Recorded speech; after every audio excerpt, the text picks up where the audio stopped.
Yo, what's up, Blue? What's up, Kaizu? What's up, Death? 1 second, guys. I'm about to turn everything on. Just give me 2 seconds.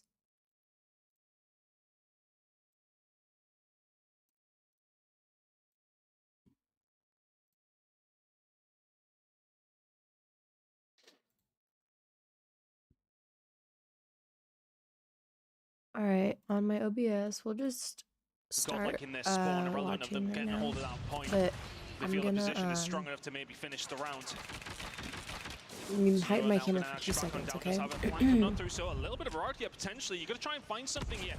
If you're on the side of no, he finds nothing. Godlike, I've got a route through here. Into the point they go. They already had 2 ticks on this. X-Rock backs against the wall.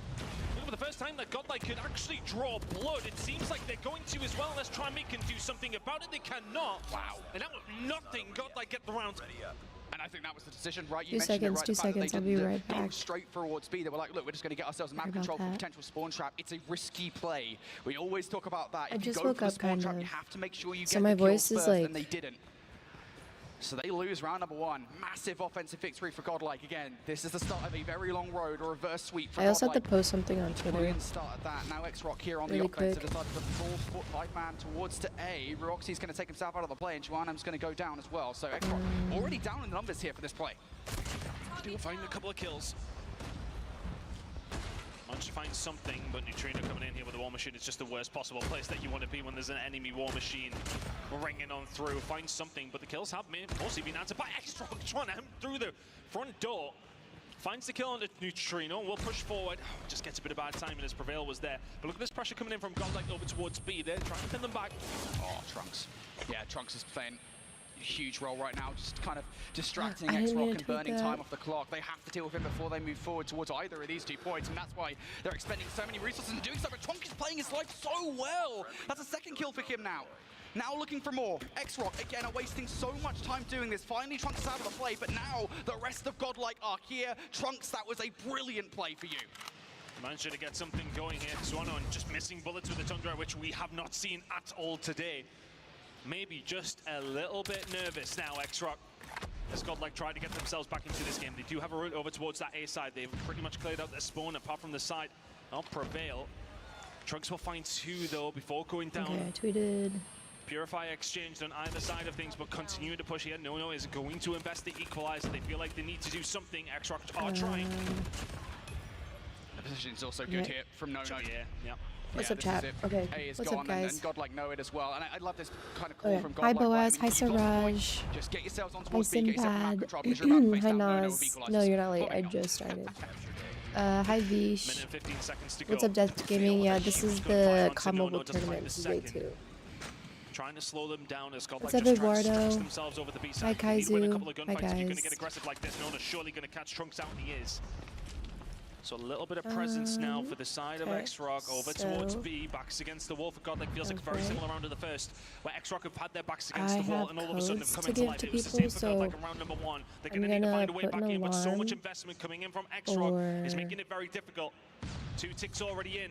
Godlike have 1 final stab at this in round number 2. They've got to make the move now. Neutrino so can find 1, 15 Neutrino can find 2. He's just doing it all on his own, cannot find the 3rd or the 4th, but it's allowed the rest of Godlike to maybe get a round through here. The kill's starting to ring in. They will eventually lock it down. There's the 3rd tick coming through, not without a little bit of resistance. X-Rock will find the 2nd round.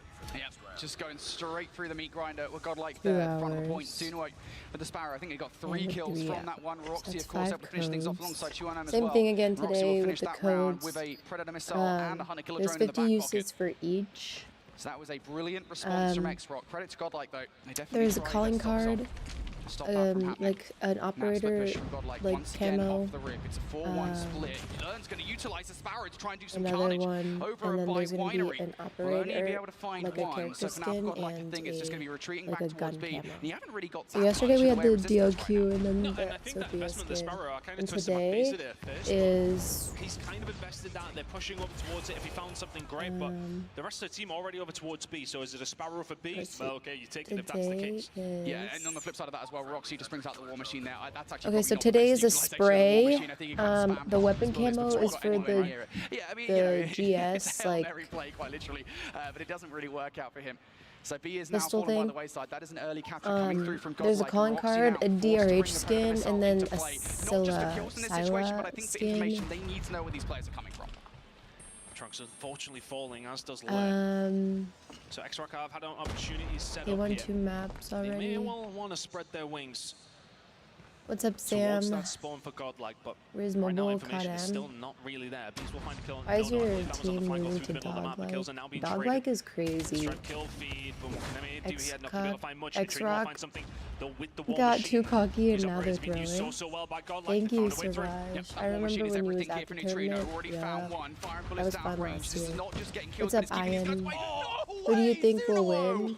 The collab there Like to this take a couple of game? players off the point, but Godlike's still not done just yet. So There's right still now it's fights, there's still 2-0. players I'm just left to hoping take out of the play, Godlike. and Bees is trying to do his Is it best of 5 right now? impression So I'm hoping of a Godlike run-up, but it's can just not like get happening. He another goes down. win. Because First tick though through at for Godlike. 3-0, That, I think, is a pretty X-Rock successful push. goes So on. has actually not really had I don't know a how good the map bracket whatsoever. works today. Like, But I that think collab after they play their first game, they're officially line out, up if so I remember beautifully correctly. for him, But and that really allows X-Rock I don't to know, just and I don't have my take control of the headphones in, site so once I'm more. not sure Minute and what 20 games to are. go.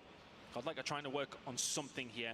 I just took Senora a knows something shower, is and up. if I put my headphones on, He's trying to my hold down the head, flank if he can. One I feel kill here like will be an absolute my bonus. hair Neutrino is just dips wet. away, but now of course he has the R9 in hand. I feel like It's it's gonna, Johnny like, Snipers lock all in over my again. That's shirt. the second as well. He holds down the spawn. It's so important for your team because Godlike have now invested time and players Okay, that's over like towards looking that like a flank and got headband on nothing me. for it. That is such amazing game sense from Sunuo to get that one done. To recognise that, hey, not just one, but 2 players coming in on the flank and to take those players down before they can cause any trouble is everything. And now X-Rock back in towards the point. Rock solid defense so far. 45 seconds on the clock. Mar is even peeking himself out of the points. Pick up all the gunfights with the R9. X-Rock being so frustrating now. Annihilator ready to go from Mar. How much more damage can he do? Just wants to put a final nail on the coffin, but he gets taken down almost immediately. So Godlike potentially have a route through here. Tron will find one. And X-Rock just about holding on, but Trunks will find something of his own. You can see operators ringing through for the side of X-Rock. No, though, just puts the final nail in. There's 3 with the equalizer. Here comes number 4 as well. Prevail the next on the chopping block. Runaway Sun. Oh my goodness me. Yeah, okay, he's got 2 SMGs. We'll just punch him in the face. A potential route in for Godlike. We'll just punch him in the Yeah, the face. Beast has to do something on the flank here. At least find one frag. They're ready Oof. for it though. The pre-fire's good. A Beast down for the count. Gunfight's also being rounded from the front of point. Trunks will get 2 with a Purifier. Is that the in for Godlike? You've lost 1 player down to the final 4. They managed to get themselves in. They need those reinforcements very, very quickly, but X-Rock don't have the numbers to answer back just yet. They're waiting for their moment. Suono is going to pull out the Sparrow. There's 2 kills to fall through. Prevail and the Bees have combined very, very well. There's been investment from either side. Hello. But X-Rock are coming out on top. It's a 1 versus Prevail.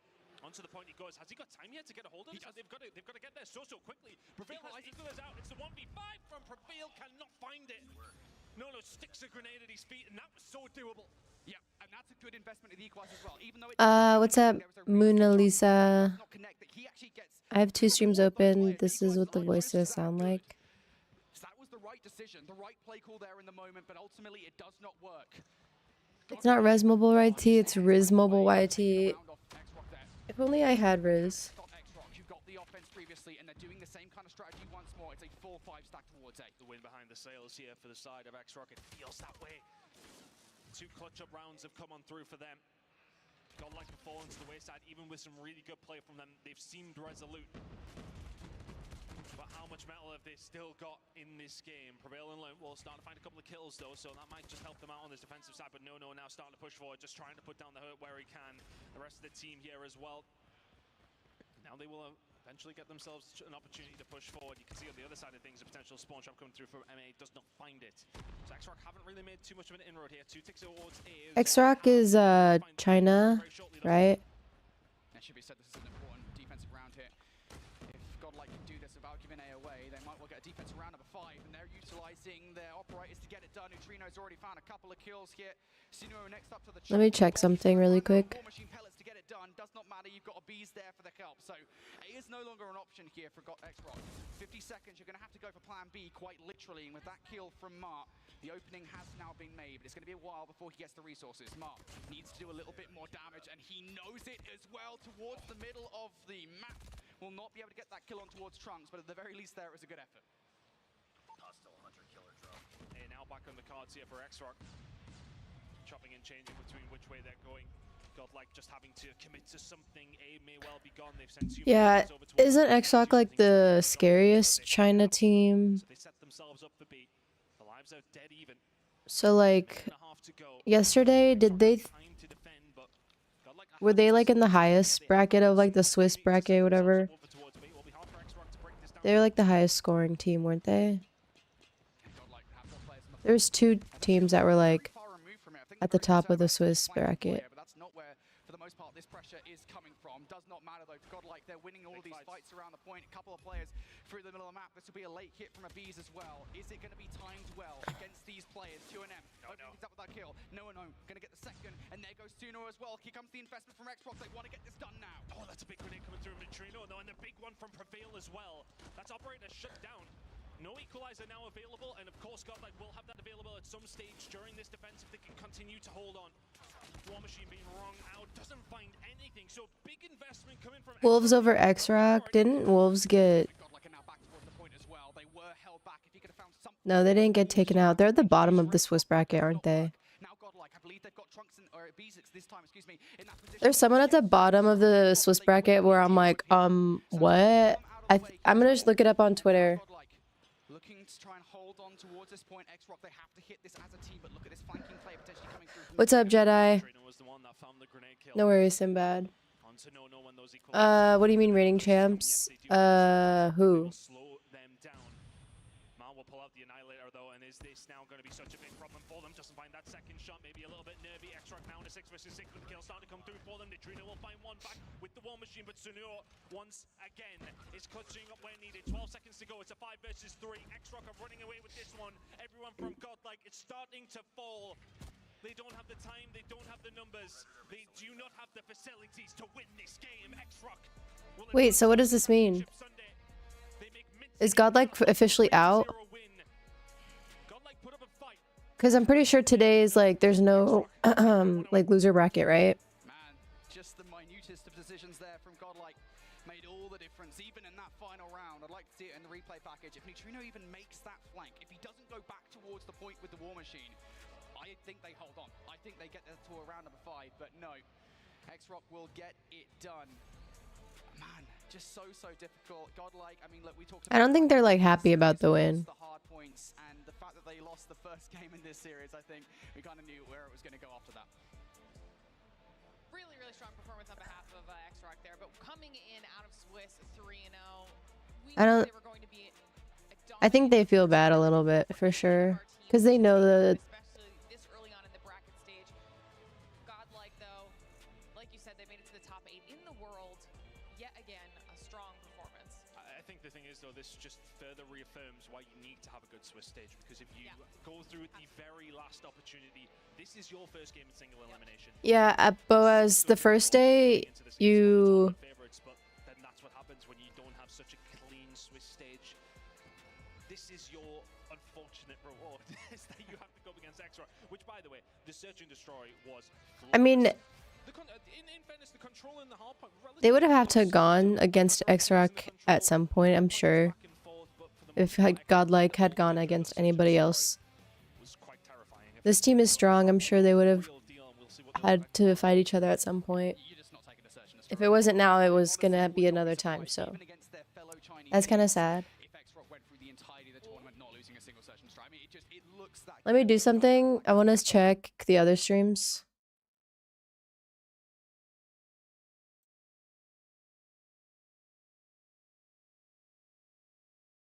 Oh, there's just one live stream today. That makes it easy, actually. We can reference it later on tomorrow, but it is Xrock who make their way now out of the quarterfinals into the semifinals. That was a nice, quick day for them. They can now, honestly, watch everybody else, take some notes on how these other performances are going to go throughout the day, and that could be beneficial. Yeah, Xrock is actually at like an extreme benefit right now because they don't have to like do anything for the rest of the day besides VOD. Relax, eat, sleep, VOD. Fantastic performance, and you're right, a long time to wait now. Do not need to do anything until tomorrow. Nice way to start that day. Yeah, not too shabby. I mean, This is going to be massive confidence-wise for them, but obviously commiserations and congratulations to Godlike because they still did make it really far in the competition. Still a fun storyline that we've been following since last year, and it was just enjoyable to see them compete here again.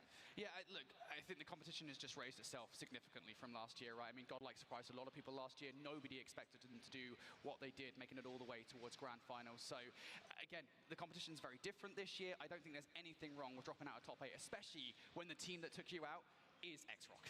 Absolutely. Well, it's time for us to talk to some of our players here. We've got F. standing by, I believe, with Nono on the stage. That's right, that's right, that's right. We got Nono here and, of course, Brian to help us have a little chat. So the first question I want to ask you guys, X-Rock, you look incredible. You're the #1 seed, you're playing like it.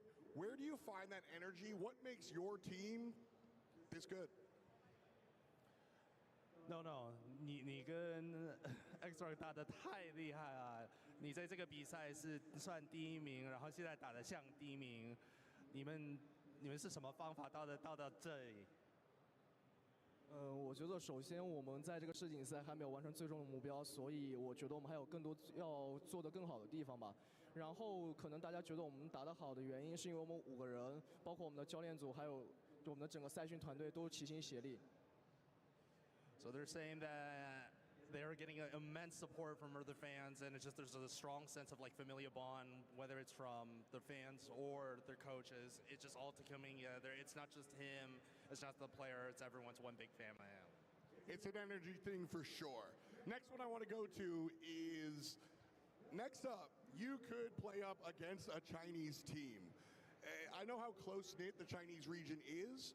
If you knock out a Chinese team or play against them, is that an exciting, fun moment, or is that like a sad, somber moment to knock out a friend? 所以明天你可能会面对清酒，你觉得可能对别的中国队你很兴奋，或者有一点伤心，因为你可能会打败他们。我觉得不管面对秦九还是 ST， 还是我们今天对阵的 Godlike， 因为我们都是来自东方的队伍，我觉得没有。I haven't done the first code. It's in like 2 minutes. 其他的队伍我都会感到伤心吧，但是我赢了可能会开心 ，because it's a team of family. So facing against any team, they're not going to be particularly sad. If anything, they'll be glad to face Qingzhou because the same country. It's like a family, even though they're on the same teams. That's kind of what I figured. Like I said, the Chinese region seems very, very close-knit, and it's just fun to watch. So a lot of fun. Congratulations on the victory. Good luck in your next ones. Standing by, we have Beef Mommy talking to the members of Godlike. Thank you so much, F. I'm with Learn right now, the IGL of Godlike. How was I love her that outfit. for you? That was really rough because that is not a easy opponent to go up against, especially this early on in the day. I would say that we were not disciplined enough this year, and Chinese teams are really strong, and we knew this, but today was not our day, and we should have worked hard. And I would just expect more competition in our region itself, because if you see, only 3 of the Chinese teams are in the top 8, and I really expect that the Indian teams grind hard and give us a good competition so that next year... He's right. All of the Chinese spots, like all the spots. And speaking So there's 3 spots for China. All of them are in the day 2, and now that's insane. I guess 2025. I would say for next year I'm happy and sad right now. But Hold on. The competition is insane. I really want to grind hard, but let's see for the next Okay, year. first code I'm about to post. I know that this is not the outcome that you wanted, right, for your team, of course. But I mean, man, your growth, Godlike, in just 1 year has already been such a statement. And of course, coming in from day number 1, almost being eliminated. How did that feel? Oh wait, I forgot to put the link that you To be honest, we learn from to redeem the code. a lot, because in India it's very hard. The gaming has just started, and I'm really happy that we got a good experience from here. And the dream is still on. We'll never give up. We'll learn from the Chinese teams. We'll learn from the Western teams. My name says it all, and I'll come back stronger. You gotta learn, and of course, you gotta dream on. Thank you so much, Learn. You have been such an amazing player. And of course, that's not just for today. There's a lot more matches up, and not the only squad that will be crossed off here. Thank you so much, Learn. Again, when it comes to the competition, there's still a lot more things happening today. We'll see you in a little bit.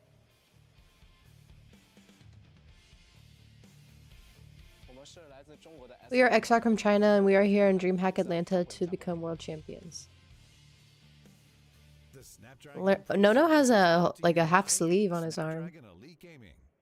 Monster Energy, DHL, and the United States Air Force.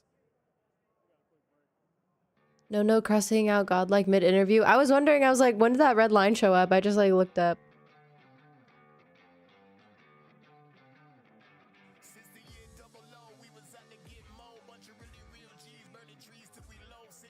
Okay, so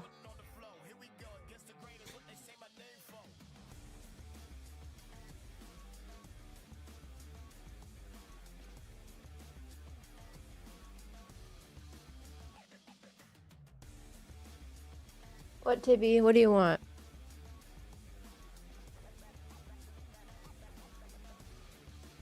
I might order food.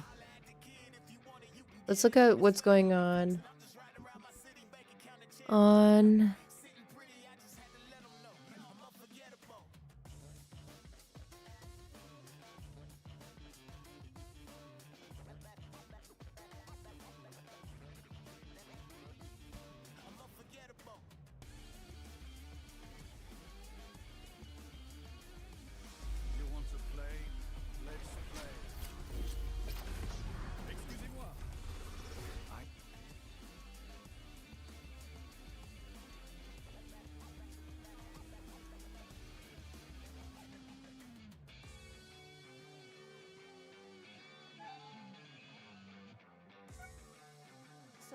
Think that like sometimes the Indian viewer base, I'm not saying everyone, because there's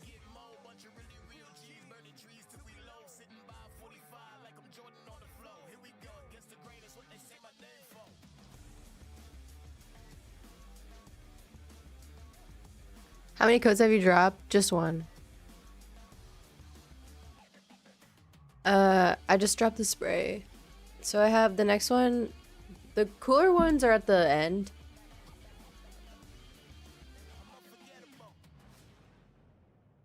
Like, there's a time that I'm supposed to post all these. Holy flashbang. So yeah, the cooler ones are at the end. There's 5, and each of them have like 50 like redemption code thingies.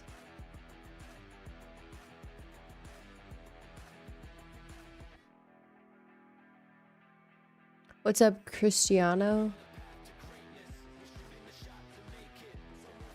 Hold on, I was gonna look up STE really quick.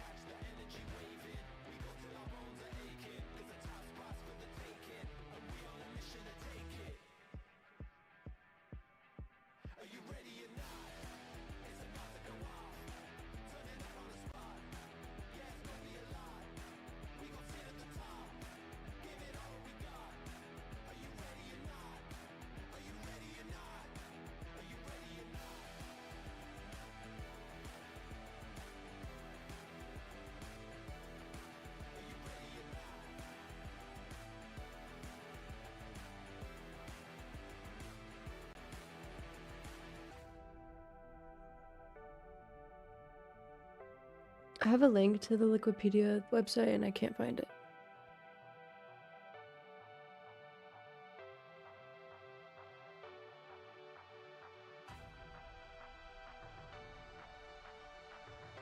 I found it.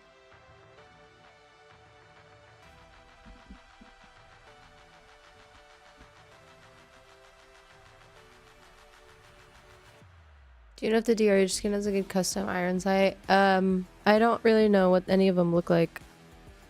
They don't have like a picture with the code. It's just like a code.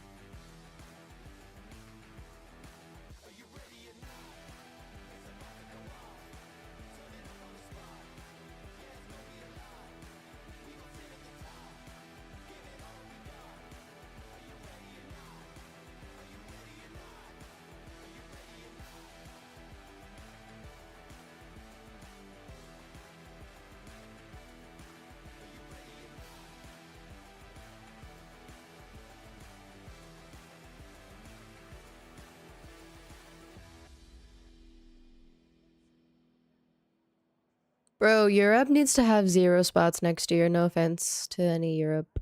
No, honestly, Europe needs to only have 1 spot. Who keeps giving them 2 spots? Oh, okay. Okay, Star Wars is Shut Up's team. Okay, that's what I thought. I know Clove and Shut Up from last year. I don't remember FDX like that. Sinbad.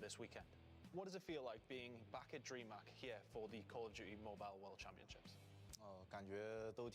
We're feeling pretty good and relaxed now that we've made it here. Have been the most impactful for you guys this year? Which teammates have been performing at their best? Our priorities for this tournament are to fulfill our individual responsibilities and during our matches, to show everyone the results of our training. So Wolves last year were a big problem for you guys. Are they still the biggest issue from your region, or are X-Rock also a really big problem now?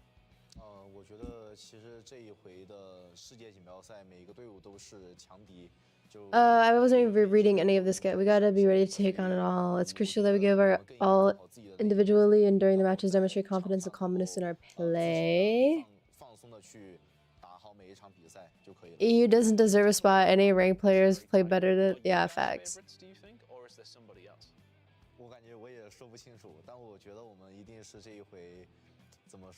Africa doesn't need spots as they're not even on the level of Europe. I mean, they've never had a spot, so I think they need to at least give themselves, like, show for themselves. China needs 4 spots. Now that's just greedy.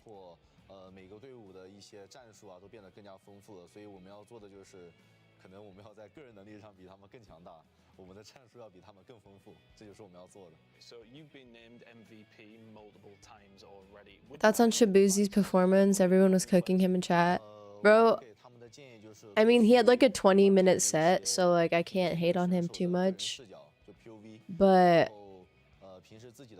I'm honestly, bro was drinking an energy drink and I feel like he was acting like he was drunk. But he's cool. Oh, Chad, I'm wearing the shirt today. So this is your chance to disrupt the momentum of your biggest rival. Who are they and what do you want to say to them? 我觉得这一次比赛对我们威胁最大的对手应该是来自西方的所有队伍吧，因为我认为就是东部的这些队伍，因为我们在 CDSI 的那个邀请赛上跟他们有过交手，所以我会认为他对东部的队伍我们会更了解一点。但是西部的队伍呢，我们到现在是不了解的，所以对我们来说很未知。我觉得这回他们对我们来说是一个非常大的挑战。I'm right here, I'm playing. 哦，就是想对一直支持我们的粉丝说，就是谢谢你们一直支持我们。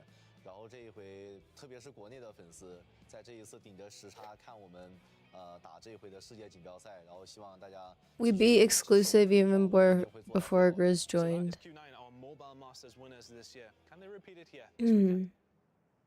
When people say Big needs to retire, that's who I think needs to retire. It wasn't even an energy drink, it was Liquid Death, which is sparkling water. Really? That's just sparkling water? Grena should get one of the EU spots. That, yeah, I agree. Kilos.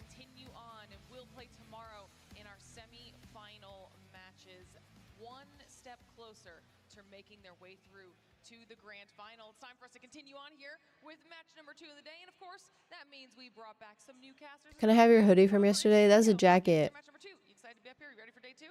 Brits are out, Americans back on top. Just happy to be here. Feel good, feel great. I like that you said newcasters because everyone calls me old all the time. So this feels very nice. I like this. Stop it. I'm keeping you young and youthful. I love that. Yeah, I did it just for you, all right? Feels sprightly. Now, you just got to hear from them in an interview, obviously, Q9. Well, we have Q9 and Stalwart setting up on stage right now for match number 2. So let's start talking about this squad. Where do you even start the conversation? These guys have understood what it feels like to be at the pinnacle, not only of their region, but for Call of Duty Mobile as a whole. Kind of still chasing that proverbial dragon of trying to beat the champion after coming up short last year to even their fellow countrymen. The same story kind of follows them all the way through CDSI. Look, they have what it takes to be a champion. Okay, so the next code is about to come up. You have tons of different players that were so impactful across their entire stage yesterday. Yeah, and I think that's the other part about this Q9 team in terms of like comparing them to last year is that they are a more complete team. Last year it was search and destroy, and that was about it. I mean, yeah, they handled business against teams that Galleries, Glorious, whatever. The only good team in the West. Well, technically,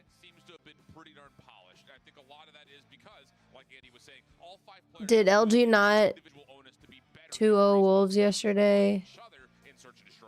Hello, the champs from last year. Hello.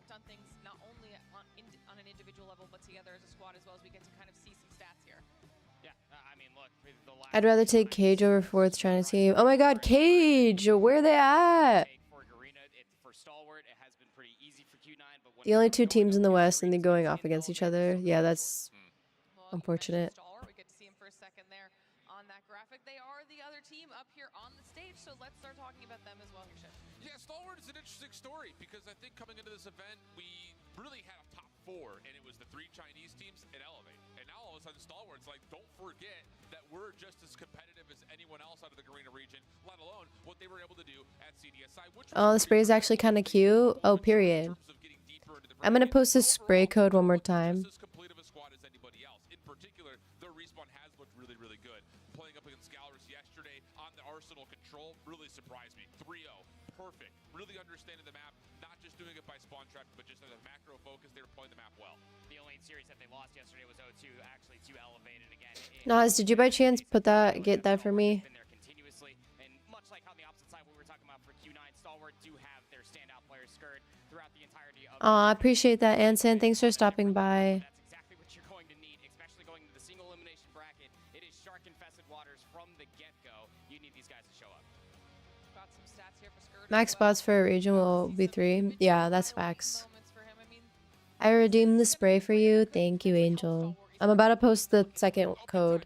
Just to kind of reflect on not just Skirt individually, but how he played in particular against Elevate, that's where it really stood out to me. It was a 200-250 loss. That's a coin toss in terms of COD Mobile Hardpoint, and then an 8-6 overtime loss in the Search and Destroy. So it's as close as it gets, and seeing Skirt play like this on LAN is good news for the Garena fans. Yeah, and this is going to be a fun one to see up here on the main stage as well, because Q9, out of everyone we've seen so far, one of the only teams we haven't gotten to see on the main stage. So let's start talking about the maps, what they've chosen here for their picks this time around. Best of 5, obviously, for anyone who's just joining us, starting off with the APOC hard. Yeah, and the interesting thing, sorry, I was just going to quickly say that this is a rematch from CDSI, where I want to see a Tunisia search and destroy, but firing range will do. none of the maps are repeats. This is a very unique map set to what they had played last time around. Yeah, and that's exactly the point that I was going to bring up. Obviously, scorelines are different when they were playing across the seas, but, you know, not seeing the Hacienda hardpoint, which... If STE takes the first hardpoint, they could take the rest of respawns. That one in this specific pool. Search and destroy respectable as far as scoreline is concerned, though we do know that for all Chinese teams, they are... I want a Garena team to make it through. They'll have to go, whoever it is has to go against X-Rock though. So it would be good. Q9 would have an advantage because they scrim against China, I'm sure, a lot. I'm not sure if Garena scrims against China like that. So... But I think in particular, neither of these two teams are great at Apocalypse, and Stalwart has been riding the Summit train all weekend long. So it feels like both hardpoints and the control have to be won by Stalwart if they want to win the series. All right, then give me quick predictions here. Who do you think's going to be taking this one home? Q9. Same? Yeah. Oh, yeah. I'm going for Stalwart. Yeah, I have it going 5 because, to Shift's point, if Stalwart are going to win this, it has to end in 4. Q9 are flawless through Search and Destroy all throughout the entirety of the tournament so far. So yeah, don't go 5. Yeah, I've just got Q9 losing the control. All right. Well, at least similar. Okay, I have the second skin. It looks like everybody is going to have same opinion. Same 3-2 and 3-1, so everybody matches up in some way. Yeah, Sam, I know, but there's ways to get around that. So this is what we'll see. We'll see if everybody at home agrees with you well. If you're in chat, give us your predictions on who you think's going to be taking home match number 2, which team continues on in the bracket, and who will be knocked out, whose run ends here right now, because that's exactly what is about to happen. Q9 versus Stalwart, getting ready to go. The game is loading in. Let's push another team through. Let's do it. And again, this is all about can Q9 find a way to get another rematch versus X-Rock on the top side of the bracket. Otherwise, Stalwart look to surprise, take down one of our top 3 squads coming in to this event overall. And I will say, the improvements from CDSI to now have been good. Just comes down to, are they good enough against one of China's best? For me, the word consistency keeps coming to mind when it comes down to the Garena region. Do not Damn. bat an eyelash at what they've been able to accomplish since then and now. But The way that Q9 just rotated underneath, I'm not sure if that was their best idea. I thought they were going to, but STE literally just kind of killed all of them. I don't know if you guys saw them like rotating underneath that house right there to the point. The other point about it is like power ranking that result, it doesn't really make much of a difference. Yeah, it's small data overall. But like we've kind of mentioned, both these two teams had played it quite a bit throughout their regions as well as in CDSI, and it really didn't feel like this map leans one direction or the other. So that's why we say Stalwart. This feels like a must win, and so far so good. Finding some decent time here in the first hard point, plus good focus over towards rotation and new at the right side of the map. So have some threats nearby. Gonna be really worried about Malchi. That is one of the players you always have to keep a close eye on where that AR is currently locked and loaded and ready for. 10 seconds still remains here on P1. Damn. Ooh. From ruins just to fight for the old 10 seconds of time. Whether they knew it or not, Q9 are spawning in Bufu, but you still have players hanging around P2. A really good finesse from Chen. Getting over to the top of the jump wall, finds a couple eliminations that will move the spawns in favor of Q9 for new, and he also keeps his life to make sure he doesn't overshell. Shot up over through cave side. Smoke giving him a little bit of cover, but as soon as they break through it, it's right into the waiting arms of Q9. 3 straight eliminations. Only one more player to find in the back, and they will find it. Really good start from Q9. Now all eyes need to look forward. You got 2 trying to push all the way out from maps. The rest trying to go through the Okay, Clove. This is Clove's second year at Champs, I'm pretty sure. Last year he was a rookie. Some players are actually able to get all of the back of ruins, so a pinch is currently going on, but U9 do great enough to be able to isolate these players. They'll get back in some time. Yeah, Clove just a little too antsy right there. He tries to push down when he's got 2 teammates right behind him in the middle of a reload.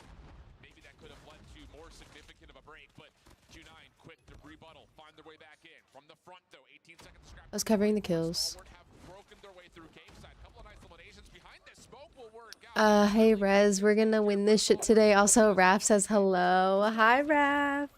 Good luck today. You're going against Galleries or Galoris. I don't know.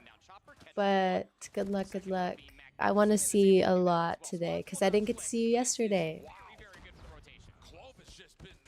Orbit, tell Raph our deal still stands. Their Emperor Uling. Please tell me you're joking. IG just not able to find more than just the first though, so the trades are decent for Q9 in the face of the operators, and now they have a chance to pop some of their own. This is that time. Sweet spot. D3. So we're going to start seeing a lot of investment. We know how good Q9 have been in the past at just being able to respond in kind, and it's Uling's war machine to be able to find 3. A lot of space to push. God damn, Sinbad like that. Did not find everything, but the break nonetheless. Yeah, really good 50-50 split here. The tug of war between I'm not relaying messages right now. They need to lock in and get a good mindset. Okay, period. solid Purifier to try to change things up for Chen. And it will at least allow Stalwart to be pushed back just a touch further. Final 12 seconds though, not really much to consider in terms of the overall scrap, but the push from beyond the hard point is what we're really focused on, and as Stalwart continue to try to fight through old, they will also have a couple of players trying to contest new. This P4 is going to be massive going in towards the second set. I mean, Uling gets called Emperor. still forced out on the backside of the Usis building. And I love this. Is he an Emperor? X-Rock is final boss. That's funny.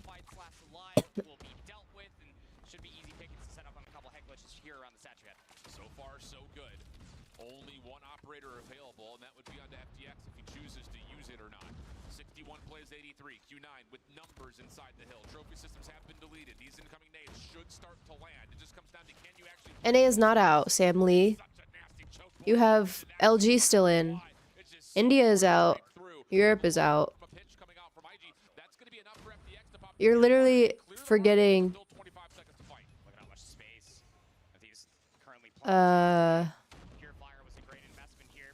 LG.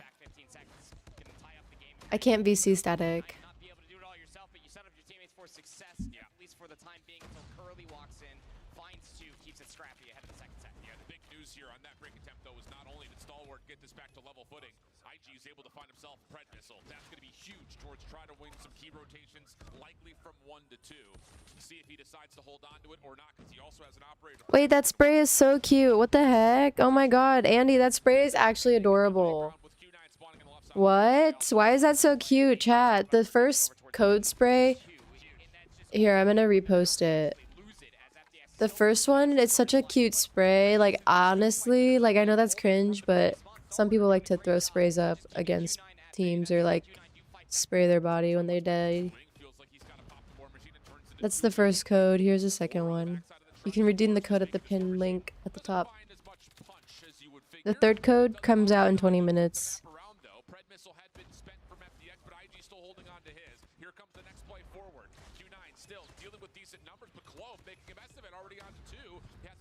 Stalwart to continue to break through the chicken coop, but on top is Uling, and that's enough for Q9 to still retain the right side of the map. Yeah, it's all from that moment. Minu Stalwart just couldn't just idly hang by and just watch all the time go over towards 1, but Q9 punished it.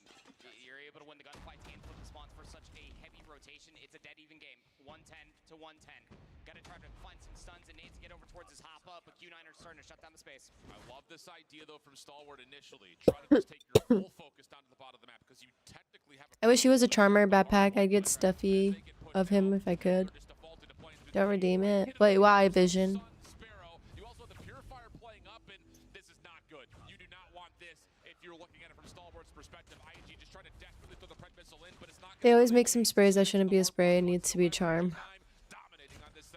It's so cute. It's like a character and he's like sitting down, pouting or something. I don't know. I have to look at it again.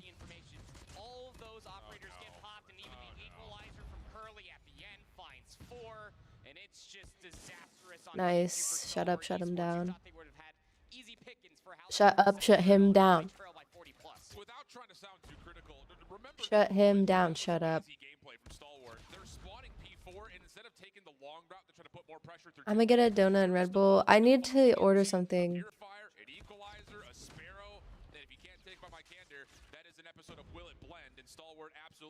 I think I need to drink tea. I feel like I sound weird, but I don't know if it's the flippin' headphones.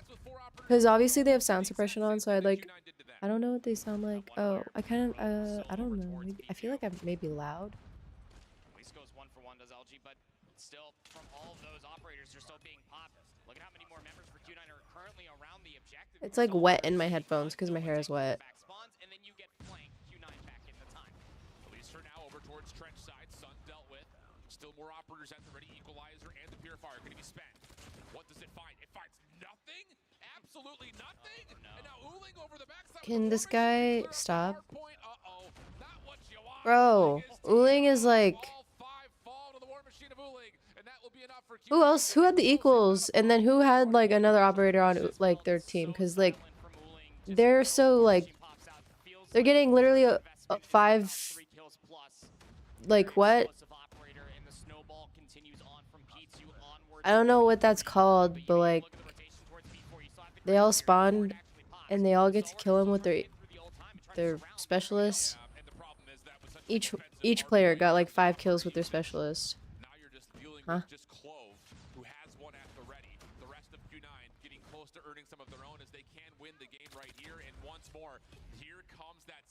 What's up, Naruto? Angel, I haven't logged into the game. It will work.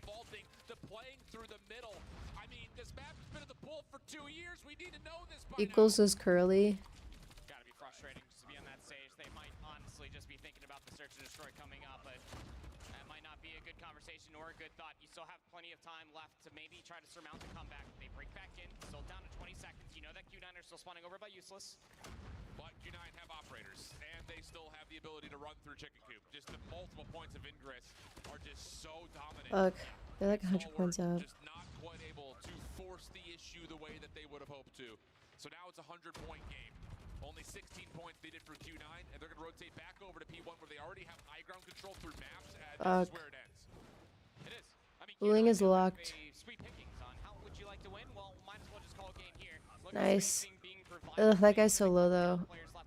He's still up, scared with the operator. Let's go. Nice. For now, 3 operators though. Nice, nice. Holy shit. Damn. Couple eliminations coming through. Clove trying to pull the hero play over towards the backside of Coop. Does well. Catches a couple more. Stalwart now starting to zone a little bit further forward, but can they survive through this incoming utility? Just 11 seconds needed for Q9. It would have to be the remaining time here for Stalwart plus a full 60 on it. It's not impossible, just improbable. Nice skirts in there. In there like swimwear. Let's go. Fuck. No. Oh, he's gonna get shot in the ass. He died. Oh my god. One more, please. He's on the point. Fuck. It's okay. Maybe. Oh, fuck. They're still contesting. Fuck. Fuck. Yeah, 1v1 over the top of the jump wall is going to be everything. Okay, he died. He's able to at least zone out for now. Again, Q9 still holding Okay. No. Hit from the front is where largely this is playing. But They're still on the point. jump wall. They're pinching it nicely. Nades and war machines over the top. Oh my god, no. Oh my god, FDS is still alive. Skirt's there. Is he gonna die? Oh no.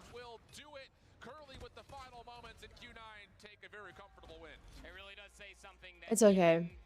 I'm just going for the other team. Having to break through P1 going in towards P2. They had those 3 operators at the end of the previous set of hard points, but then they just waited for the right moment, found some spacing, and then the moment they got inside P2 to call game, that's when you saw the operators being pulled by Q9. And it's those core fundamentals that do make them a very frightening team, because they always have a plan and they always execute it very, very well, comparatively to Stalwart that did obviously have a plan. I thought you did because of the spray. No, Andy posted it on Discord. 2 kills, and then Uling pops a war machine and finds 6. Yeah. It's hard to justify how you can actually work your way back into an APOC hardpoint. Yeah, I think, just there are some small differences in operator efficiency that was utilized throughout this map. I think in particular that moment. Oh, that's the way he put it. Operator efficiency. He used his operator to like max use. You cannot funnel through cave. You just can't. It's a 5v5 map on what was initially a 4v4 map when it was played in the traditional multiplayer. You have to send players on routes. You cannot just run through cave, whether it's P2 or P4. That's a day 1 mistake, and it's what punishes Stalwart. Yeah, I mean, you just simply cannot play a card game with inside-out cards, and that's what it generally felt like. It was the definition of insanity. You're forcing yourself into very inopportune gunfights and more inopportune opportunities that made Q9 just look so brilliant with their operator usage as well. 50 and 34 out of Curly. A lot of those coming from the equalizer pulls of what we were just talking about. Same for Uling, 45 and 25. But you look from top to bottom and just the assist column again coming through. A lot of good team shots were coming through. There's a new BR map. Alright, like a location on the map? Or like a whole new map? We're just to have tried to hit the outside routes through Temple. That map may look very different, but the largest stretch of points put together was between P2 and then again over to P4, where Q9 were just dominating the middle of the map. You just gotta hit. You have to hit a route. I mean, the common phrase in the COD world that we say is "route man gets paid." No one got paid today from Stalwart because no one was hitting routes. So tough scenes overall, but hey, that's the one thing we talked about, that this APOC map wasn't necessarily going to lean towards one team or another based on statistics. What we're looking forward to would be Stalwart trying to take the summit hardpoint in map number 4. But first, before they could do that, they got to find a way to fight against this firing range search, which Q9 is great at, and then find a way to manipulate the seaside control. I mean, it's just, how do you not spin this as an up? They have personal therapists and psychologists. That's really amazing. They've had some at least close escapes, but so their search and destroy from what I was China does it differently. very, very good. They also like, This does play into their game mode, especially what was it? wheelhouse. Walking away with how dominant that win was on map 1. Uling's gonna come in here with a sniper rifle. Oh yeah. Yeah, that's definitely. I don't know. Was it that? We're talking about X-Rock or Q9 playing up against them on search and destroy. But in particular, I mean, this Forgot what I was gonna say. S&D team this weekend, like There's 2 things. One of them. Victory is 5.25, so it's pretty good. That's average 7-2 is how they're beating teams. Whereas on the other side, it hasn't been notoriously bad from the side of Stalwart, but it has been one of their weakest modes kind of historically, and that was also showcased at CDSI. So the improvements haven't necessarily been there, and the problem is you got to have a firing range and then a Tunisia if you do get to map 5 that you have to take down this Q9 squad, and those are the 2 most played maps in Chinese COD Mobile. So Vague on Twitter about their chances in terms of winning this through the through the search and destroys. Yeah, I mean, No, definitely not. You go back to the predictions. That's why even I was the one that at least given the benefit of the doubt with taking 2 maps, because if it goes 5, yeah, it's tough to spin it. At Stalwart will be able to complete it. But I digress. Look, they were able to. Oh my gosh, I hate him. He goes, looks like we got another year to change this meme. In Search and Destroy yesterday, compared with the 2 of their losses, they did get blown out of the water, albeit on a takeoff, 1-7 versus Gallerus, who of course are a very good Search and Destroy team. But kind of gives you a taste of what this one might honestly feel like. To Shift's point, you are sharing the stage with a top 2 Search and Destroy team on the weekend. Yeah. And to be fair, this is Stalwart's map pick. Sure. And I think if you were to look Can I like make this smaller again? regions playing up against Chinese teams, I think the rule of thumb is you have to win your Search and Destroy pick. That's what Elevate did when they won CDSI. They won their Search and Destroy picks and they dominated in the respawns. Right. That has to be, I think, the key to victory for every team playing up against X-Rock, Q9, or Wolves when we eventually see them. Yeah, I mean, the firing range is always kind of a toss-up, because, I mean, it's one of those map mode combinations. To your exclaim about Apocalypse Hardpoint, we've had this around for quite some time, so you feel like that there could be some unknown variables potentially for it to come all the way through. Again, when these 2 teams last faced off against each other, which was not too long ago, they did play that Express Search and Destroy, and it ended 9-4. So yeah, not bad. I would say that the armor is not impenetrable, but you're definitely going to have to work real hard when it comes down to firing range. Really finesse your angles. We just want to see good utility being used to unearth some of these positions that you know that the sniper rifles in Q9's hands will be lurking at. It's just one of those things, like, and it's something to keep an eye on throughout the day, is how often are these teams going to say, let's take the sniper 1v1? Like, let's actually voluntarily square up, see who wins that opening battle, as we're already into the action here in round number 1, and nades have already landed from Mount Chi on the Clove. That's over towards the B side of the map, which... This guy's gonna die. Please die. The What the fuck? This guy almost got 2 kills and I want him to die. Oh nah. Please die. Yes. Let's go. Let's go, Skirt. But I don't like how that Macu guy plays. He's a little too good. There's like another code in 12 minutes, chat. It's a calling card, I think. IG? That's how you say his name? IG might be to go. He just got 3 kills. Let's go, shut up. This guy was on my fantasy Cod team last year. Doesn't look like it, but it may not matter because the bomb's being planted at B. Gonna have to at least get through one before you can find the other. Oh, timing. Oh, did that guy not see him? Criminally insane. Oh, they saw him though. And Shot Up is deciding, do I want to play sandbags or want to play inside the site? He's going to opt to play sandbags. Time ticking away, starting to lean back towards B. Difficult 1v2 here for Uling. He's cleared out a lot of the backside of the site, but now here's the difficult part. How do you work your way into the actual bomb site itself? Nade being cooked. This would need to land. And, well, it's in a good spot. It does Hit marker. in and out. Maybe an opportunity to get the isolation, but the damn. out here. And IG has back to Edgy just like slid out at the perfect time. You see how he was prone for a little bit and then like went forward and turned around. Sheesh. Cold. Tech was unlucky with the trial loadout mess up. Yeah, he said on Twitter. Oh, then you obviously saw it on Twitter. Then Helos, because that's what he said. It was a trial loadout. FDX getting at least some consideration for his position. A couple of shots coming out towards him. Still fine and dandy though, as the defense for Q9 is going to be tested here. One player playing a little bit more aggressively through mid. It's a little bit of a crossfire setup inside of the trailer with Chen on an R9. So he's going to be stuck there for pretty much the rest of the round. You know what NA did and they fucked up doing, in a way? Like, Tribe got taken out early, and Supreme also got taken out yesterday. And by early, I meant yesterday. So, and then Tech, I know he's not technically an NA team. Like, they're a mix of, like, a whole team. But, like, why did they all split up and, like, take other people? Like, I don't even know. Like, why wasn't Tech with his team? I know that's not his team, but, like, you guys know what I mean. Like, those are his boys, I guess.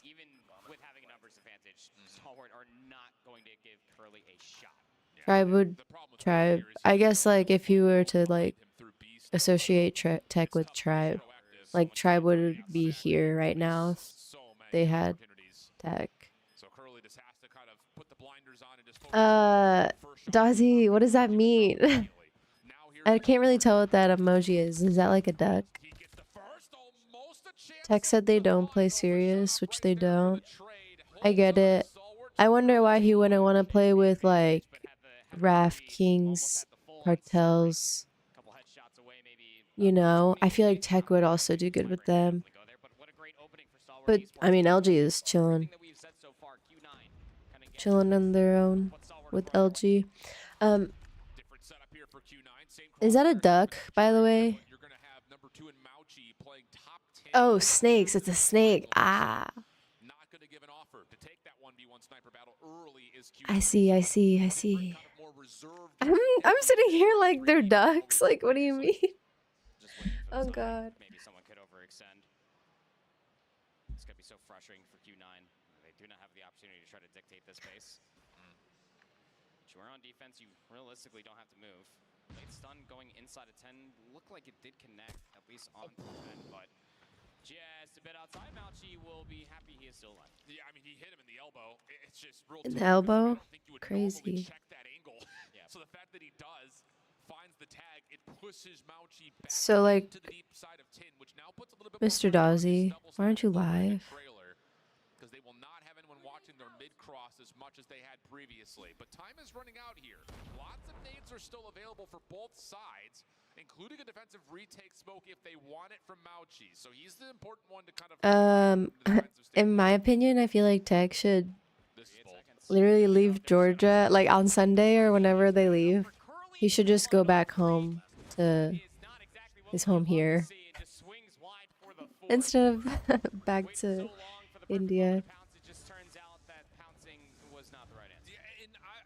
Again, I kind of was trying to tally who had thrown what early for Stalwart. It seemed like they would have had plenty of nades still. I'm really happy for Stalwart right now because shout out to Shut Up and Clove, FDX, Skurd, Edgy. I like their whole team. So maybe the first moment where you look at Stalwart and say what went wrong there. Lots of nades and smokes being thrown over towards the middle of the map. Different setup again here for Q9. They keep He may stay in India another year as CDFI. Yeah, I know that he's enjoying his time out there as well. So he's got to play this a little bit more passively. There's not a lot of help for him unless Curly can find something on his cross. How much utility Boaz says, I'm gonna go shower. I'll be back. Terminator, head ass. Alright, Boaz. Don't fall.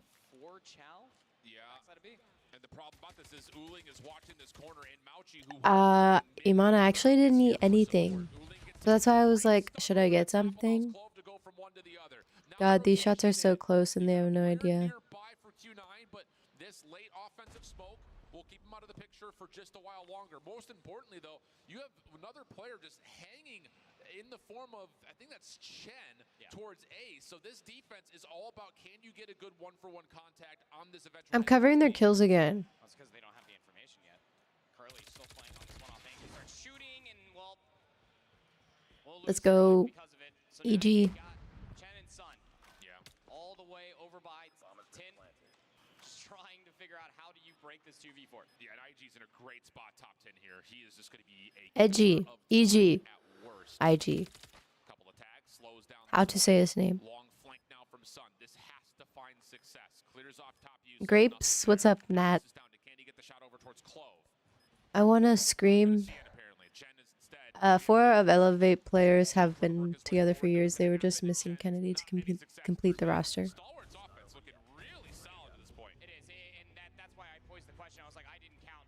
Sprites going across the mini-map on what stuns could possibly be left, but it's that exact reasoning. They're learning from what happened to them previously on that execute, so the late stun allows them to get that much further forward from the damage found previously on Uling. Wonderfully done for Stalwart. Now they have a 2-round lead again. Early nades on both sides towards B jungle. Trophy's denying a lot of it. That's every single frag has been thrown towards B closet, and Q9 doesn't care. They've got one defender. What the flip? Did he see him? I think he did. Towards middle of the map. And there will be just a slight rotation over for now with Shot Up trying to find some wall bangs. Nothing's going to land for now. And things will once again just go back to the same passive 5v5 that we've had every single round to this point. Yeah. Again, it comes down to the timing of the execute, utility, everything. Late nade going towards showers. Will dodge FDX narrowly. But you do have trailer control still.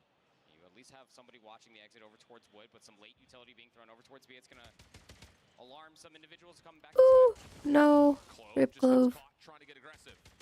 Follow up now, and this hit through closet is going to force Q9 to rotate back. I think Shut Up killed somebody. But this is fully a No, never mind. towards the B site. Oh, he did now. Everywhere except for on the rogue player at A. Now can they isolate? Sure can. Mauchi will drop. Nice trade. It's going to come down to what can Chen find on this rotation. He still has a nade available. It's being cooked. Oof, oof. Damn. He's lucky. Shut up. Hi, Moon. Our contact nade's banned. I don't know. Probably. Could have gone two different ways, even if Mauchi found another kill. Stayed alive for such a long time over by tires, just was not good enough. Stalwart's offense have Q9 baffled. Shut up. Passive once again. Different look for Q9. Three-man setup over towards B initially. Tried for just Passive again? Work out for anything. Now the rotation back towards A, thinking, hey, we've shown Stalwart we've got members here at B. Let's rotate back, see if we can catch something on the other side towards A. But again, Stalwart is just happy to play patient, wait for the 45-second mark before they execute on anything. Just trying to get as much utility out as well. Damn. Stun over top. And Shut Up will find that first blood onto Chen. Does that open up the A side? Quick with it. They're trying to repick up all the way through mid. They're expecting it to come back over towards B, and why wouldn't you? Stalwart have been loving that site so far. Yeah, this is interesting because I think initially Shot Up is looking for the sniper deep. The fact that he flicks down to find Chen in a weird spot is an impressive first blood. And now it's a five-man stack over towards the other side of the map. There are no snipers here. This is just AR gameplay for Q9's defense. Clove, first one in. MG42 responsible for middle. Hold on a second. Damn. This guy knows how to hold tires. And no one's like contesting him. I don't know if the comms are being made that he's there, but this is the second round in the row that he's been holding that spot, and he's gotten like 2 kills out of it. 3. I wonder if Shut Up ate a healthy breakfast. Probably. They get fed.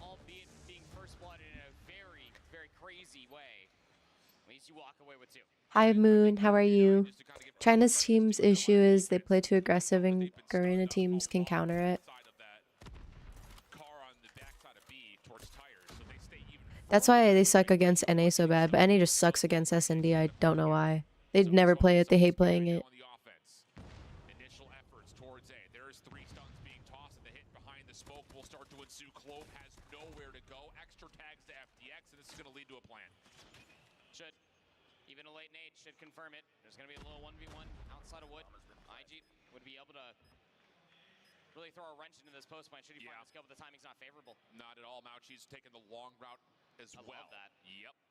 It seems to be somewhat transmitted to the Stalwart, and they will take down initially.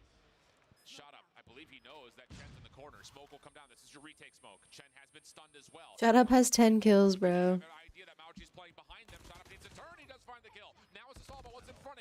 He might be the GOAT. Oh. Chen shut him down. Initially looked like he was going to be isolated, but not the case as he finds the final 2. Pretty stark comparisons as far as how offenses like the first 30 seconds go in their fight range offenses. Cod should host more tournaments in NA, India, and Europe. They made China region so strong that their regions aren't even close to them. From there on out, it was truly Q9's round to lose. Now they only trail by 1. Heavy stacking towards wood behind the smoke at the moment. So, I think you might be confused a little bit because NA does, or India does have, they're like, I think you just mean like, I don't know, I think, what the fuck? So like, there's like CDSI and stuff that the East gets it. So like, that's included with like India and stuff.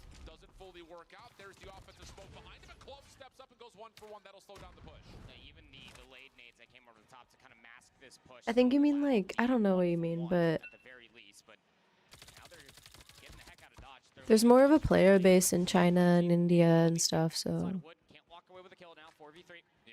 And like in the Philippines, there's like just more players over there, more of an audience.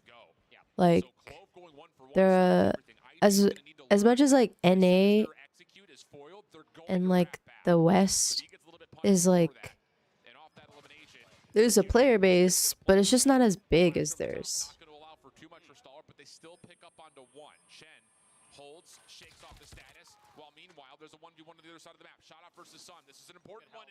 China is still so much strong, like COVID.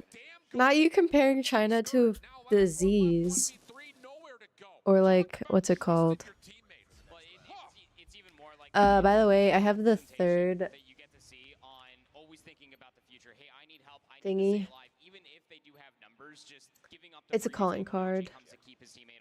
Is so important because that teammate over by Showers is the clutch position should something happen from the push out of Americans. Okay. So again, just Q9, always playing for the future. It is brilliant. We now have a tie game.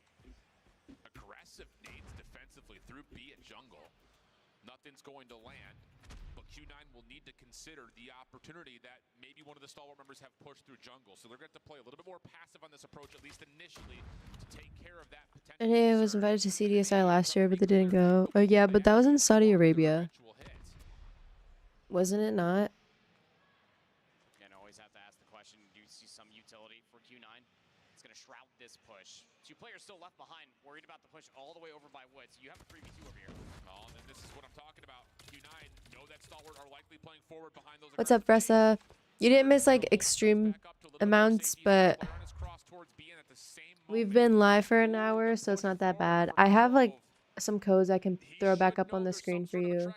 This comes down to what the timing looks like. He finds himself in the enemy lines, has one lined up, but he can't finish the kill. Oh no, looked like he was about to blow the play wide open. Instead, now Q9 can re-hit towards B. Even the slightest little bit of trigger discipline probably could have let 3 pass before they checked that one little corner.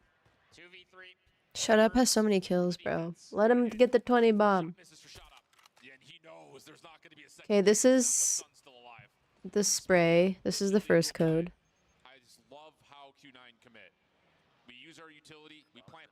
Here's the weapon camo for the GS50, the pistol thing.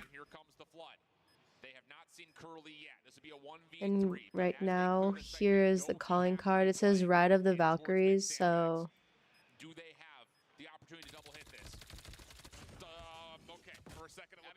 Okay, so there's a calling card, a spray, and a GS50 skin. The next one that I can release in an hour is a DRH skin. And then the last one is an operator. Scylla or Scylla? Scylla. Try to overwhelm them with their numbers, albeit into that last 1v1 was a little strange, but nonetheless, Stalwart take the lead right back. This is a really important round right here. Yes, it is. For Stalwart, it gives you a chance to say, we've learned what Q9 likes to do on their offense, and we can adjust to it. And I love the idea of this. They're playing counter flash positions on A. These hits towards A for Q9 have been nades to destroy trophies, smoke and flash beyond that, get the quick plant. Now you're playing back, so you have a chance to counter nade this execute if Q9 show their hand by way of those 3 flash executes. Early nades, stuns, won't connect past the test dummies. A nade gets yeeted out in response for Q9, which won't come up with anything at all. But your biggest problem is the angle that FDX is currently playing as well. How do you get FDX out of this position? You don't. You just gotta gun him. You have to smoke it and hope he doesn't hit. That's all it is. That's another good play. Here we go. There's the smoke. There's the nades. This is all about trying to destroy the trophies. Next will be the stuns. And this is now where all of a sudden Stalwart has to be throwing counter nades. They should know that, yep, here comes the plant. And the counter nades are perfect. Oof. Oh, it's beautiful. Oof. Clove got 2. Edgy got 1. Sun got 2. Oh, he died. Shut up, shut him down. But that is a beautiful response for Stalwart. Now you know where Mauchi has to be coming from mid, but actually elects to rewrap through the test dummies. But the timing is just terrible. You know that the bomb has been dropped over here. You have trailer control. Shut up. Just has to swing upon the confirmation. Even the Woo! Let's go. Barrels, and it is just harmonious search and destroy being played on the main. Please tell me this helps you when we use your link. Everything helps me. Even like I have like a link in the description to like download the game. Oh, by the way, chat, this video is sponsored by Call of Duty Mobile. Thank you, Call of Duty, for sponsoring today's live stream / video. Thank you. I forgot about that one. Give that guy a freaking bonus. Unbelievable play call. And now they're setting up for another full retake, but they could do this through mid. Yeah. They're not stacking towards America or 10. They may try to wrap on trailer here. It's looking like it's going to have to be a mid retake, at least through mid. You do have at least one player. Curly is watching that. He's going to get damage on the cross. Not expecting for this angle to be held, but win condition set here for Q9 to get 5. I don't get anything, but I think it just shows that like I have a I'm like activities there.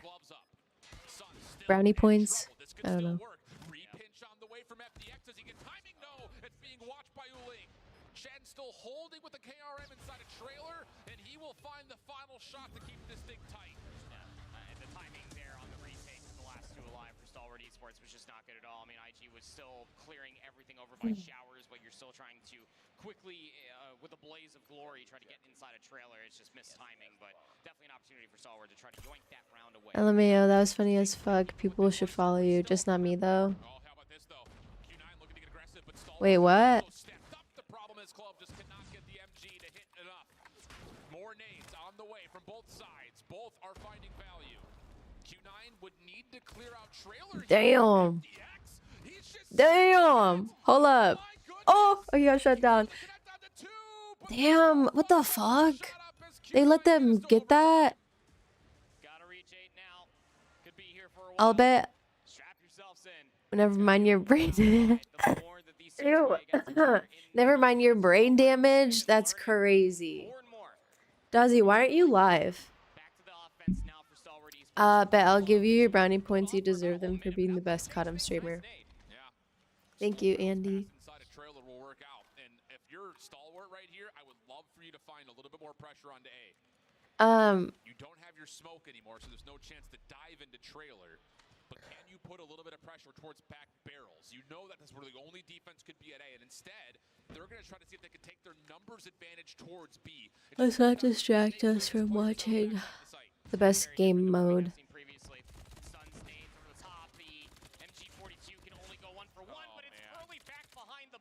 Also has the read on the third, and it sits nearby. That's a risky call from Stalwart. We'll talk more about that. This guy's about to ace. Stop. Curly has kept the car push safe, so you know that if Stalwart are still here, they're likely in closet. That's exactly what's happening. A couple of tags from Uling will confirm, but they will back off thinking that this is going to be, you know, if they were to play this, they're going to re-wrap back, and as Chinese Search and Destroy often leads towards, it's going to be a 3v2. Let's play our numbers together. Yeah, just play the 3v2 retake. Might be a 2-1 split once they do get the mutual information, but here's the hesitation coming through, at least for IG and FDX. I may have woken up late. You can still go live. They've given up the entirety of the map. They're never going to expect this full flank to come through when it does. They have cleared tires, though, so FDX can try to get back over towards the car. He's going to have an angle, but it's not going to work out. Q9. It's such a good call. And I love the fact that you call it, they're playing just for a retake. Because they know that Stalwart. What the fuck is happening? Clear deeper and decide if they want to get a plant. What does that mean? It's going to take time. So they have Come on, Stalwart. Sounds like a Hogwarts like kind of name. Yeah, but nah. Dazzy, what? Expecting Q9 to have this very similar setup, but here comes back the offense now. Q9 up on that point. And Q9 looking to take the smoke play into trailer, and they will isolate. Well done. Curly now has a post plant. Dazzy, will you go live and then raid me? Like, go live for like 5 minutes and then raid me? Nade smoke still alive for Stalwart, who are hanging onto this back corner. The problem is they cannot contest this plant as the nade over the top does not land. So now they're going to play retake.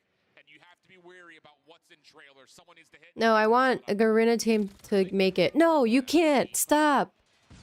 2v4 for the Oh, I'm gonna cry. Let's go. Oh, let's flip and go. It's a 1v1. No, it's a 2v1. It's okay. It's okay. Chill, chill, chill. Stop. Oh my god, no. It's okay. It's okay. It's okay. And I will say again, Stalwart did what they needed to do to play some good chess against this Q9 team, but There's a way for Stalwart to win the next 2 games. There's a way. Remain flawless on Search and Destroy here at Worlds 2024 at DreamHack Atlanta. From a 2-4 half to overtime to winning 8-6. Both overtime rounds came through. And as you said, the 4D chest was just absolutely perfect for Q9. But credit where credit is due. They almost lost that. Opening handful of rounds. And then also the return effort once they were losing offensive rounds over and over again were so good. But then Q9, how deep does the bag of tricks truly go? It's as small as just the littlest of alterations over by their B defense that completely kept Stalwart off guard. Because why wouldn't you try to go back towards the B push? It's where you found most success on your offensive half. But when the Suns don't connect over top of the nades and Curly goes unnoticed and it's a free angle for 3, very difficult to combat from when Q9 is playing like this. I think the other thing, I want to go back and revisit that first overtime round where Stalwart gets the opening nade pick on the trailer. It's a guessing game because Q9 have sometimes had Uling playing at B with a sniper rifle.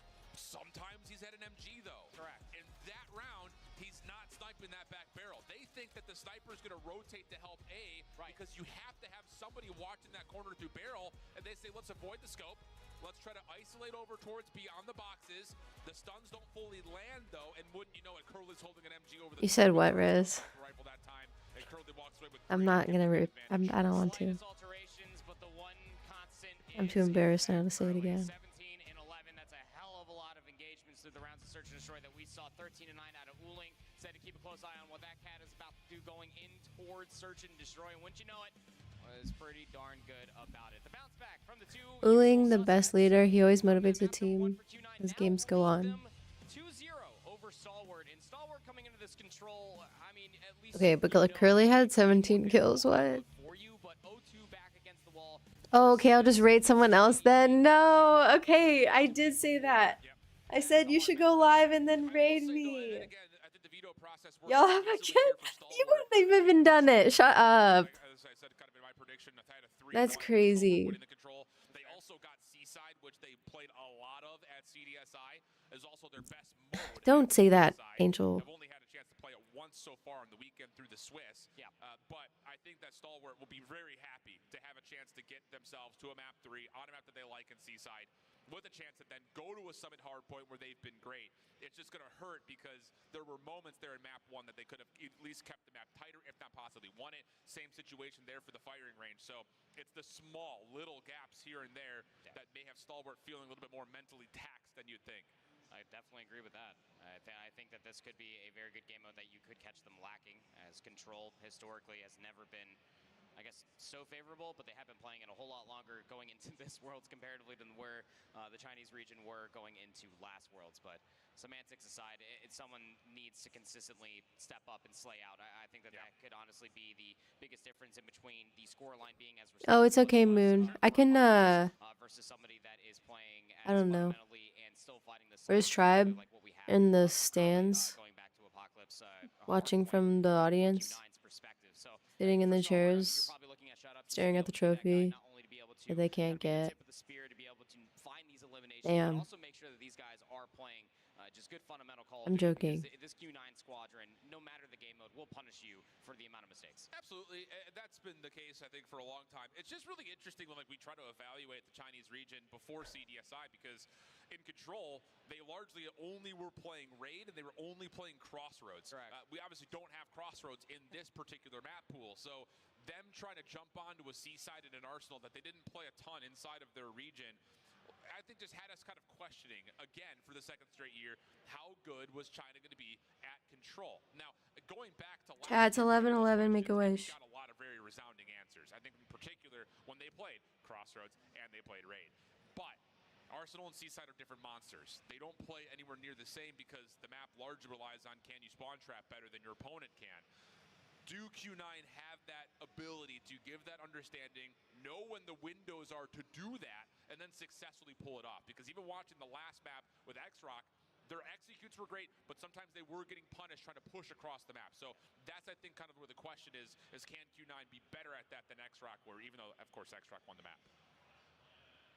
Yeah, I mean, look, what X-Rock were able to do comparatively to what I think Stalwart has been doing across this entirety of the series, barring some rounds in Search and Destroy, is being unpredictable. It's not playing too one-dimensionally. That's why, if you want to go back to make an immediate comparison in between the modes, you go back towards that break of tempo on P2 for Apocalypse. That's where we were kind of exclaiming, both Shift and I here on the desk, of just somebody just needs to hit a route. That could have been a difference maker, and someone getting creative rather than just taking the immediate route to try to get to the objective.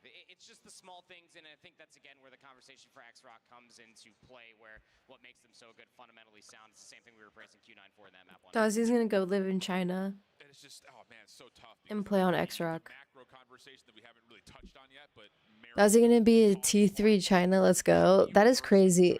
Did Rezz sleep? Yeah, I fell asleep just now on stream. The next conversation, right? Because if you're Q9, you're going into control. Champs won't leave NA, which for them, like, you're still happy because you have the issue is issue with visas. you're going to Search and Destroy, Yeah. which, again, you should be confident on. You are flawless on it But, for like, the entirety of the weekend. This one, the closest Search and Destroy they've had thus far. But onto Tunisia, Search and Destroy, that's where Uling should feel more than comfortable. Yeah, and again, in terms of map pool, because That's not our fault. Since China plays it a little bit differently, is Tunisia, firing range are the two most played Search and Destroys in this pool. Coastal would have been the other one, but we don't have Coastal in the pool. They were not strong in terms of reps on Kurahana. They were not strong in terms of reps on Takeoff. So I think, again, just kind of looking at the international side of things, you want to try to put them there. The fact that Q9 get a firing range and they get a Tunisia feels like a steal away. Plus, then you take the hardpoint conversation in the mix. The most played hardpoint map that China Secret has played. sleepover stream.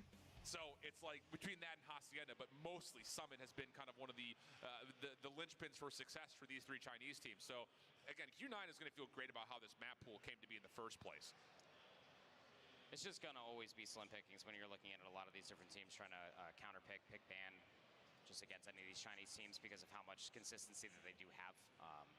And I think that the same conversation is right there for Stalwart, given the simple fact that you have to pick ban for comfort. You have to try to get your best map set, and more often than not, when you are facing against these top 4 teams that was point them going into the weekend, those maps become your most comfortable, but are also their best maps. Very slim pickings, but without further ado, Have you done another code? The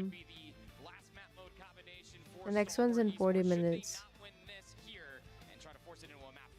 The other side of this, the whole thing is like, we're digging into like the whole chess game of how the vetoes work, how certain like minimal moments go throughout the maps, but we only get to have those conversations when we see two squads that are playing great COD. And right now, these two teams are playing some pretty great COD. Agreed. So that's why we dig into the nerdy side for all of you guys that are out there. Let's jump into the C side, though. Get into the action as Q9 will be on the opening offense with early eyes towards B. Stalwart's going to really invest their defense on the A side of the map through Winery and then try to re-wrap through middle. But as they lose shot up, Q9 are very aware that this next hit has to be coming through U-Haul. It's just the stack immediately inside the zone, just trying to bait them. Timing for at least 2 is not favorable, but Sun's scope, because of course it is, going to be able to find 2. So B zone still being worked on, second segment locked. And shot up's going to just test his luck, Fuck. man. That's what happens when you test your luck. Okay, Sun just slides out, finds a quick scope, and now the B zone is gone. Entry towards A, still being worked on as Chen is just hanging out, waiting to see if he can punish someone trying to go for a spawn trap. Does not find the elimination, though. So, good map control and response here for Stalwart, but they still have to defend for another 2 minutes. Yeah, they sure do. And look what immediately came of that convincing kill feed that they finally got for themselves. They're only trailing by 1 life, but they do send 2 players to maybe try to X-Rock winning. Keys will probably be Evely versus X-Rock final. No, I'm asking because I want to go eat, so I don't know if you did the 3rd code. It's in 40 minutes, so you're... Oh, I did the 3rd code already. And over towards Secret. Oh. Crouching on the flank is great from church side. Here, 1 second. Let me post them all again. That means someone subscribed, if you guys can hear that. I don't know if you guys can hear that. The opportunity for a pitch to come through, but Sun right there for the trade, and now he's got the Tundra out. Sun's doing it all with whatever's on the ground. Doesn't make a difference. Give this guy a butter knife. He'll find a way to make it work as Sun's on 5. Okay, there's spaces. Oh shit. Stop. And that may be enough to blow Stalwart out of this first round, although the response is good from FTX and IG to get back in. Some people just want to watch the world burn, Mr. Wayne, and that is... He said, what the fuck was that? This map number 3, 9 I don't know how to Eliminations press, gets the Sparrow, rips it immediately. So as a Dude, Fnatic why? going towards the second round, it is so Why is it doing chaotic. that? Curly also got a Predator missile at the end of it as well. And then it just goes back to the consistency of you have Curly, Uling, Mauchi, Chen, any one of these guys, including what you just saw from Sun, can pop off just like that. Okay. Insanity. Unreal stuff. That was some. Stalwart now have to put together some sort of formidable response, and it's in the face of operators and kill streaks after ready. Curly has already shown dominance with the equalizers. When does he want to pull those out? Well, Mauchi is still going to work on the left-right combo. Going to connect, obviously, and Stalwart will have some early entry in towards the point, but immediately get pushed back out. Bro, I punched the air and then Shift said something about it. I'm dead. He's got an R9, so he's just going to be playing this over towards Bakery. Yeah, Sinbad. That was a subscriber sound. Sometimes it doesn't work though. It's like stupid. I need to like turn it off. I think it's from like my, it's like the Trovo bot, like Botrix. And the 1v1 over towards B does work out. Curly calling in the cruise, only able to find one with it. And that's enough for a double stack to start to ensue over towards B. This is a chalk and rotate moment here for Q9, trying to get aggressive, but getting punished. Good response here from Shot Up, still holding over towards this. Sinbad, thank you for the donation. Thank you for your Canadian dollars. I appreciate that. You just said an emoji with the face, so. Oh, you just wanted to hear that. It pops up on my other screen, like my iPad screen with my game. Yeah, it's delayed. Sometimes it doesn't even work. Sinbad, thanks for the donation. What's the best place in China to visit? I don't know. She want the Nebraskan dollar. We don't have our own personal dollars. We use United States dollars.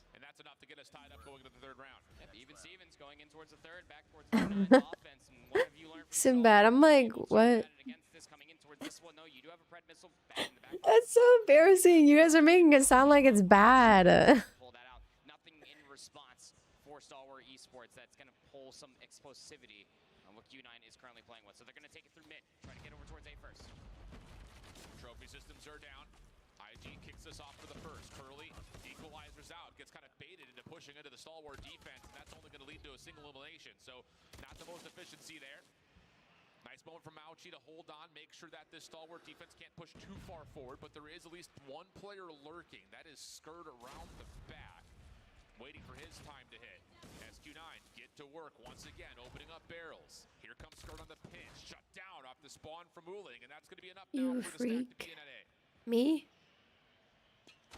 Slow capture though, and that's because Chen Damn. Q9 started to push all the way up into the fencing. He's gonna get caught on the cross. There is assistance now though, so Q9 might have thought that they had numbers, but Clove just flies on in for two. Uling feels like he has to pull the War Machine. Yeah, plays crazy with this combination back. What's up, kids? Hi, Boaz. Welcome back. Stalwart could we still win this if they lock Sun and confuse Uling? This is good political Call of Duty, friends. Absolutely beautifully done. FDX turns that into 3, waiting for that War Machine to explode. They just have to win the controls and win the hard point. And then literally win the next 3 games. It's a lot of Cod Mobile. He moves in towards checkers and he finds Chen. Really well done as Stalwart's defense now has the map. They've got the time and they've got the lives. 25 seconds remain. Sun saw all the value that was being pulled for Stalwart Esports, and they're on. What's up, Shaq? Rezz never been up this early in her life. Fuck off. I literally work at a coffee shop. I have to be up early in the mornings. I literally have work at like 7 a.m. which means I have to be up at like 6, which means I don't actually get up until like 6:30 and then leave my house at 6:40, maybe 6:45. That's pushing it. Mooney, hello, and Shake Shack. Shake Shack, what's up, dude? I've been to China for 2 days. I could barely breathe. There's so much pollution. STE needs to win all 3 games. Yeah. Hey, Shaq, you suck. This is where you cannot afford to scam. If you are Q9, you do have a winnable situation here. You do have 2 operators in the back pocket. Oh, snap, it's Nat. What's good, Shaq? Why is everybody being nice to Shaq? It would be so good if you can get at least one of these operators out for stalwart, but their son 6:30 for you is like 1 p.m. What? Hardworking. Thanks, Sam. I start work at 8. I wake up at 7:50. I get to work at 8:30, 8:45. I'm dead. Everyone likes me, unlike you. Shut up. I like you. I'm just messing with you.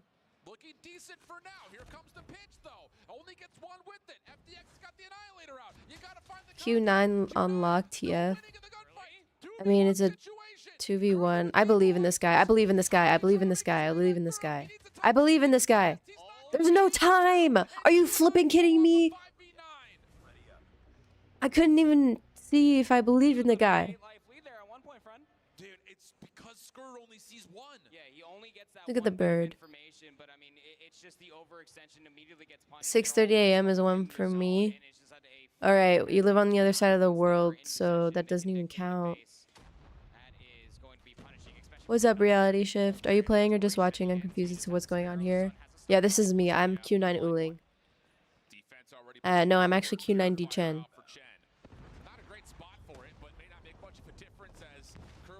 No, I'm Q9 Macaulay. Mauchi. I'm back at D Chen. I'm back at Maki. Ouchie. They don't watch Curly? I'm STE Clove. Damn. I'm back to Chen. Rezz, your hair is big and floofy. Yeah. Thanks, kids. It is big and floofy. I love floofy hair.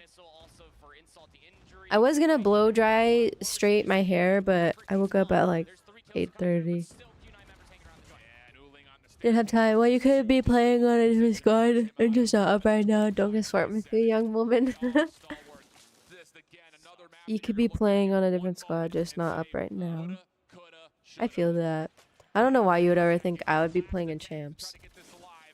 But because you think so highly of me, thank you. If my hair makes my pillow wet, I'll spaz the F out. Yeah, same. I don't like that. I can't take a shower at night because I can't sleep with wet hair. I miss watching you play. Can't wait for this to be over. Yeah. I wish I was playing right now. Stalwart just got taken out. I have no idea what champs are. This is our champs.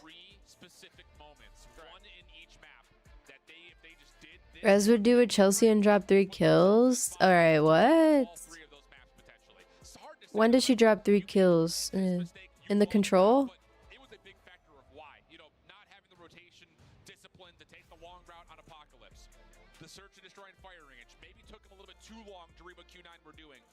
Alright, but that happens in control. First of all, she fragged pretty well with her hard point and her search, so like chill on this. Chill on the control. Yeah, Shaq. It is.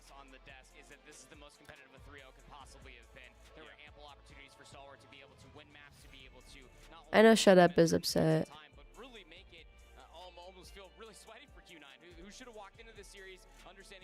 But hey, I don't think...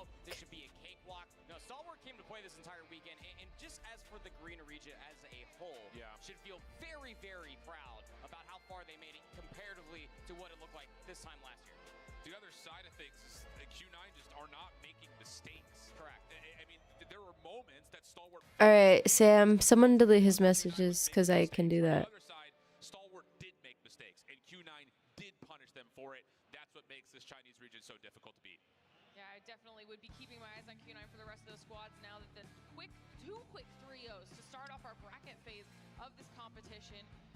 Q9 moving forward now into the semifinals after closing out that control. And honestly, things are going to be tougher now that we're seeing just how strong the two teams that have qualified so far are heading into semis. These are going to be some tough semifinal matches before we even make it to our grand finals. It's just the shark-infested waters and the I guess the nature that is a single elimination. That's crazy. I knew Q9 would do good. Which Sam? There's two of them. Sam on Cod. Some really good slayers, not only the consistency in between yesterday coming into Shaq, what are you up to? Some of these teams want it. I'll tell you, this is going to be a really fun 8th matchup in the last couple of months between Q9 and X-Rock. I think it's X-Rock versus Q9. Yeah, that's gonna be someone we'll see after. The next game is gonna be Galleries and LG.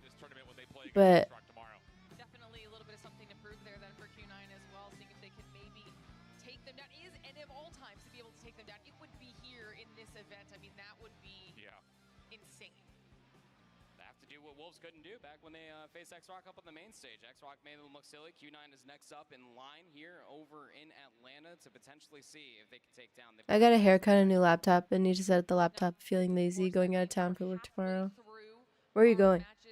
Tomorrow is Sunday. If you're just joining us, like I was saying, we have had two quick 3-0s so far. The first one going the way of X-Rock. I bet you feeling good, Shaq. Up here going the way of Q9. That means we still have 2 more quarterfinal matches that we Nice. ¿De dónde eres? Mi familia es de México, pero yo nacido aquí en US.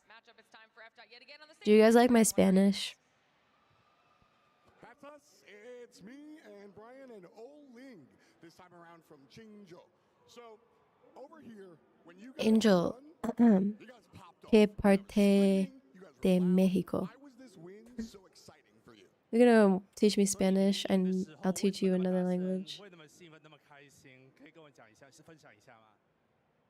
因为今年是我们第2次来到亚特兰大，然后去年的话，我们比较遗憾的倒在了就是半决。 Guys, the translator last year, the Chinese translator was hot. Where is he at? 这是一个很值得记住的一个时刻吧。然后我觉得，如果是明天，我一定要更往前再进。 W Spanish, OMG Rezz. Let's go! I saw someone say she was annoying yesterday, but IDK, I kind of like her. Who? Getting timed out. I drive back tomorrow. Oh, from your families? Pero, Rezz, ¿por qué no play Cod M? It's real now. They're here, and it's making it happen. So that was a little lofty. I want to get into the weeds here. Stalwart. She didn't ask to be born Latina. No más tuvo suerte. And a lot of these teams have been scared of them, saying that they're one of the better teams.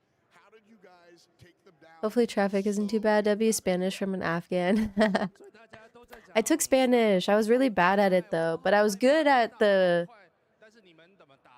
I think what's wrong with my brain is that like I know English and the grammar like so well. The grammar in Spanish in my language is backwards. So like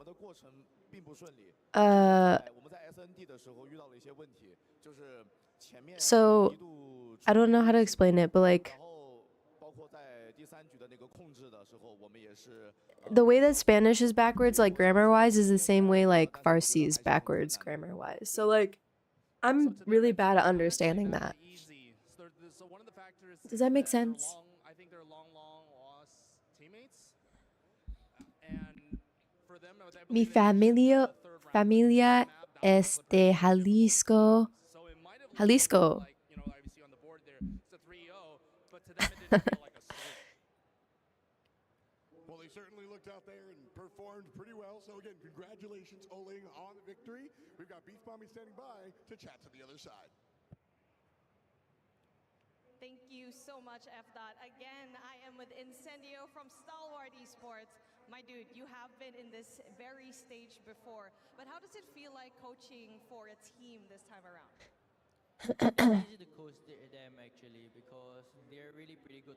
If they cross out their name while he's standing there, I'm gonna scream. I have to watch. What happened in the matchup? It was very close, but at the very end, you had crumbs, but you were not able to kind of capitalize on them. Moon Farsi yad nadadım.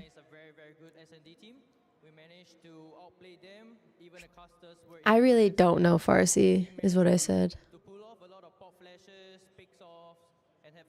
Feels like a fever dream hearing Rezz. Chitorasti kandalak. Hubastum tashakur shumat chitorasti. I just wanted to get your feelings, right? I know that right now a big game has just finished, but how does it feel like to be here in Atlanta, especially with I suck at Farsi. FTX and AG finally being here the first time here in the World Championship? I think they're adapting pretty well, despite they just landed like 2 days ago. So I think they have a blast here. Just that, too bad we're eliminated. Man, you looked pretty good, but at the same time, competition is really stiff. But I do want to ask you, moving forward, how is next year going to look like for Stalwart Esports and for you as a coach? I'm better at Pashto than Farsi. Who, like, your family speaks both? My family only speaks Dari. Lots of fixes, but it's okay. There's still another year to definitely look forward. Rezzy Chan, you're ready to start in your own very dramatic novella? Yup. I know Japanese and stupid. Arabic is more tough to learn than Spanish. That's just because the... What do you call, like, the... Definitely no stranger in this competition.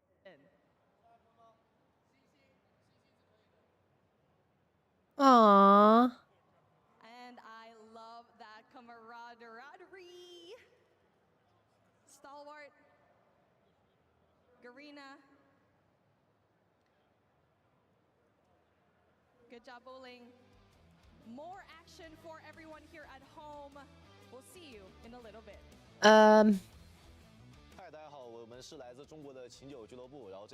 I don't know what it's called. Like, you know when, like, you type things in, like, English text and it's like that's the romanized version? I don't know what you call, like, languages that have, like, not Roman letters. Latin, whatever. Try to learn Dutch. I've learned Deutsch, which is German. Wie sprechen Deutsch.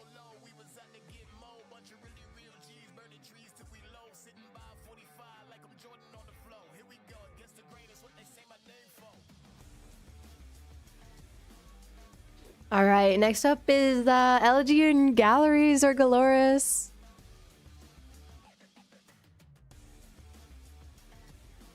And then LG is gonna have to go against Wolves or Elevate tomorrow, and they've already beaten Wolves, so.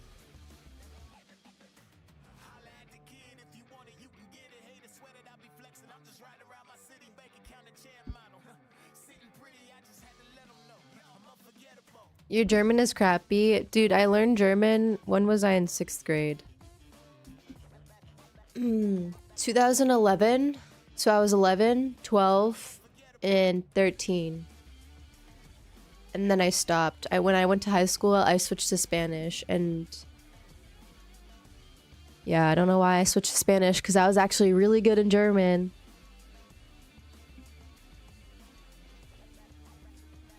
Ich liebe dich is I love you.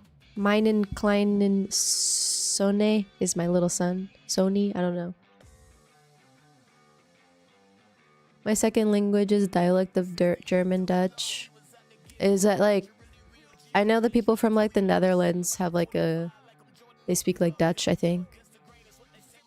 This one would be tougher. Galleries is my second pick. I hope they do good. They're also respectful today. Someone said love has no language. True. Is Tribe out? Yeah. It will most likely be Elevate and LG. Won't win any hardpoint maps. Kata never taught you German words? Not really. I studied German in college. Kata should have taught you Spanish. What? She speaks Portuguese. 30 years ago, but I mean, I guess you can understand most Spanish. 30 years ago, Rezz was in 6th grade. What? Only know what I know from in German and wait, Holland is Dutch too.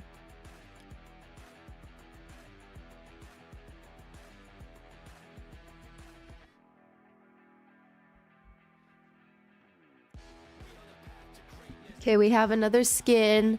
This one's gonna be in 20 minutes. I think it's either the operator skin or like the character skin or like the gun skin. I have no idea.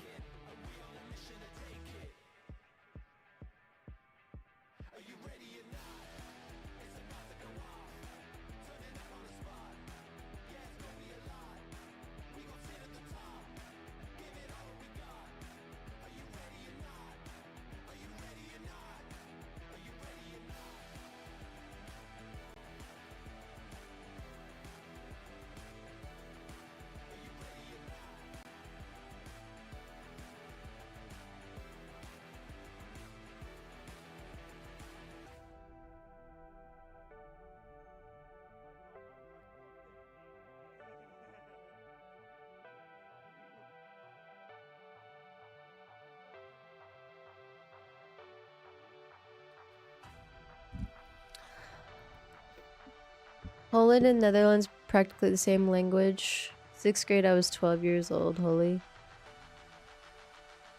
Learned a Japanese word, but I already forgot it. My second language has parts of German, Dutch, and African language. We asked.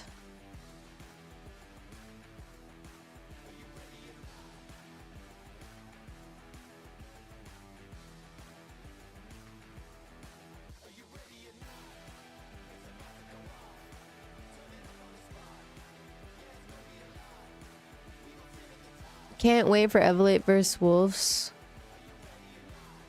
You don't want to watch LG and Galoris? Two of the West. The last two West region teams.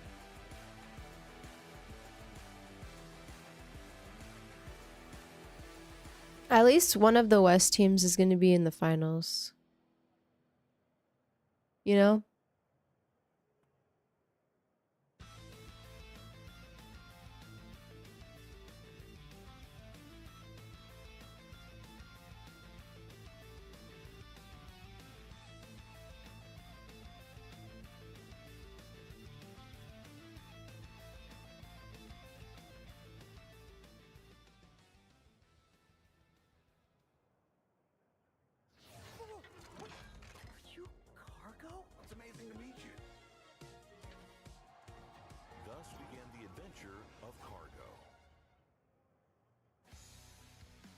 Whoa. What's good so far? All right. You like to hear a little bit of that. You guys are getting ahead of yourselves, though, because I'm going to ask you to get loud real soon.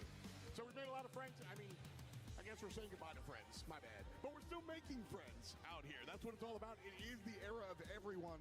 And I've got some robo-friends along the way. Our homies at DHL have been really, really cool to bring out their big man, Cargo. Everybody say what up to my dude, Cargo. Damn, Sinbad, what? You don't even want your own Canadian friend to win? Mr. Raff, Mr. Ayo, Yap.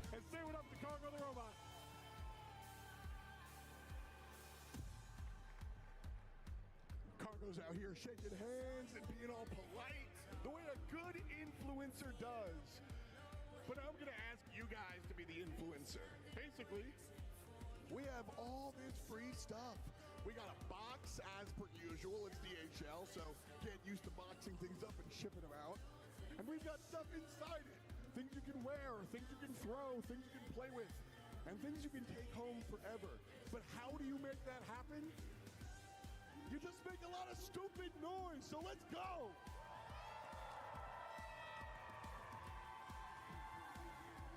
You gotta keep going, and Cargo picks the loudest person in the room, so make it explode!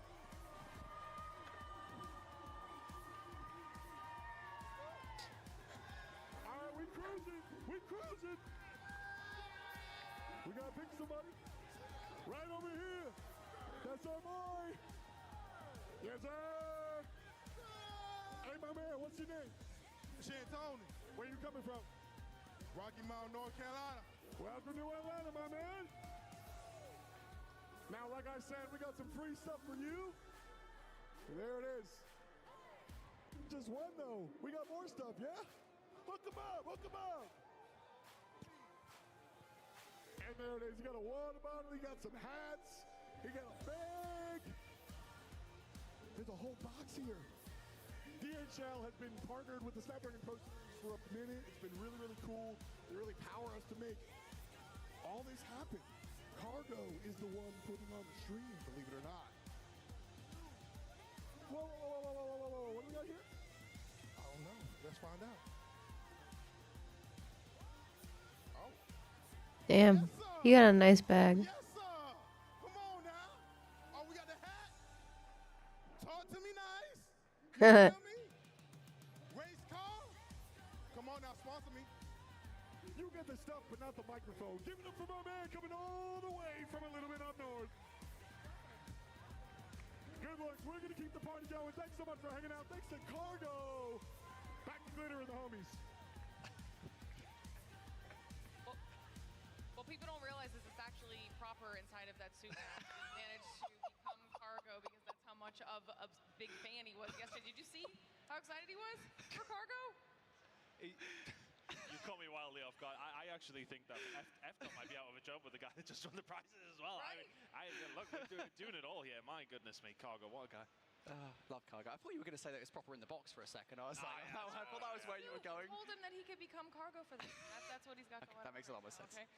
Welcome back, everybody, to DreamHack Atlanta, our Call of Duty Mobile World Championships. We are live. It's still day 2. We're halfway through the day already because we have 2 quick 3-0s so far for our first 2 matches. 2 of our teams have made their way through to our semifinals, and we're looking to find the last 2. That's what we're going to start doing here today. Match number 3, right around the corner. This time it's going to be between Luminosity and Gallerus, the last 2 remaining teams from the western side of things. So let's start talking about them a little bit. We'll start things off with LG. Well, I mean, look, at least we're going to have a Western team there tomorrow, I suppose. Look, for these 2 teams, though, it is a big opportunity for both of them. But for me, looking at LG, for them to get through the way that they did, some big upsets coming through from them. They did so well yesterday, very resolute though, having to go through the long way about it, but they absolutely got the job done to get themselves here to Saturday. Yeah, and it is a weird story, I think, for LG this year, right? Of course, these are players that, for the most part, were not on the Seminole roster from last year, the LG roster, I should say, from last year that will go all the way towards top 4. These guys have been kind of trailing behind that, and during Season 5 of the Snapdragon Pro Series, they changed that up, right? I mean, they became the #1 team in North America through a new composition of players, and now they quite literally have the entirety of the region on their backs. They are the last North American team in the competition, and they have stiff competition on the other side as well. Look, LG, I think, Dude, LG being the last team in NA being right now says so much, and like they've literally shown it too. Like they've been playing this game, they've been practicing. they're still fighting to kind of stay alive. And we've got some stats here too. And we actually got to do an interview with AORAF as well yesterday, and we heard some really good thoughts from him after their win.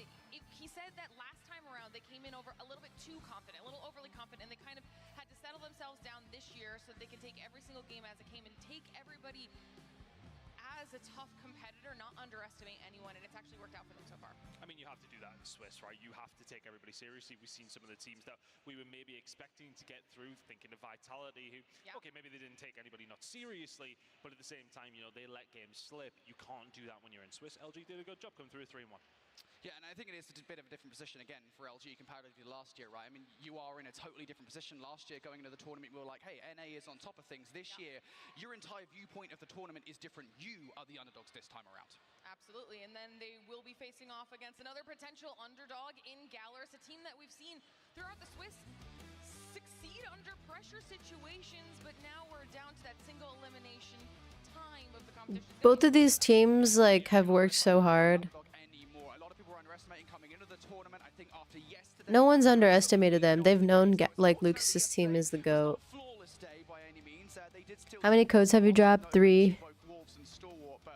the end of the day, those are two pretty good teams. I think the most impressive thing, though, about Gallerus is very clearly you can see the improvements they've made from SBS Season 5 into Champs. During Season 5 of SBS, they were a flawless control team, but the hardpoint and Search and Destroy could be a little bit shaky, and at the very least, well, one of those things has been worked on. Their Search and Destroy was phenomenal yesterday. I don't know if it was just the map. None of the EO teams took it serious. They never do. Aren't surprised. Yeah. I wasn't surprised either. Some of the exclusive players were in the gym. I feel like that's all they care about. Wow. Hold on. They really do need to have improved on hardpoint after yesterday, where they really weren't at the races on that one, and that's what you look at for them. And okay, maybe the statistics aren't there, but in this series, it is vitally important that you are able to find that. I didn't mean to put an You need to back those good search and destroy stats up with something else as well. You can't just be an SND team. And that's something we were talking about in the green room as well. Now that we're at this stage of the competition, and just this year, I'm about to drop the 4th code in 10 minutes. only one of these game modes, you need to really make sure that you're nailing down multiple avenues of potential success. Yeah, it is just right. It's the modes, it's the maps. You can't really. Those are the first 3. At this stage of the competition, it kind of almost loops into the veto conversation a little bit, right? Where it's just like, you know, if you're bad at something, you almost kind of have to hard veto it. That's a conversation I think coming in the tournament we had about Seaside Control. It's a conversation that does apply to Gallerus, right? Because Seaside Control was a map that they were struggling on yesterday. So, yeah, you cannot afford to have a shallow map pool whatsoever. So we have the vetoes here going into this one, and there was a couple of questionable decisions, a couple of things that we kind of expected to see. First and foremost, I expected to see Takeoff, Search and Destroy banned, given how good Gallerus were yesterday in that map mode combination. It did get banned by LG, so good job, LG, on that one. I expected to see Seaside Control gone by Gallerus. That's both the case. What we're left with, though, is kind of a situation here where, LG didn't, they banned Summit Hardpoint versus Gallerus. I was kind of confused by that decision because Gallerus are not that great at Summit Hardpoint. I think we'd have preferred that. And that decision has led the first map in this best of 5 to be a standoff hardpoint, which is Gallerus's best hardpoint map. So, in a way, I think that's kind of a mess up, but on the flip side of that conversation, Gallerus have allowed Express Search and Destroy through, and that's a very strong S&D map here for LG. All right, well, we've got the match just a few moments away, so let's start talking predictions, okay? We've got all the information. Now tell me what your thoughts were and who you think's going to be taking this one home. I think, you know, when we looked at it from the outset this morning, I absolutely believed in Gallerus, and I still do as well. I think it's very easy because we've seen them so much yesterday to get that sort of influential gameplay on our screens. I went 3-0. I think they step it up here again today. I think they bring the S&D, and I think they can go on and do well here. I feel as if they are the ones who thrive under pressure, especially with what we've seen from them at Mobile Masters. Okay, their hardpoint wasn't necessarily great yesterday. I think they turn around today. And Why doesn't Glitter Explosion get a prediction? I said 3-0, okay? I'm just saying, I did not Anyways. say this would be a game 5. I'm pretty sure I said this would be a 3-0, and the reason I said that was because I think... Yeah, I saw that. S&D Express. Not that great yesterday. I have faith that they can take it. I now feel even more confident this is going to be a 3-0 simply because of the way the vetoes have gone down. The fact that they're managing to get a stand-off hardpoint at the very first map of this best of 5, I feel very good now this will be a 3-0. Well, it looks like Proper and Shifter on the 3-2 train this time around, but everyone in favor of Gallerus at the end of it all. Will it go the full 5, or will we get another 3-0 to add to our matches here on the day so far? Should be interesting to see how all of that plays out. If you did, I'll double check, just so everybody, I'll double check, make sure everybody did put 3-0. If you did, would you still be at 100%? No, because I messed up the last series. Okay, listen, okay. The last series, I was hoping, oh, not the last series, the series before. I actually don't know what I predicted for the last series to be. I think I said Q9 3-1. I think I was expecting Stalwart to maybe take the search, no, not search, so the hard point, and they didn't. So. I entirely forgot what I predicted for this game. You came up on the screen, I was like, oh, that's must what I said, but to be honest, it might have been 3-2 as well. Who knows, Brody? I'm actually quite lost. Yeah, I mean, you're never right, so. I'm tired. Well, we'll have to see. We've got enough disparity now. We'll have to see who is correct with match number 3, because it should be about ready to load in. Those flyovers will be here in just a second. Everybody at home, let us know your thoughts here as well. Who's winning match number 3? Who's the third team to qualify through to our semifinals and is one step closer to the end of it all? Let's dive into it. Well, here we go. Standoff hardpoint to kick off our 3rd game of the day, our 3rd quarterfinal. It is a Western matchup between Luminosity and Gallerus. Should be an interesting game. Teams on the stage just getting something sorted out, so I don't believe we'll be jumping directly in. I can see the referees in there, so we'll maybe just talk about this one a little bit longer. With this standoff, we're leaning towards Gallerus. We did see their struggles in hardpoint yesterday, but for you... Gone. By the way, you asked about the DRH skin, and it's like a It's just a camo on like a base. It's just a camo on like a base DRH, so nothing's different about it. In the second half of these hard points, Gallerus are more than competitive. It's just the first half. They're coming out a little bit slow. Maybe even just the start of these series. They're just not as warm as they would like. And then as they get further in, they get a little bit more comfortable. They're much happier, especially after the search and destroy. But certainly, I think if they can kind of come out firing on all cylinders at the start of these hard points, they will be much better off. It's interesting to see if they can change things up because their search and destroy looks so good, but everyone got a good look at their search yesterday and how well it was actually going for them. Is that going to help today for Luminosity? I'm not 100% sure. Gallerus seems to just have an answer to every single question. The only time we ever really seen them behind in the search and destroy was in their very first game up against Wolves. It was one of those situations where things weren't going well. Peg was just running riot across the map, but then they started slowing things down and started adapting. They seem to be more than happy to be able to do that. What do I get? Yeah, and the one thing I will say here is coming into this one, I know that Gallerus will be feeling confident about search and destroy, even though the map has changed to an express. That being said, LG cannot be underestimated in search and destroy. They were one of the best teams, if not the best team in search and destroy. Chick-fil-A. During season 5, they were flawless on it. They didn't lose a single map. And so for that reason, even though I think we're both pretty confident this is probably going to be a 3-0 to Gallerus, again, we don't know for a fact. I know all the Luminosity fans out there will be hating us for saying it.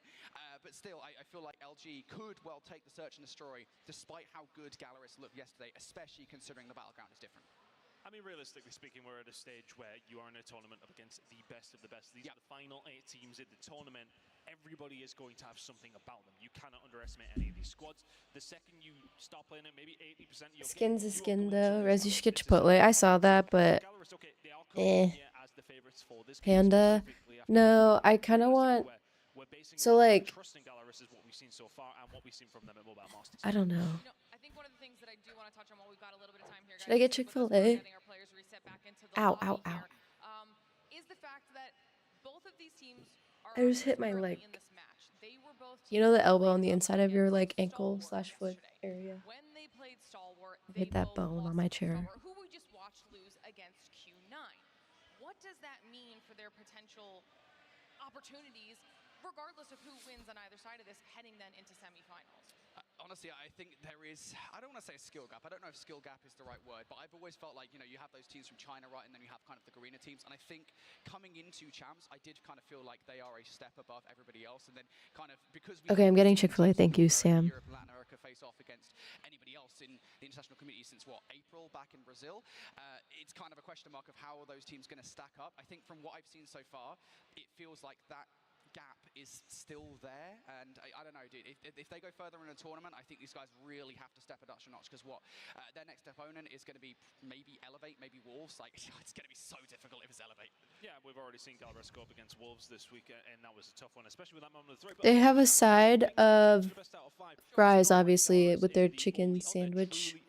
But should I get a chicken noodle soup with it or a side salad?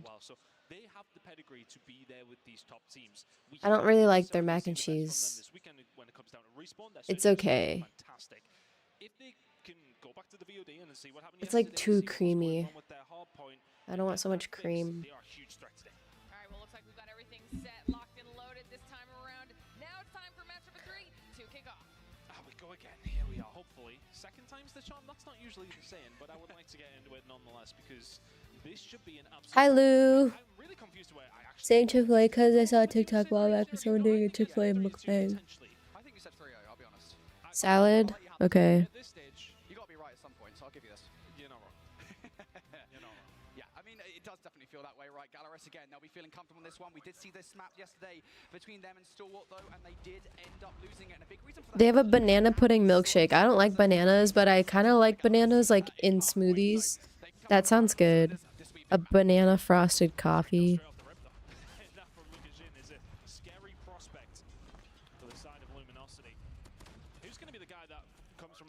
I'm getting a Sprite. These AR players on the side of Gallerus are something that a lot of players a lot of teams are struggling to deal with on occasion. Yeah, the thing is though, right, on this map especially, I think the standoff lends itself so much to close quarter combat more often than not, right? You're actually looking towards the SMGs of Galaris. I don't think Mihawk... They have a fudge brownie. I mean, so much of the conversation around Galaris is always around Lucasin. Mihawk is a guy that, especially on this map, I think can be so deadly, especially shout out to Toke as well, with the R9. He's been doing some serious damage. Right now, though, relatively slow start, just 2 kills to his name. Galaris now in control of the scrap time, so they'll be able to take this last 10 seconds away. But as we look towards the rotation, it's LG in control. Can they make this first decent rotation count for themselves here? We've seen some hellish games on standoff yesterday. I wonder if we'll get that same treat today. Big kills coming in from LG. Nice hold so far as the hill is just about to pop. Galaris have time to set themselves up and go again. You can already see one player coming in from the pinch side. That's going to be Foki. Keep an eye on that as Okay, I have a code for the DRH. I'm not watching this game right now because I'm hungry.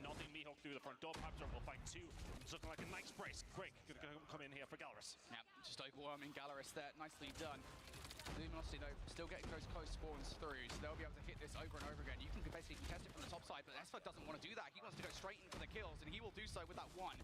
Ram's the only player, though, really to help. Kings is also there for a little bit of contribution, but ultimately Luminosity's efforts there to get in towards a hard point are not enough, and Foke will also win that R9 battle versus Raf. So Galaris just at the moment winning all these crucial engagements, and perhaps more concerning here as the Purified comes out for 15 seconds of scrap time is that Galaris have actually got control of the rotation towards Nu because Luminosity kept on pushing for that scrap. Yeah, LG fumbled this one just a little bit, and Galaris could add to that pain. Look at that kill feed just looking yellow.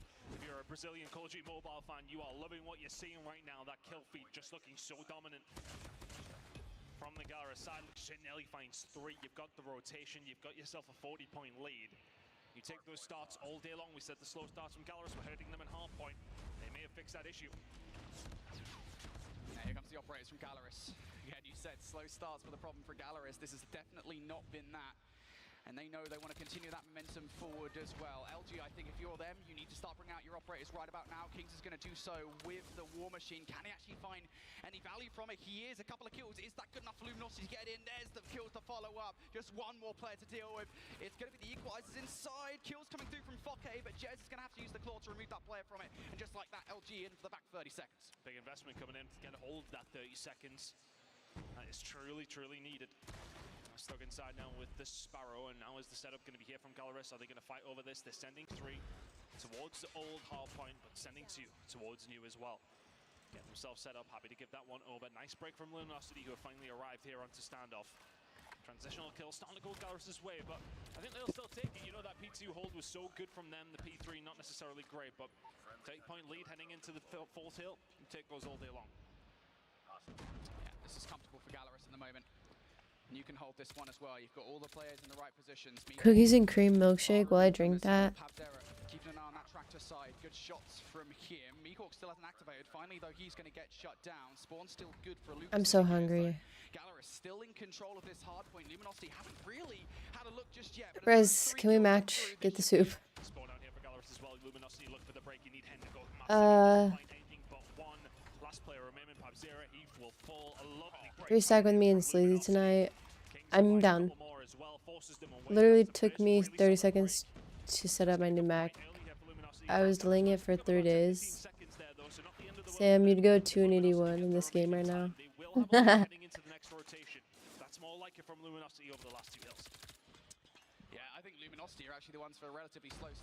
No, I don't need a milkshake. Because I have an Oreo sandwich in the fridge. I could eat that. Kills, and he is a player that in these playoff situations he always steps up. He's done it before. Of course, he did it for Seminole, actually all the way back at Mobile Masters. So he's a player that when he steps things up for a roster like Luminosity, I think the whole roster will step it up a notch. S-Thug picks up 3 in the middle of the map. LG now a good look here at P1 time. 45 seconds remaining on this, and Galaris sends it back with 3 kills of their own. Comes cruise missile that was available as well. That will be dropped in. Cartels will be dealt with, and all of a sudden P1 belongs to Galaris. 35 seconds to go. He will find a couple of kills here. Thinking about the rotation over towards P2. Kings ain't thinking about that. War Machine is Chat. It says 20 to 35 minutes, but if I pay $1.49 extra, it's 15 to 30 minutes. Alright. I know those spawns are quite sticky, so you can kind of afford to do so, but still, don't overinvest. And this this is exactly why. Spawn outs now start coming through for Gallerus here. So Luminosity, if they don't try to push through P1, there is an opportunity to break those spawns in towards Ol, but they have chosen to do so. P1 is the choice for Luminosity. They are hungry for that back 10 seconds, and they will get it. So now just 22 points, the difference between these two teams. Gallerus now going to bring out the operators to hold. Pay the dollar, but it says 15 to 30, so there's still potentially 30 minutes for it to come, but the standard is 20 to 35. Luminosity find themselves behind here. Gallerus in control of the point. Luminosity, the communication has to be on point. Let's go for a listening. Well, LG. I'm about to use my equals now. Seeker. Kenny bro is weak. Kenny bro weak. One more main. Finally. Seeker, war machine. Main push through. He's going close up gas. Yeah, dead. I smoked cross. I'm nading. I need trophies main. Market box. Go gas. In gas. One market. One gas on. Market rotating boxes. They're already rotating also, guys. Yeah. Alright, go new. I'm gonna smoke kills. Just one shot. No. We go new. It's all good. Block in, we got this. Yo, there's a guy new already. There's a guy new. And new? He's somewhere new. He rotated. I'm looking at blue. Courtyard to top blue. Deli. Ali now. Lucas to the right. Lucas. Yo, bottom blue. Bottom blue. One more. And Gallerus continue their reign of terror over towards P2, but Luminosity, they were slow on the rotation last time around. They need to be good again, but Raph needs to find a way through for the rest of his team to get themselves there. Pub-Zero will find 2, making it 4 in total in this life. Gallerus trying to find a breakthrough. Purified cartels. Oh, not enough value out of that whatsoever. Only 1 kill to his name. Close spawns for LG is going to keep themselves in the conversation for this hard point. Jez now, investment of the claw. You're just going to have to pre-fire this thing down range to make sure all these players get taken down. I paid the dollar. A couple of kills here for Jez. LG, now a moment to breathe. Gallerus now going to have to individually hit this one. Jez is getting all of these gunfights, but Pub-Zero able to climb through the window for free. Finds a double. Foke, can he get another kill? No, as Kings will double up Pike himself. LG fighting tooth and nail for this time. Gallerus get a bit scrappy over towards that hill. Mihawk's still trying to have a little bit of a look here, but Luminosity will be the beneficiary of P3. Pick up a decent chunk of time, but Gallerus limited them to a little less than they would have liked. 5 seconds remaining on that hill. LG will get a hold of every single one of those. Now the setup for Gallerus. They can dig themselves deep. The trenches are very much dug. And now for LG, which is the way that you've got to try and find a way through. Mihawk can shut down one on the backside. Pub-Zero is here, ready and waiting, but Esto has actually managed to slip the net here. He's going to be able to push on through, not quite. Eventually does get taken down.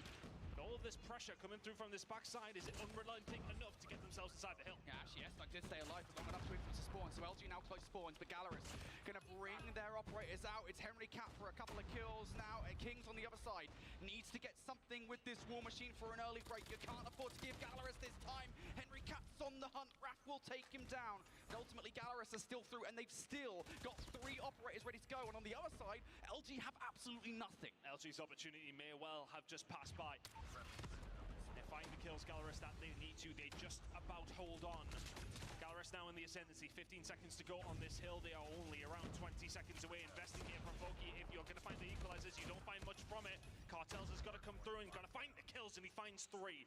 It doesn't get them a whole lot, but at the same time, it keeps Gallerus that little bit further away than they were likely going to be heading into this 3rd rotation. Gallerus find themselves around 15 seconds away. Luminosity far behind right now. Yeah, that was a bit of an intriguing investment coming through from Gallerus. I know it said that they had 3 operators. I didn't say they had to use them because they couldn't win regardless on that hard point. And now going into the next set, Okay, I think I ordered my food. making your operator cycle go forward a little bit faster, but still now you've only got 1. So you have to fight for this last 16 seconds inside the time. Luminosity trying to get it done. 3 kills now coming through, and that 1 operator that can. Pub-Zero the war machine trying to provide some overwatch. Pub-Zero's been leading the lobby for the majority of this game. 36 kills. Okay. There's another one to make it. I'm watching now. Incoming. Pub-Zero just ain't missing with anything right now. Gallerus in control at the point. Luminosity offered up a fight, and they still are. Continuing to be in this game. There's like 4 players, all 5. Dude, I'm really proud of Lucas's team because hasn't been able to get out of day 1 for like a few years now, I'm pretty sure. And like the fact that his team is just so strong right now, like it's really awesome. It's just unfortunate that they're going against LG right now, but I hope LG does win. I mean, there's 1 second on the point for galleries, but Ref's holding it down pretty well. They're holding next already. If they have this point, then They held it down for a while though, but they can win the SND. I know that they can win the SND. We'll just see how Lucasen does and stuff. Pepzera, Mihawk, Bucky. To change their hardpoint woes coming into today, coming into the most important match of the tournament thus far. It was those slow starts, and trust me, Galaris did not have a slow start there. And I'll tell you what, to be fair, despite that brilliant start from Galaris, what was it, a 60-point advantage or something ridiculous like that off the start, despite that, Luminosity were constantly snapping at their heels throughout the game. They just could never... They're really happy right now. Galaris playing incredibly well, and again, I think we're going to see it in the stat lines, but the key difference maker again, you know, versus Stalwart, their key players weren't really in the conversation until later on in the game. Throughout the entirety of the game, everybody stepped up to the plate for Galaris. Listening as well, the communication was fast and furious, but they just couldn't find kills. It really did feel like that kill feed was dominant by Galaris throughout the majority of that game, and really helped them on their way. And Luminosity, I want to say that they had like spurts, didn't they? They seemed to just have a few moments here and there where they find 5 kills, they'd get a hold of the hill, and they'd get some good time from it, but they were few and far between. Galaris just finding everything they possibly could have needed to throughout the majority of that one. Try to sort of kitchen sink at it towards the end for Luminosity, but the game had been done for a little while. And that's what it means to Galaris. That's what it means to them, yeah. For them so far at this tournament, they find it in map number 1, and that will make them... They all went positive on Galoris. Galleries. Oh yeah, the camo. The 4th camo skin. This is the DRH. Are you guys ready? Less than 59 seconds, we'll say. Inside the hardpoint is Raph with 30 at the bottom of the leaderboard, but still, I mean, LG, they're just not slaying out versus Galaris.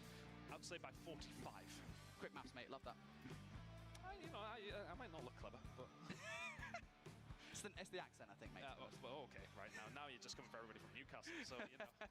But 45 outslay is a big difference. You know, who's winning? Again, to reiterate that it's not always about the kills, but when you've been outslayed. In the finals, it's X-Rock and Q9 tomorrow.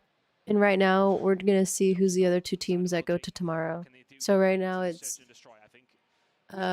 LG versus Galoris, which is LG's NA, and Galoris is LATAM. So they're the last 2 West teams. So only one West team is going to make it till tomorrow. Everyone, all the casters think LG is, or all the casters think Galoris is going to win. Here's a look at the stats then to show you guys exactly what the difference is right now. You can see kind of the kill differentials that Galaris have just frankly got more information. And then the game after this is going to be Wolves versus Elevate, which is another really good, 2 good China teams, I think, right? But again, a reminder that 3 of those wins came on takeoff, search, and destroy. That map was banned. LG sweep, inshallah. Literally, leaker. They've gone something they are very clearly more comfortable on in express, search, and destroy. They have been gifted that somewhat by Galaris. So, despite the fact that LG's... Elevate is Garena. Okay, so I'm hoping that Elevate beats Wolves. Well, it has to be something that they take, though, right? From how good the search and destroy of Galaris has been, they at least get one of their picks. We're going to see Kurahana for map number 5 if we do get there, but it's getting... Yay, Moon. That's going to be the issue right now, but they can possibly do something here. When it comes down to Express, I don't think I've even personally casted an Express at all so far over yesterday. I mean, okay, I was going to say, you've casted an Express at some point. Yeah, well, yes, I have. I thought that was where you're going. Many times for many years, thank you very much. But at the same time, we haven't seen it too much yet from either one of these 2 teams. I presume Luminosity maybe probably played over towards their side. Let's have a reminder of the maps that are coming up over the rest of this series. Search and Destroy Express, what we're talking about, is coming up in just a second. We will see Arsenal Control, and if we need to, that's the end of hard point. Search and Destroy. Damn, Moon. Moon really loves you guys. I think that opening map for me gives an indication to what seriousness Galaris are bringing to today. It wasn't just a win. Leaker. It was a convincing one as well. Yeah, definitely. I think this is the thing, right? Galaris, again, we kind of said that their keys to victory going into the series would be winning Damn, Moon. And then I guess, you know, it's a bit presumptuous to say they are going to win the search and destroy and the control, but, you know, that's just off knowledge of the fact that, you know, their control in Latin America during Season 5 was phenomenal. It was quite literally flawless. And then search and destroy yesterday, I mean, again, I don't know if it's just the map, but they just look so well composed. You know, very clearly you can tell they put the work in their search and destroy. Damn, Leaker. For me, it kind of feels like now Galaris are on the path to that 3-0. The only question marks are, is Express Search and Destroy going to make all the difference for LG? You know, Baby Raph gonna pull through on my parlay. And you know, if we do get to that Arsenal control, is it going to be something where LG come and surprise? Yeah. That is also their best control map. I seen that, Sam. Coming up in this series, we've got Express Search and Destroy next up, though. This is a do or die moment for LG. Remind folks, this is a single elimination tournament. You get one shot at redemption. If you lose it, you're done. Is Express going to be the way back into this game for LG? Well, we'll find out when we get back in. But for me, I think it's crucial. Look, I mean, the control has been good over this week. They will look at it as a potential way back into this one as well. But you can't let yourself go down too many maps in these series, in these quarterfinals. We've seen 2 3-0s already. The stronger teams are making it count every single time they get that advantage. Can Gallerus further cement what they want to do here, or can LG tie things up? Yep. And at the start of the Search and Destroy, I'm looking for aggression out of LG. You've got to get Raph in those positions where his R9 can be pivotal for site control. Express is built for those close quarter engagements. Here we go, right off the rip. Gallerus, they know it. They need to win these up close and personal gunfights. Anybody sent over towards A. Utility indicative of exactly what's going on for both two teams. Just trying to find a pick. I think that's one of the massive strengths though for Gallerus is their sniper play. But Foki will get Damn, Foki got 2 kills. Raph with the R9 taken down in the first round, and that's Gallerus' advantage already. I still got one, not the trade period. Mihawk got the trade on that one. Cartels gets Pebzera. It's just 1v3. So already brought it down to a 1 versus 3. If you can get the against Henry Cat and then get the hell out of dodge, that's nice. You've still got a wealth of time to work with, but he's going right back for the reach up. From the position he's in, Oh, there's 2 players pushing him. This would be one of the best 1v3s Fuck. likely to see if it was to happen. And it doesn't. Gallerus with a really good start. It comes from Foki finding those R9 kills to kick off the round, puts him in such an advantageous position. One to the good. How these dudes gonna beat Wolves but struggle on Gallerus? They know that Luminosity are an aggressive team here on Express Search and Destroy. That more often than not is the key to victory, to winning this map.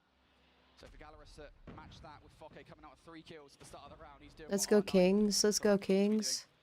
Foki got Raph again. Leaker, thank you so much for the $5 donation. Thank you, Leaker. Let's go Jez. Let's go S-Thug. Let's go Cartels. Yeah. Thank you, Leaker. Thank you so much for the donation. I appreciate it. Don't have to back him up. Don't have to give their position up, so you're then not getting rushed. Luminosity do a really good job. Big shout out towards Kings, who finds 2 inside the train. And then the gun getting the job done. We're over towards A again. Teams went even so far on this one, but look at the hold from Luminosity Gaming. They're heading over towards this side. Pabzera has to give a shout to his teammates and say, bloody hell, boys, help me out, because they are swarming over towards B, and Luminosity have complete control here. Yep, I really love that play call from Luminosity. Send a couple of utility bits over. Yeah, me too, gone. That is going to be an A kit. Players that were on B were not ready for it. Straight out of the playbook for Luminosity. And all members are alive here when this bomb goes down. So for Gallerus, how do you approach this one? You've got a plethora of places you can need to check. Well, you need to win an unfavorable gunfight. Is essentially what they need to do here. Luminosity are going to be posted up. Now, bomb is, of course, down. 40 seconds or so remaining on this one. This is a gunfight. Nice. Oh, no. Not nice. Yes, Kings. Thank you. Let's go, Raph. Please get that. Nice, Raph. Nice, Raph. Lucas got Kings. Raph went into a container. Wasn't able to get him. It's just S-Thug. Oh my god, no. No. Thanks, Ansh. Wait, what are the codes for? Skins. Like camos and stuff. It is Gallerus who are able to make the retake, and that's disheartening for Luminosity.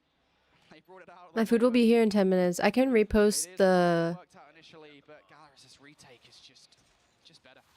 I can repost the codes.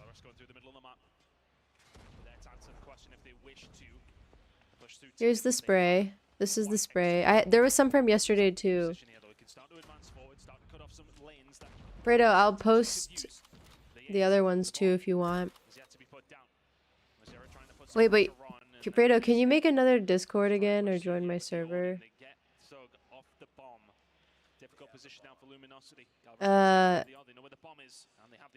This is calling card. The first one's a spray. The second one is a GS, a 50, like .50 GS, like the pistol thing. I don't know what people call it. 50 cal. And then the third one is a calling card, and then the fourth one is a weapon camo for the DRH. And yeah, multiple people can use the codes. There's 50 uses for each one. So those are the first 4 for today. I'll post the 5 from yesterday too.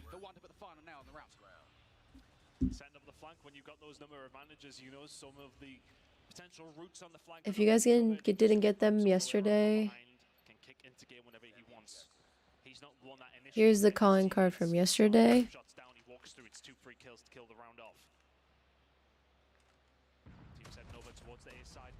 This is the FHJ skin. I agree, Gon.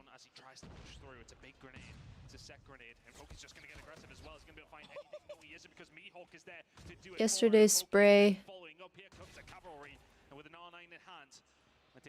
Let's go, Kings. Mihawk got the trade. Jez, let's go. Thank you. Hit that. You win. No, he should have just ADS, but it's okay. Cartels, you saw him. Again. Oh my god, no. Oh, you're the GOAT.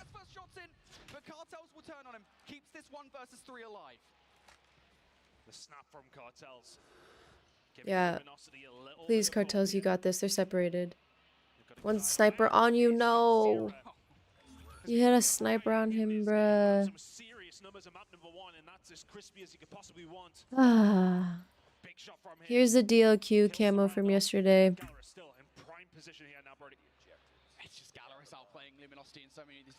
And here's the operator skin from yesterday.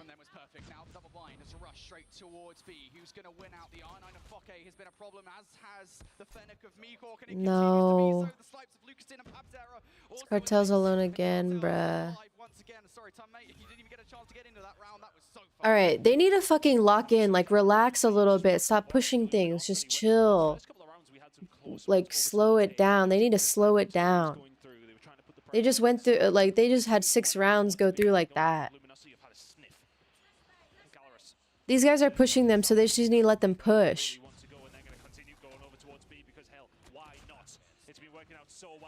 Look how fast these games are going. Like, why are you pushing with them? Let them push you, just hold. I don't know. I don't know how to play competitive. I just don't understand how Luminosity didn't see them run past. They run straight behind them. LG had no idea whatsoever. I mean, maybe Gallerus just got there first. I'm not really sure, but either way, LG taken by surprise from behind.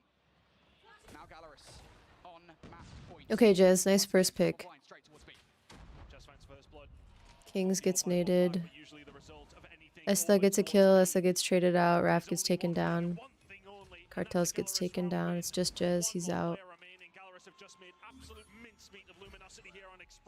Yeah, hold your best S&D and take the L. 2 to the good. Gallerus running away with this one. That's an LG map. That is an LG map. You get that, you get gifted that by the vetoes. You take that. And yet the same kind of play style that we know LG are capable of from SBS Season 5. They just were never able to enact it. What gives them success on that map mode combination back during the challenge season? It's Raph getting in positions where he can be a nuisance with the R9. It's Jez being frustrating with a sniper at long range.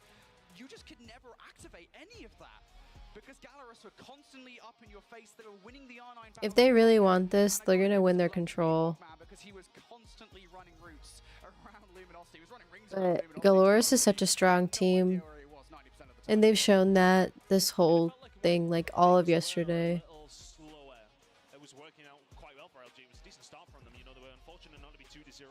And Lucasen has such a good team this year, like he deserves to go this far. No problem. 12-6 from Foggy. And a 7-1 lead. Hi Lauren, I know it's too insane.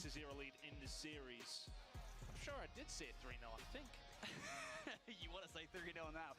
You know, and it goes back to those storylines, right? I mean, there's so much of the conversation around Gallerus. There's always Lucas in, right? And you know, I think we're partially guilty of that, right? Mobile Masters, that's hard not to be. It's hard not to be because he is just that good of a player, and there's always that conversation of point like, is he the best player in the world? I think certainly we were having those conversations around Mobile Masters, but you really do have to give some love to the rest of the Gallerus side because all of them are 35 minutes for my last Lucas, and I think, has taken a step back somewhat while the rest of the team are the ones slaying out. And that's not the worst thing in the world because it doesn't matter who's slaying out. 35 minutes for my last I code. think that's one thing we have talked about, though, with the side of Gallerus. When it has come down to their general gameplay, it has sometimes felt like as if Lucashin's not having a good game, then they sometimes can struggle up against some of the better teams.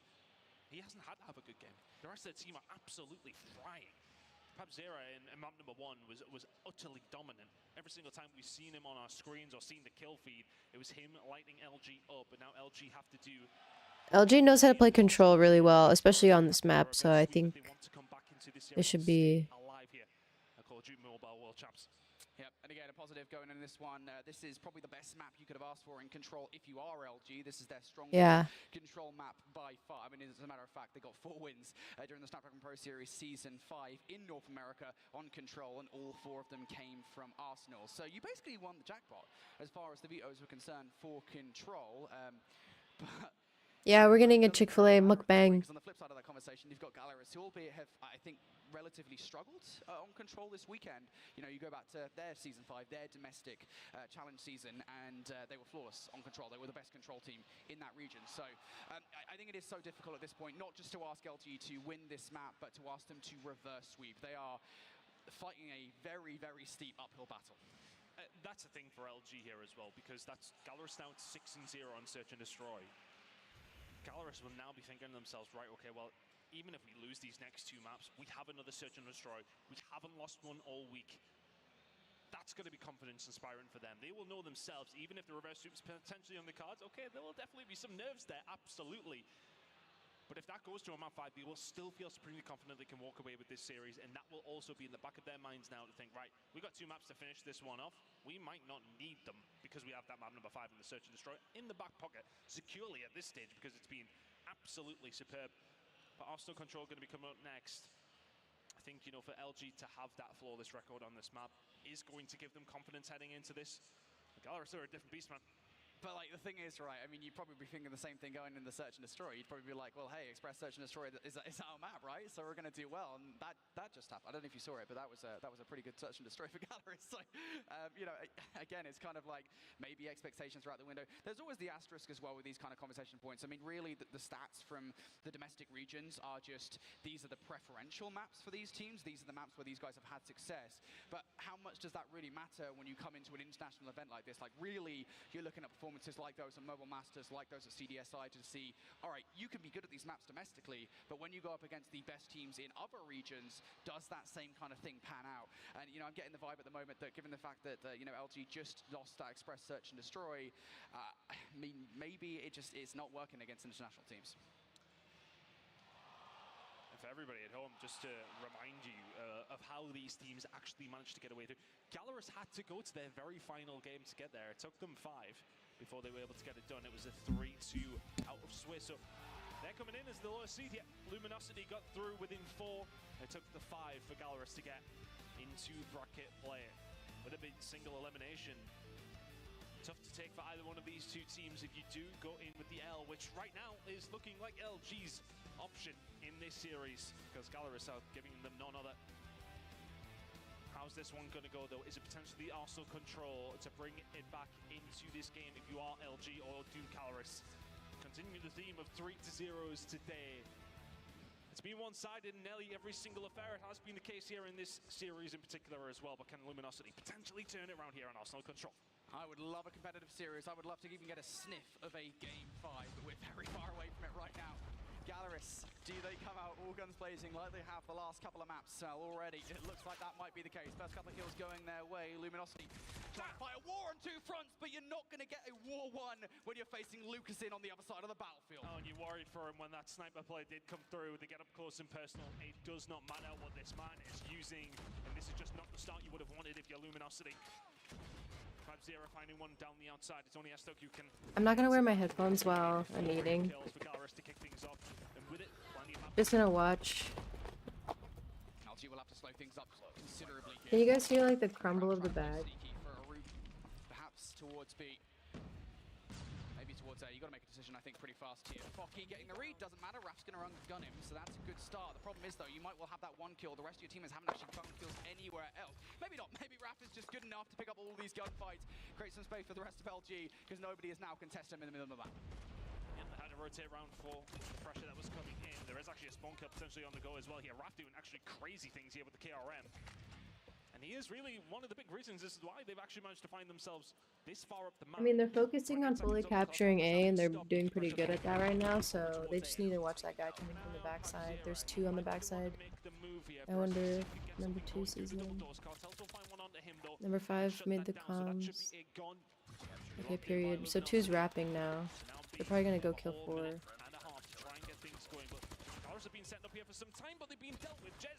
I'm watching the mini-map, by the way, because I saw that encounter.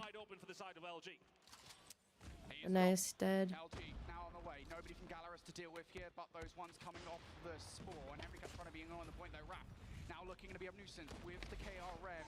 Gonna immediately bring out this Predator missile to deal with that pesky player that is on the point. Luminosity. First tick about to potentially be through here. Gallerus gotta find your way through. What are you using on your lips?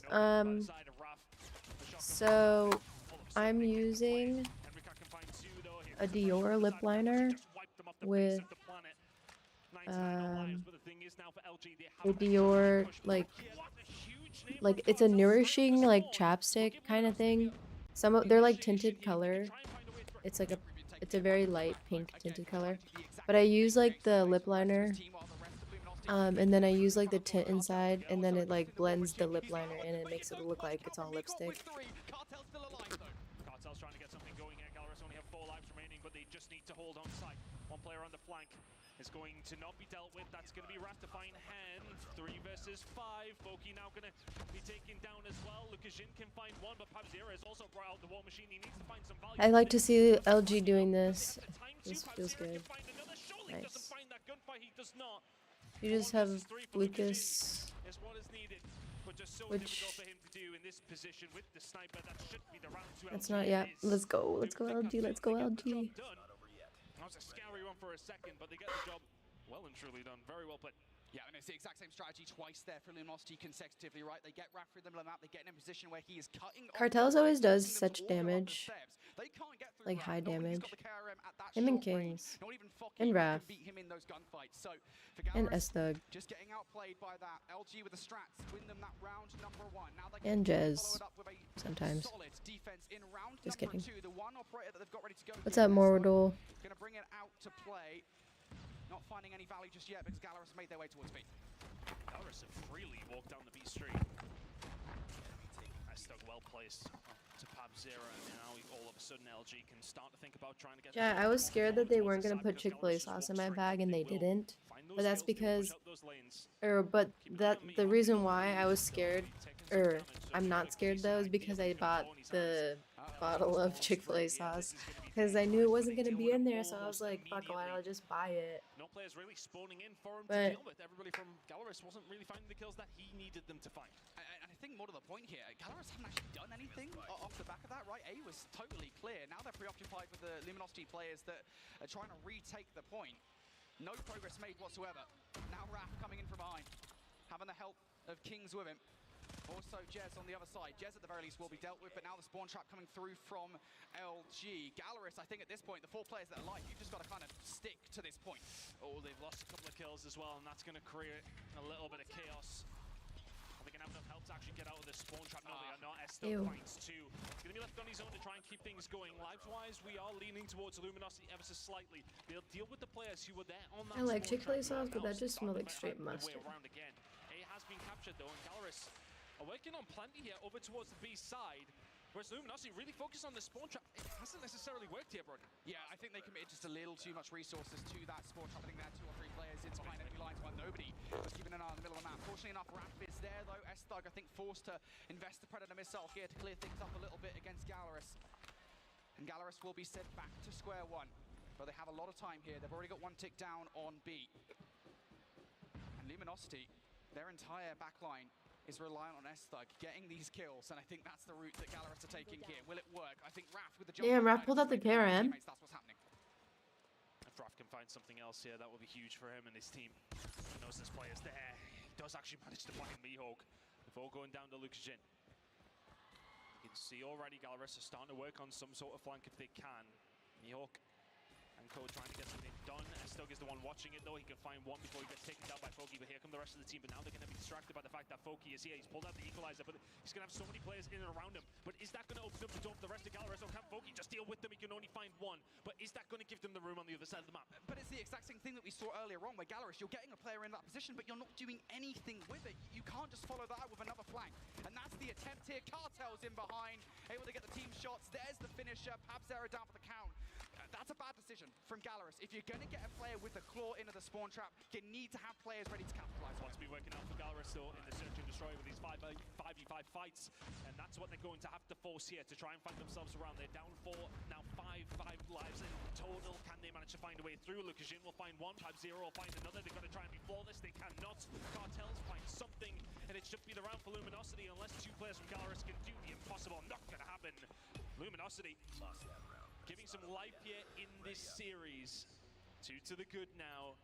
But Gallerus, it feels like maybe we're overconfident in some of their play, especially in round number 1. But round number 2 was a little bit of a fumble. It's just uncharacteristically individual, is what I describe it as right now. Gallerus, I think, Kings needs to do a little bit more in the same round. A spawn trap where they don't have anybody on the follow-up. I mean, I know he can frag out better than this. Regardless, Luminosity have everything going for them now, and there's this round. The amount of utility on side is insatiable. Predator missile down to keep Gallerus inside while the path has opened up over towards B. I mean, they've got so many options to start this round out. And Pabzera, I mean, no choice but kind of blindly fire these War Machine pellets down range. He will find one, but LG, I mean, they're still in the conversation for a B cap. Going to try and get a little bit of control. Kings does but the shots are fantastic with the Odin.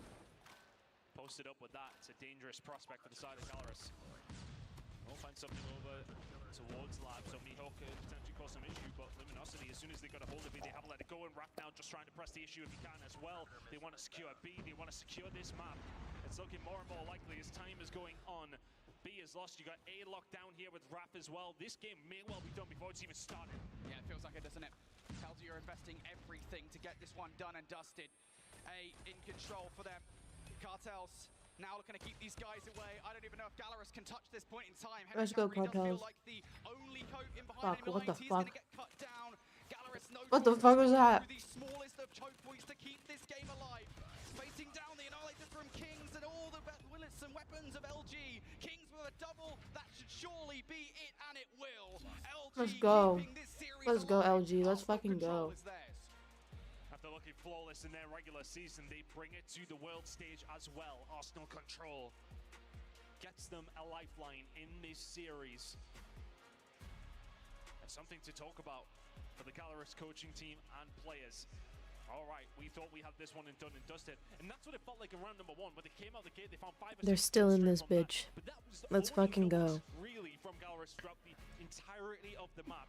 Other than that, it was all LG. It just got down to Chat, I'm business. sorry, I'm just watching the stream. Job done. Series is something we now have on our hands, Brody, because it wasn't feeling like that after the first few maps. Yeah, it is a lot better, I think, now for LG, and I got to imagine for them, I think they were kind of feeling a lot better just even seeing this. Let me read the chat. Seeing this in the map set once that process was done. That being said, you know, look, I'm giving LG needs to capitalize on control, win to take hardpoint. Yup. LG control, W, come back LG, let W. I love eating at Texas Roadhouse. Yeah, it's good. GG's LG, WLG, it's chain. Vaughn's chicken.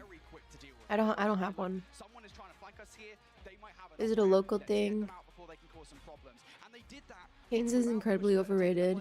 It's okay. It's fast food though. I think it's good fast food. Like, when you want chicken, it's like Chick-fil-A is like breaded soft chicken. Popeyes is like crunchy, crispy chicken. I would say Cane's is also like Kind of like Popeyes, but a little bit like the soft. Maybe it's like, I don't know. I'm the perfect man for you, Rezz. I'm handsome, employed, and know how to treat a woman. Would you be interested in going on a date with me? My name is Darnell. My name is Darnell, and I need you in my life. Again, for all that I did mention that Gallerus will remain confident in this series, whatever happens. Even if they have to go to the last map, they know they have it within them to dominate that search and destroy. It's all very well saying that, but how they would feel on the main stage is When do you play? different entirely. After this. It's very different up there, ultimately, right? But still, I mean, for these guys, they're going to be feeling so happy on the main stage, right? I mean, LG, they're finally in the series now. They've got some momentum. Yeah, I still have a lot of codes. They did so convincingly, and I think they can kind of now be feeling a lot more I think most of them, now going into a map which is yours. like Sunspot said, there's still like people can get them. Is their best hardpoint map from season 5 of the Snapdragon Pro series. So Because I don't have 50 people on my stream, so obviously not everybody is using them. that Luminosity have just won their control in our But like I said, I'll repost them in my Discord. go to a game 5. Our first game 5 of the day here in the quarterfinals. W Mukbang Rezz, thank you. But for LG, again, this is a I'm impressed myself. I didn't eat any fries, and usually I eat the fries before the sandwich, but I ate 0 fries because I wanted to save room. So in my logic, in my head, if I ate the fries first, I would start eating the sandwich and not finish my food. But if I eat the sandwich first, wait, I want to hear what he's saying. Made it here. You already name dropped a lot of teams then. I didn't get to play them yet like that, so I'm excited to play those teams. That's cool. How about you, Kings? I'm neutral. No, just going in it confident. Simple. Jez? Yeah, more excited than last year because I didn't play at all. Oh, yeah. You getting ready for your redemption arc for this year? Yeah, you can say something like that. Why is he laughing so hard? Stop laughing. I'm feeling great. You know, He said stop laughing.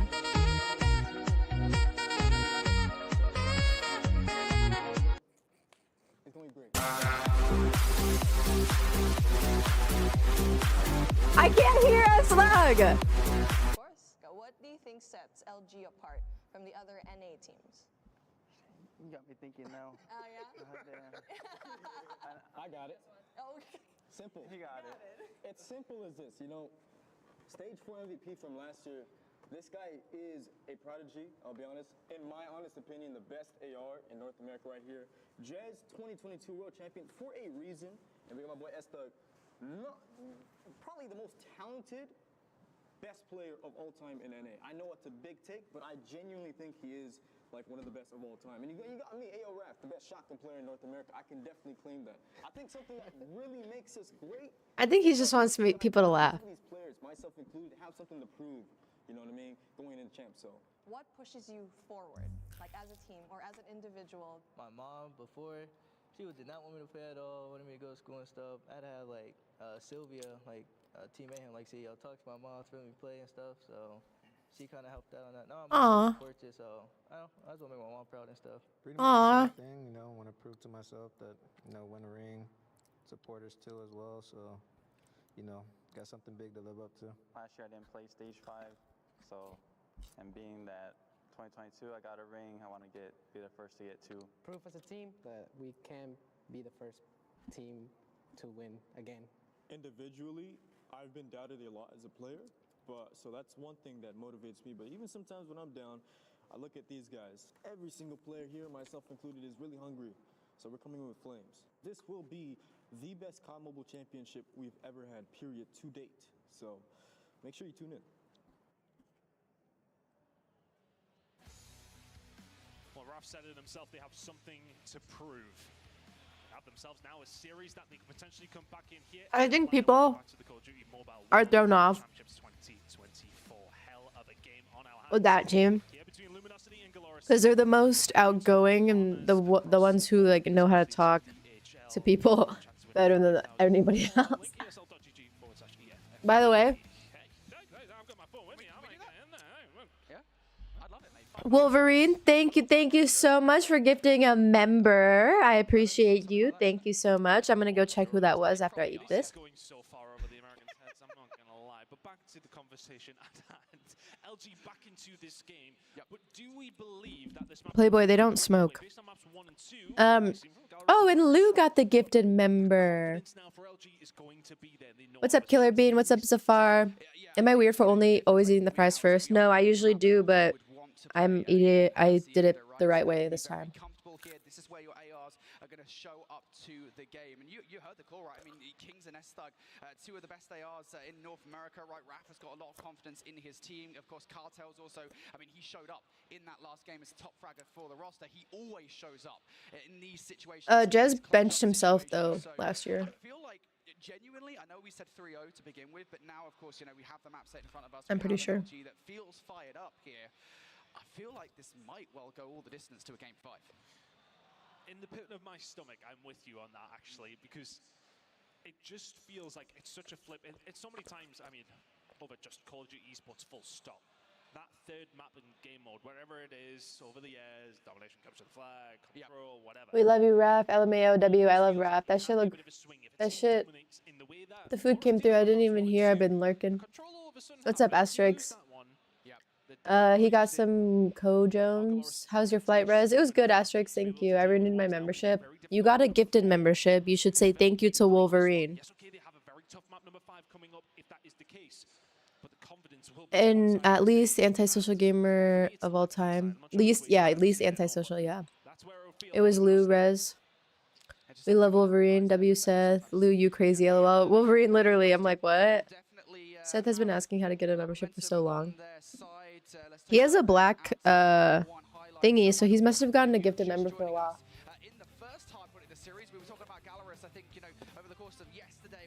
I'm gonna do that today.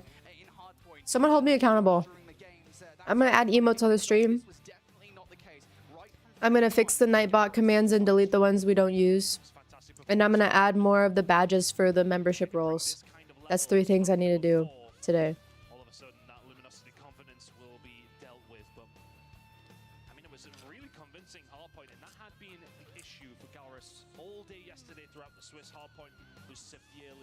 I eat the fries first because usually they get colder faster and they taste better hot. I'd rather eat a cold burger over cold fries. Yo, what? Nah. I didn't even realize anything about things getting cold, but like, I'm the type of person to eat the fries first just because fries are fire, and I just start only eat the fries, and then I go to my sandwich and I can't finish my sandwich. But you saying you'd rather eat a cold burger is crazy, and I don't know how good that is for your stomach, but I'm not sure. I know cold chicken isn't good for your stomach. Makes you go to the bathroom. Rezz the goat. Rezz, what's your favorite map? Tunisia.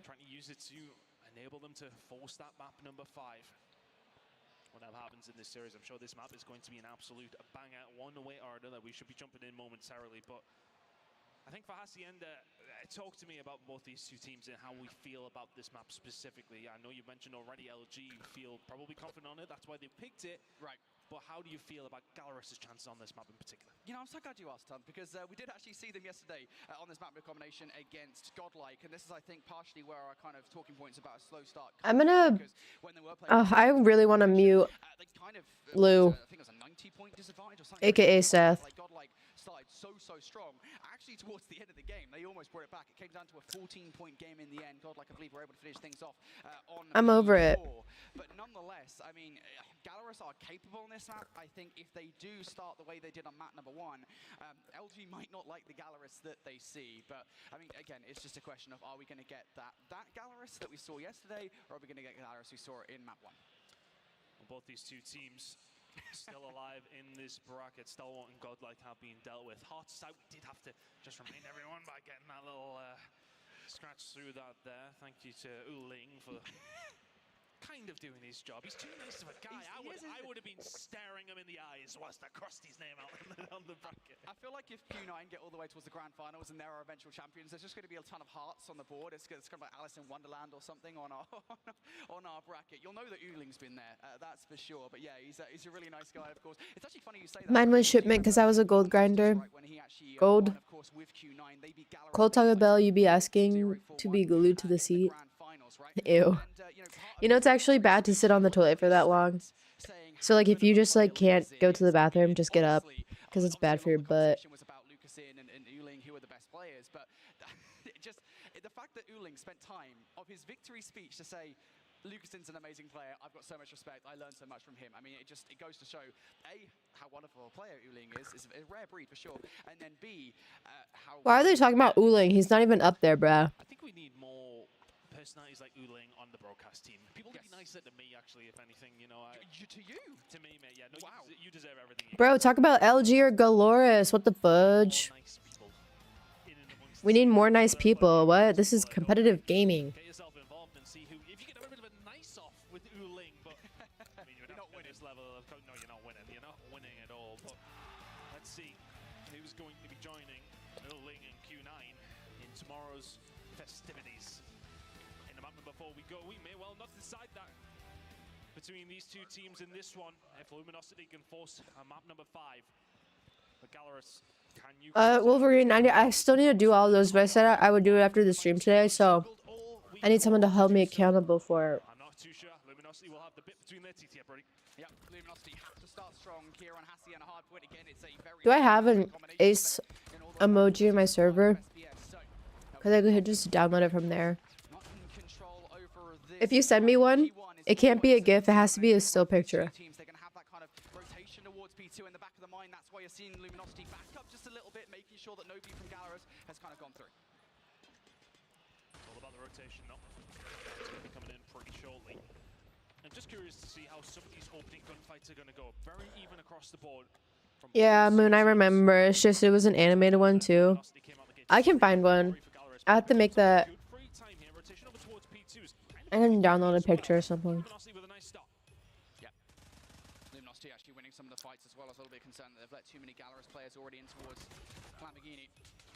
But they're doing well to take them out. Raph goes through the smoke. Shot's not good. Lucasin will survive that fight on his own only momentarily. A couple of players now. Jez and Estog looking to push through. Mihawk able to double up. Jez will get the car bomb onto one player, but the rest of those gunfights going in Gallerus' favor. Now they've got the back spawns as well, but Luminosity, they're trying to fight for it. Lucasin trying to stay alive as long as he can. Nice, Jez. Let's get taken down by Jez, so that may well give Luminosity just a little bit of a toehold.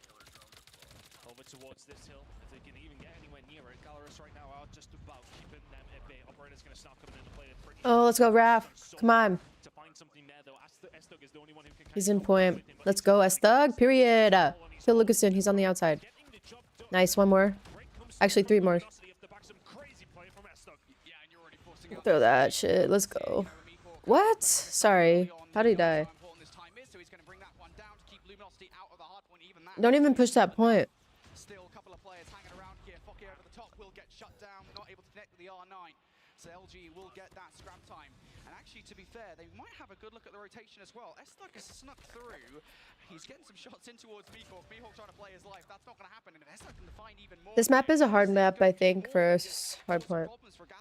Me personally, I think it's a hard map. Well, eventually, they do take him down, but it actually took the Sparrow to get rid of him from Henricat.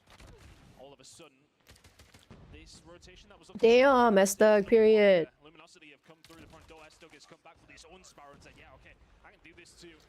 And here come the rest of the operators now. Cartel starting to ring out the War Machine over towards the fence's side. Kills over towards the back though, coming in from Lucasin. A potential pinch being set up here by the side of Gallerus. Gallerus still trying it, but they just can't get past the ARs. We talked about it, right? The ARs being this massive thing for LG. Now Pabzera inside with the War Machine, though. Wants to get some serious value with it. Nice, Raph. Oh. Raph's equalizer, excuse me, Will. Pabzera now fighting back with a War Machine of his own. Still alive in the situation. Panic drone going out for a 1. Gallerus know how important even this 10 seconds is. Oh, number 4 is ripped. Yeah, they're rotating back to next together. They will have a clean look at this next rotation. Cartel's has done so well. This final 5 seconds, he's contested. They threw their nades a little bit too early just because there's nobody dead yet. Forced the rest of Luminosity. Well, okay, they've had the time, they've had the momentum to be able to push over towards this next hill, whereas the rest of Gallerus are just Those nades might hit. with one player. Luminosity get themselves set up here over towards the rock hill, and they will manage to pick up the first few kills, the first few points, 10 seconds their way, but Lukashin is here, and he's got a big old gun. Annihilator is out from him, he's trying to do it all for his team. Foki is there to follow up Lukashin with a third, breaks it wide open, pretty much all on his own. Yep, Lucasin going to create some space here for Gallerus. Kings now wants to do exactly what Lucasin just did to him. Mihawk on the other side, keeping the rest of the reinforcements away. Mihawk is able to completely burn through the entirety of the Luminosity roster. That's 3 in a row for him. And Kings, despite having this Annihilator, hasn't really had a chance to... Something tells me you really like S-Thug. I keep forgetting he's on this team, so I don't know what to tell you. Overwhelming Luminosity here. They're getting so much time on this hard point, and they're about to take the lead. I felt like Kings was waiting for something to fall into his lap, whereas Lukashin was the one being proactive with that Annihilator. Finds 3 out of absolutely nothing, and then the kill feed is looking in one direction and one direction only. Brilliant hold from Gallerus, but it only gives them an ever so slight lead heading into the second rotation. But that could be influential. Luminosity were looking BO5. and they got blown apart. Well, this has been a close hard point thus far. We promised you guys a banger here. Let's go, Raph. Extend this series to 5.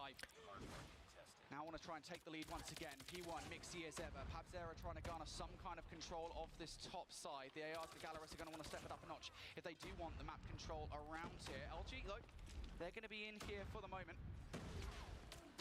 Still trying to fight for this time. S-Thug again is looking for that top. Let's go, Raph. Just so much control over the middle of the hard point, but Lucasin able to find his way through for at least Let's one. go. So frustrating, and all of these kills here for Gallerus means they flip the map in their favor. We've seen over towards P2. It's pretty mixy between the... It's contested. Damn. Oh, shit. to actually find themselves back in control of that point. Let's go, let's go. One more on point. I think it's Raph. Because that's what it feels like. It feels like they're relying on the big moments so far throughout this game. Gallerus found one of their own and found nearly a full 60. Now the rotation over towards P2. That hill's going to be popping in about 6 seconds time. Gallerus have the opportunity to set themselves up. They can lay down the land. They know exactly where LG are coming from. That kill tells you that exactly. Cartels can find one with his... Nice, shut down. Find a whole lot else. Kings finds a couple though. Luminosity threatening. Let's go. He's low. Ugh. That's created some space for the rest of the team to find their way through. Gallerus now forced in towards using their stuff. Pabzera fight 4. Hello, welcome to the fight. Let's go, Jez.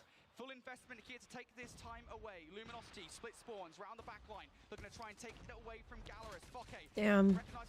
Nice. Takes down the equals. Let's go. But Gallerus still in for the moment. Right play coming in from Foke there. I mean, he has to push out one end of things, doesn't he? Nice. Very, very difficult when you Fuck. players coming in. Ooh, let's go, Kings. Let's go. 2 seconds ago, but Gallerus will be the ones who pick up the majority of the Damn. time here. Let's go, Raph. Let's go, Raph. Use those equals. Come on. You got that? No. The aim. 1 second. I know, Nas. To the deterrent of Luminosity, but because Raph finds those moments, he finds that equalizer kill. It shuts that down. Now they have the rotation as well over towards Fences. They had a lot of luck here last time. Let's see if they can do it again. Yeah, this is the key one, right? This is the one where Fences is always messy. To get a lot of time off this hill would be miraculous. And Oh my gosh. Oh my gosh. Did he just get taken off those equals, or he still has them? Fortunately enough, the rest of the team here are still in the hard point to contest. Gallerus players in behind though. Keep an eye on Foke, looking to cause some carnage. He's going to get cut short now for Gallerus. This is a one-dimensional attack from the front. Let's see if they can find a way through. Lukashin is the Damn. No. is behind you as well. Nice. Kings took his damn Fury. Who's able to find anything back. So Gallerus will get some control for around 20 more seconds potentially. Lovely invested by a couple of the players here. Operators across the board. Foki will find another one. Lukashin behind him. Foki looking for the Nice. though. We'll find 2 of his own. Find a tooth and nail for this one over towards Fences. If you are Luminosity game, Nice S-Thug. find a way through. Yes, you can. These guys are so fucking Last time around we've seen it. They did get the rotation over towards good at COD Mobile. this time around. I could never. Over there. They have to hold this down. Yeah, but you got to be careful. The Annihilator last time around from Lucasin was the problem. This time around he doesn't have one just yet. But an missile will be down, so now they know where these players are located. Kings, Annihilator, inside the hard point this time around. How much can you actually find? Gallerus are coming all Oh, shoosh. He got taken off. Nice, nice. One more. Nice.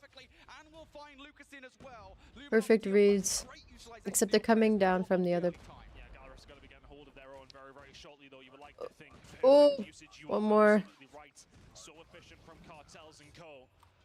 Gallerus are going to be in a position where they can do the same themselves. They're currently inside the hard point, 24 seconds. Let's go.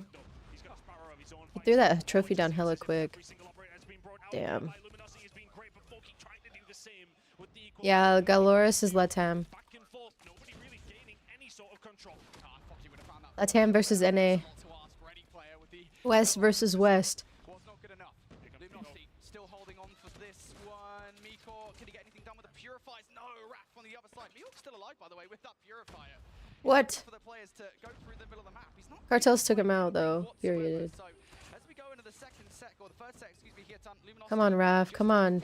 Points in the lead over Gallerus. Henry picking up 3 kills though. That's Let's go. Wait, what? Not let's go.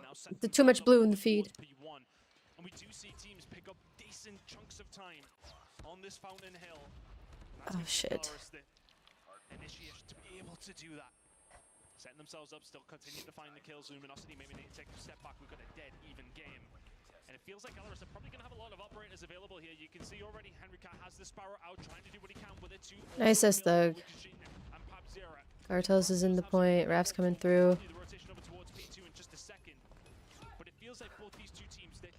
I have the code for the last one. I don't know if Gallerus will want to utilize them here with 10 seconds left, right? I think you want to try and keep those ones for this next rotation. You currently don't have control of it. Big kill from Meekor on towards one player. Rogue Spawn coming through there from Cartels. It's going to give them an opportunity here to get inside the hard point. Jez will win the crucial one-on-one as well. And with those spawns now going Luminosity's way here, they've got an opportunity to hold. They're 9 points down at this point in time. Here come the operators. The operators are out, but they have a pinch being potentially set up here. If you're Gallerus, Jez can find 2 with the core. Here comes Rappers, a little bit of backup. We press from 2 different sides here. Water and of course from the car park. Up the ramp we go. I think Raph got too excited to use his equals a little early. Absolutely everything is the answer. Finds 3 on his own. And not much left available here from the side of Luminosity. Lucashin now bringing out the Annihilator as well. 200 points is beckoning for Gallerus. Yeah, and you can find this one from the front as well. Fortunately, though, Luminosity do manage to get 1 player through. That has to be the savior here, while Gallerus just firing all of this downrange. Predator missile now coming down from Henry Cat as well. Cartel. Nice. Those pellets through the smoke as well. Nice, Cartels. Big plays from Cartels as he gets through for the back 15 seconds. LG wanted this time. Gallerus walking away with their tail between their legs. It felt as if they were holding that one down so well, but it's going to be Luminosity with an ever so slight lead by the time we get over towards the fences. Both teams to take a breath, take a moment. We're getting to the nitty-gritty of this map, and both these teams so evenly matched. P3 really has been a bit of a mixy one. It's going to be Gallerus, the first one's there, but Luminosity trying to find a way through from the other side. Can only find 1 in the back of Cartels. Lucashin found 1 of his own. Operator's going to start coming in as well. You can already see it's the Sparrow from Estog. Finds 1, but Foki shuts that one down, and now he comes out with the equalizers as well. Foki now holding it down entirely on his own. They got 1 player on the flag, but everybody coming this way. Yeah, and as long as they have a player back towards Fence's side, you can read these spawns perfectly. You know where Luminosity are going to be coming from, and Foki's just going to sit in a corner, and they're going to run right into him. Foki picking up all of these kills. Gallerus soaking up all of this time. This is normally a mixy hardpoint zone, and Gallerus are so certain of it. They're so happy with the time they gained. The operator usage has been almost perfect from the side of Gallerus. Nice, Raph. Come on, Raph. Finds 2 out of absolutely nothing. He's pulled that from thin air, and Foki answers back with 3, now 4, making it a 5th in a row from Foki, bringing it down. Just 1? He used that on 1 person on the point. I mean, like, you could have just...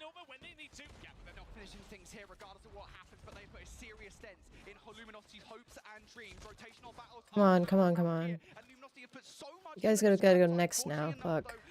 Bye. Nice, they're getting kills. I see a lot of yellow. Let's go, keep it up, please. That guy's 1 on the hill. Let's go, 1 more. There's behind you. Fuck, he has Fury. Let's go, Cartels. He has Fury on point. Let's go, fucking Rav, let's go!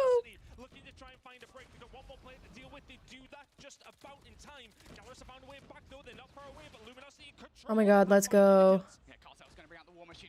Come on, Cartels.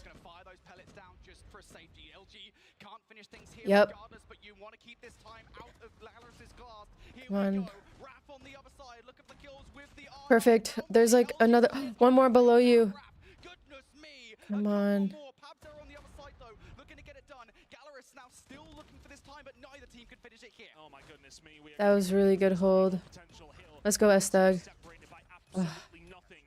S-Thug's brought out the Sparrow, and that's going to give the onus over towards Luminosity Gaming. S-Thug's holding next now. Let's go, Raph. Let's go, Raph. Let's go over towards Fountain, see how things go down. Smoke's going down here. Both teams trying to use it to get in towards the hard point here. Who can get it done? Who's got the top side coverage for the help as well? It's Come on, freaking Jazz, let's go. Let's see if Gallerus can find a way back through because Luminosity Oh, that. Let's go. Top, top, top, top, top. Fuck. Oh my god. Lucashin can find two, but can he find any more? Luminosity still in control, but Lucashin, he's found a way through. He's got the Annihilator. Nice, nice, nice. Cut down though, Cartels with the kill. Gallerus trying to hold on for their lives. Fokke with the kill. LG still looking for the 250th point. No. Mihawk's all alone inside of the smoke, just trying to go back and forth between these two teams. Mihawk's still No. Still ongoing. 240 or so broken. Luminosity get wiped out. The Sparrow's brought in. Gallerus can still win it here. They can still get it done. LG, you've got to get in for the contention. Come on. Get in the point. To get the 250th point. Gallerus send LG home. North America is done. And Latin America goes marching on to Championship Sunday.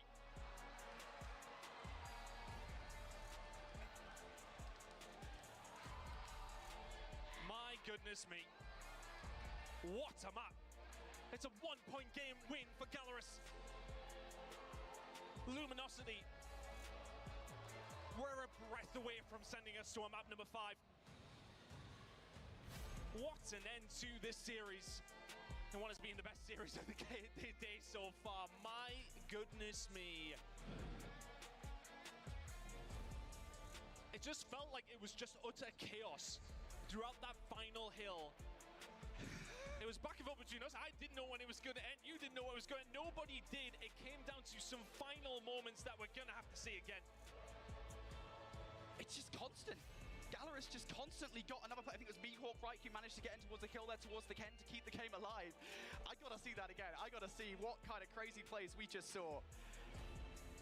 How on earth did that just happen? I mean, I was hoping that we would get some sort of an insane hard point at some point. I didn't think it was going to be now between LG and Gallerus. That was incredible on behalf of Gallerus to be able to stop them at the 249 mark and then also have that comeback. That was incredibly disciplined play. I mean, like, there's so much to think about in that moment, right? Let's have a look, because Luminosity got themselves to that point from P1. Lucashin finds something, but it's such a contest-heavy hill. So to end it on this hill in particular is always just so chaotic. It's so hard to decipher which way things are really going to go for both the two teams and everybody at home. But it was just a case of trade for trade. But when Henry Cat finds those couple of kills with the Sparrow, that's the difference maker. How often did we talk about throughout the game the operator usage being the real big difference? And then the difference was made there towards the end. Those two from Henry Cat, you can find a third with it as well. And what it means to those Gallerus players.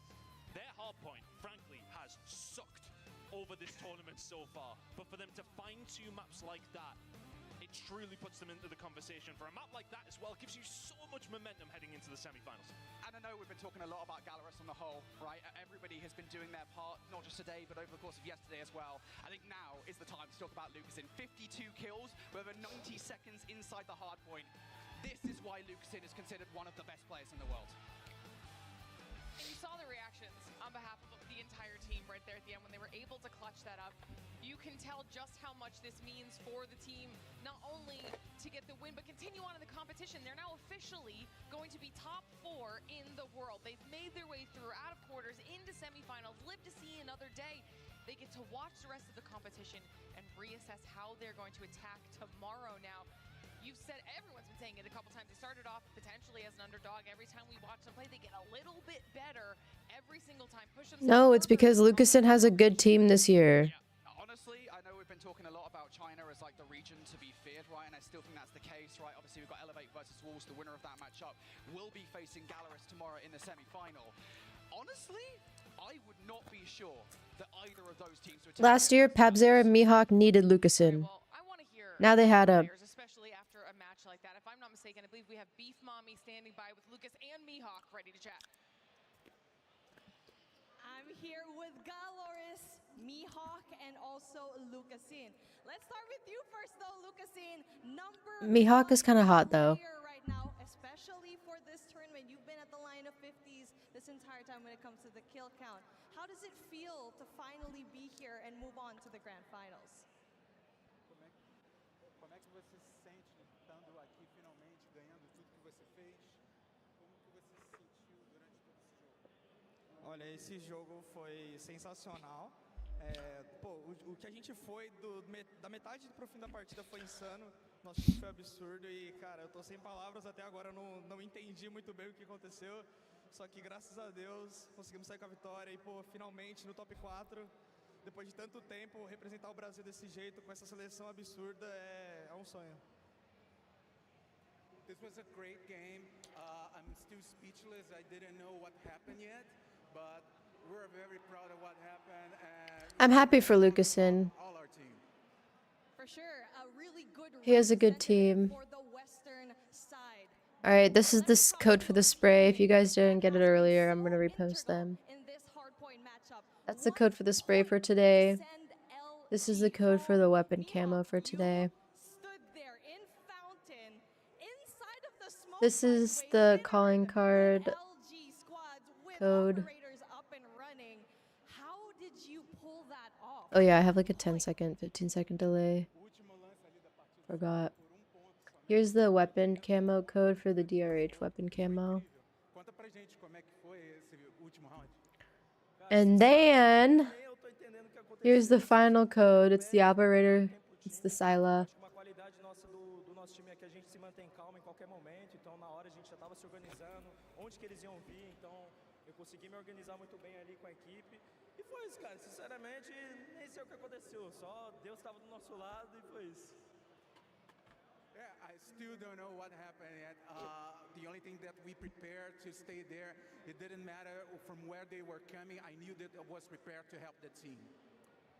Beautiful stuff. I'm pretty sure both of you guys are still hot from the matchup, pretty much on autopilot at this point. But you know what? Last question. What do you say to your supporters here going on to the grand finals? O que vocês querem dizer para os fãs de vocês que vocês estão agora nas finais? Olha, espero que vocês continuem apoiando a gente. A gente consegue sentir toda essa energia.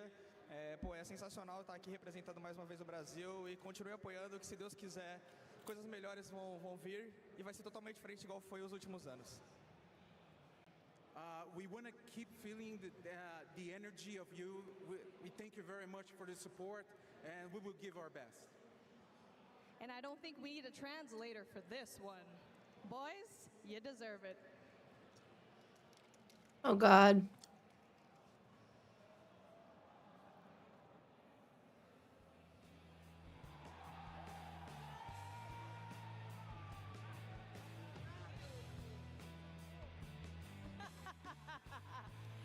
Here we go. Galleries, the only Western representing going into the grand finals, but we have one more matchup coming up next. The East, you're in the magnifying glass. Next up, we have Elevate versus Wolves. You wouldn't want to miss this. Why do you have to cross it out like that? And then put like a straight face.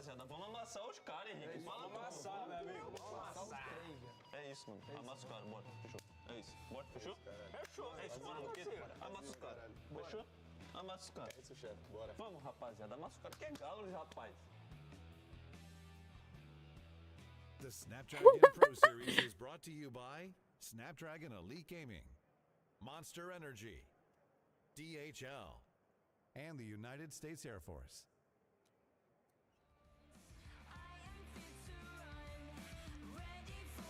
For 250 to 249, that was way too confident, literally.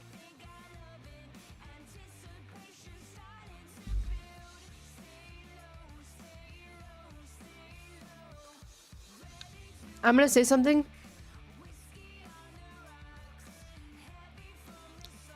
This team wouldn't have made it this far without Lucasin. Sorry.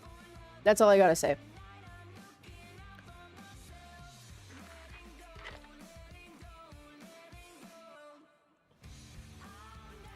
Habzera, Mihawk are really good, but I feel like without Lucasen, they wouldn't have made it this far. He put the... literally...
Okay, so Elevate or Wolves is going home, and Wolves won last year.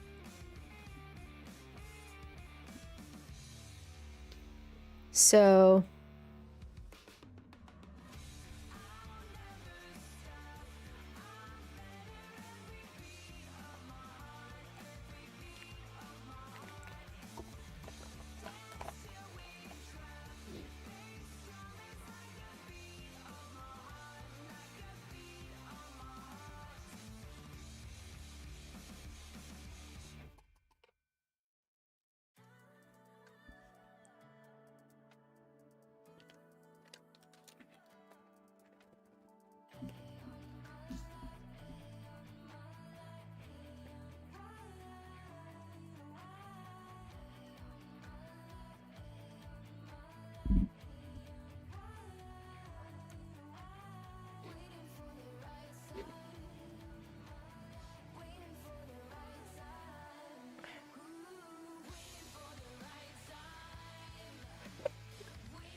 Angel, thank you so much for the $5 donation. W Skins, thanks for the code. Got you, Nas. Thank you. Thank you for the $5.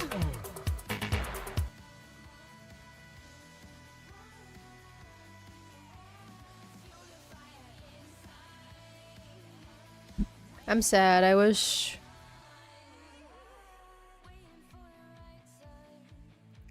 that sucks.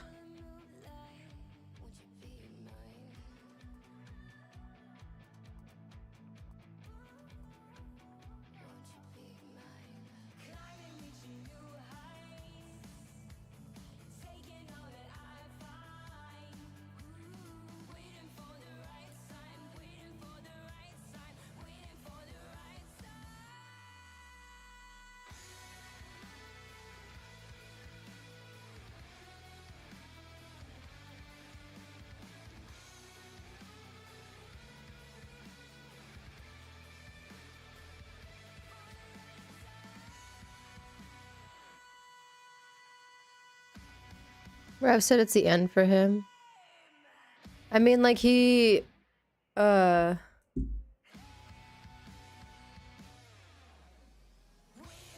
He,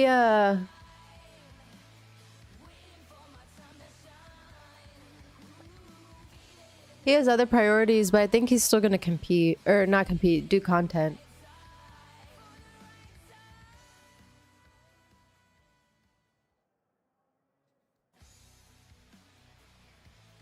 Welcome back, everybody, to the Call of Duty Mobile World Championships. CFDA getting a nice little selfie there after Galaris's incredible hard-point clutch to keep their hopes alive in the competition, moving forward into semifinals.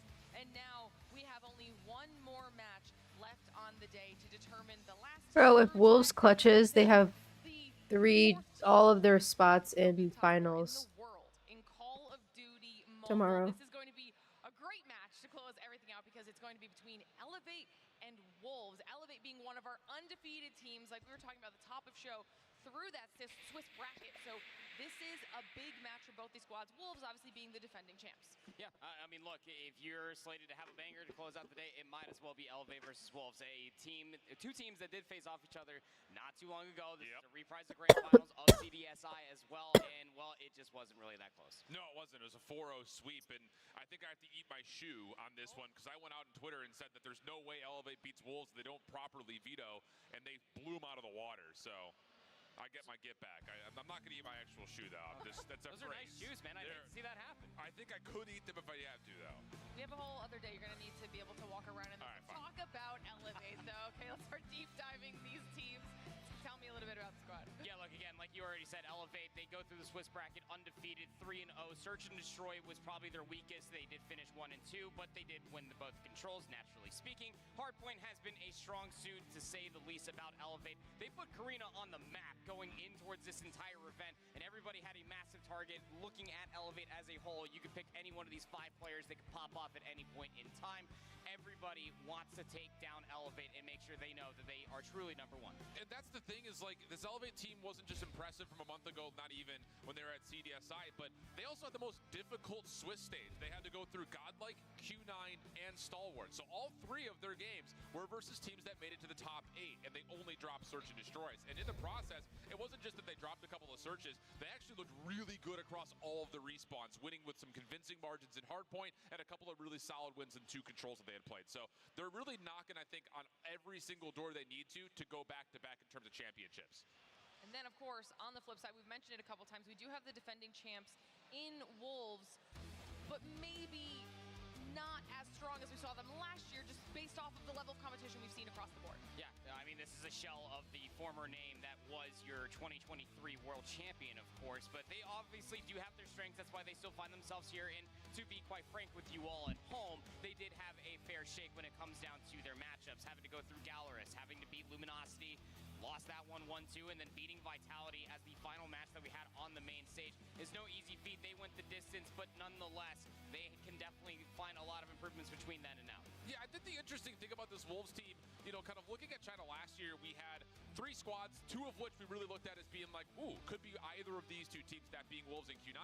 But this year in China, the Wolves squad has been by and far away the worst of the 3. They've only won a single matchup versus their other Chinese counterparts. Then, of course, them getting swept in CDSI had us all looking at the reigning champs saying, are these guys even remotely for real? We saw moments. It just comes down to, can they put the puzzle together here today versus strong Elevate team? Absolutely. And of all the times to try and get it all figured out, this would be it, because a reminder for everyone at home, if they lose, they are out. Okay, we're in that single elimination bracket stage of the competition, so this will be the last match and the last hope for either one of these teams to continue on and continue competing for the $1 million prize pool, $400,000, the title and the trophy, to whichever team can claim it in our best of 7 grand finals.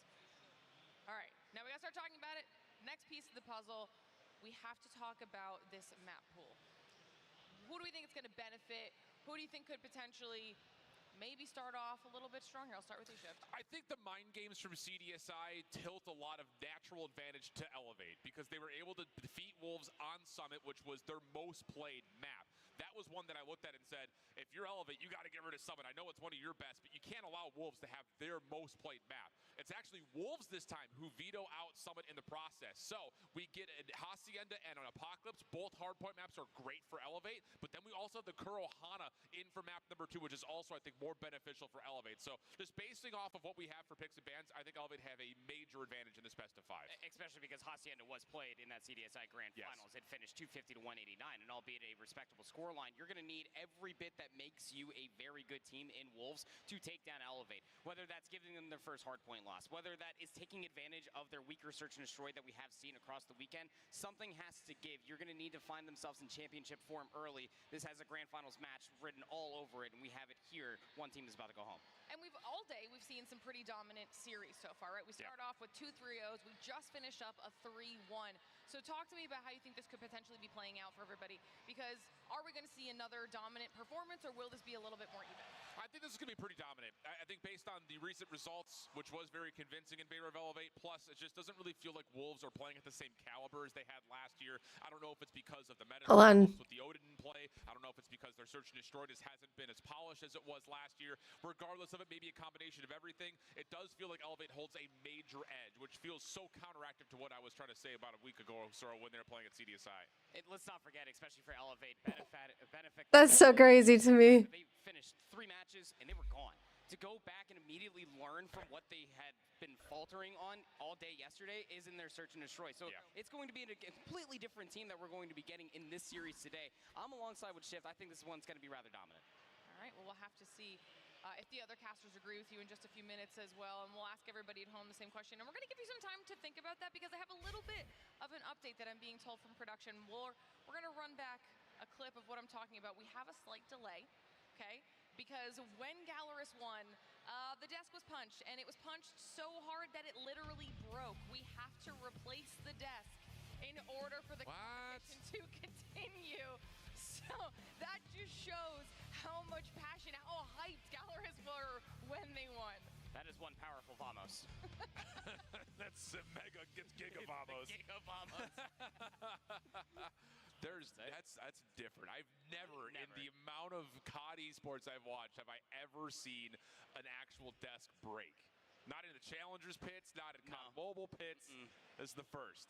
I feel like had Beef Mommy known about that, she would have asked about that in the interview. Like that. I wonder when they found out. Like it surely had to have been when like the second team was finally getting on stage, sitting down. It's like, hey, there seems to be a massive dent in the desk. I don't think that's a feature of this one. Honestly, I'm impressed. Hopefully they can bring that level of energy tomorrow when they have to play in the semifinals. Hopefully the hand is okay, most importantly. Yeah, for also real. Important. Also true. All right, well, while we're letting our team get that desk swapped out, making sure that everything's good to go for the next match, we're going to send it to a quick interview. Elevate, obviously, being one of the teams that's playing right now, we got a chance to catch up with them before the event and chat to them about their expectations and who they think is their best competition. All right, Beef Mommy here, and I'm with the team that elevated everyone's expectations in the World Championship. I'm with Elevate today, Garena's #1 team heading into the World Championship. But before we start into the nitty-gritty, I wanted to say that every single one of you, I like that guy's shoes. your first time here in the World Championship. Last year, unfortunately, The even though everyone Nikes right expected you there. to come in as a Garena representative, you didn't make it. So losing last year was very devastating for me. It really affected me in general. So, but in time, I realized it wasn't for us. So I accepted it, and I realized along the way that the only way to go up is to go down. So right now we're back on the world stage. So we're coming back for everything. love that. Susana. Last year, when we lost the game against Stalwart currently, I actually went outside and cried my eyes out. Then when I went back in, Yopi was taking a shower. I heard him crying like really loud, and I was just really, really sad back then. It was really sad. Is that true? Were you really crying inside the shower? Yeah, to be honest. I would be too. I was crying that night. And, you know, it's very unfortunate experience for us that we have to learn from our mistakes. And you see, now we're here representing the Garena. What do you think makes Garena different from all of the regions in terms of playstyle? One word, hard point. Hard point. Okay, well, actually, can you expound as to why Hardpoint is the game mode for Garena? We don't have the patience. We just go running around the place and use our gyroscope. I mean, that's true. Actually, Garena was one of the first regions to use and utilize the gyroscope. What separates us from other teams? I like ADS gyro. Is we have a really fast-paced gameplay that I think no other team has actually. On phone. I wouldn't play it on iPad because obviously I have a stand. They cannot do the original. Everyone knows that. Yeah, there you go. Confident in the respawn gameplay. And speaking of, Search and Destroy is something that is always brought up, especially up against like Chinese teams. How were you able to kind of, I guess, clean up your S&D gameplay? Because you are very confident in your respawn. Like Kla said. I wish I could see how many people are on my stream. And I think in in SND, we have to wait for the IGL calls. All right, thank you so much, Elevate. I really loved your answers. But yeah, that was Elevate Garena's #1 team. Let's see if they're going to clinch the top spot in the World Championship. Of course, Beef Mommy doing a fantastic job sitting down and hanging out with the Elevate boys. It's always nice to hear from our players before the events get to kind of pick their brains just a bit on how they think they're doing.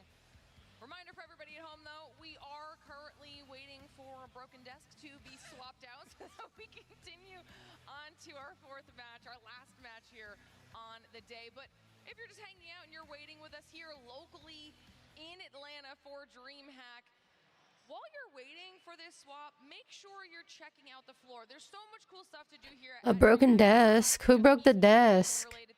And if I'm not mistaken, Proper, you and FDOT had a chance to actually walk around the whole venue and check everything out. So let's see what they did.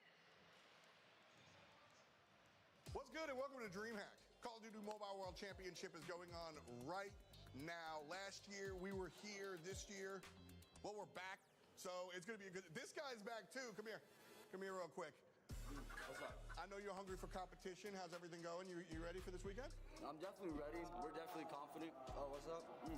My bad, I didn't mean to be angry. But yeah, we're definitely ready. We're definitely confident. He caught me at the wrong time. I'm kind of eating now, so I apologize. But we're definitely ready for stage 5, and hopefully it's a good one. I love how interview ready he was. I wasn't even like going for that. I just wanted to say hi. So that's the vibes here at DreamHack. Always a good time. We'll catch up with you later, man. See you later. We got a couple of other teams going on here. Those are your boys' galleries, right? Yep. Yeah, let's go say hi. Lead the way. You're the man. Let's go, Lucas. Again, how you doing, man? Man, nice to meet you. I'm Amped. I've been watching for a while. Oh, thanks so much. Let's go. How stoked are you to be here for Atlanta, to be able to compete on the world stage again? Yeah, it's really excited because the last year was probably the most difficult years for me. So this year is gonna be so much exciting because they are my family now. So it's be insane to play this year again. It feels a little different from last year. This year, like, check me on this. Maybe I'm wrong. Last year, there feels like there's more energy. Feels like you guys are more familiar with each other. Like everybody's just vibing and having a good time. Is it more familiar this time around?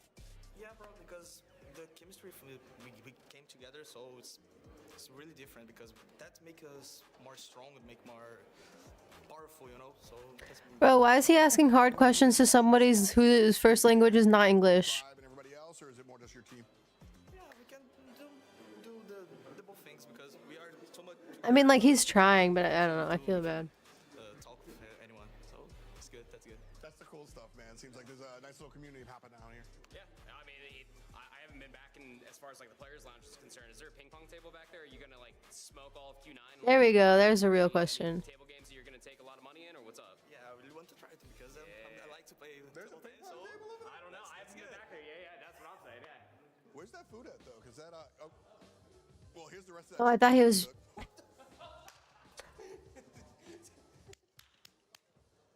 Gotta have the pocket chicken. Oh my god. But here's the real food. What up, friends? What's goody? Oh shit, it's the homies. How's it going?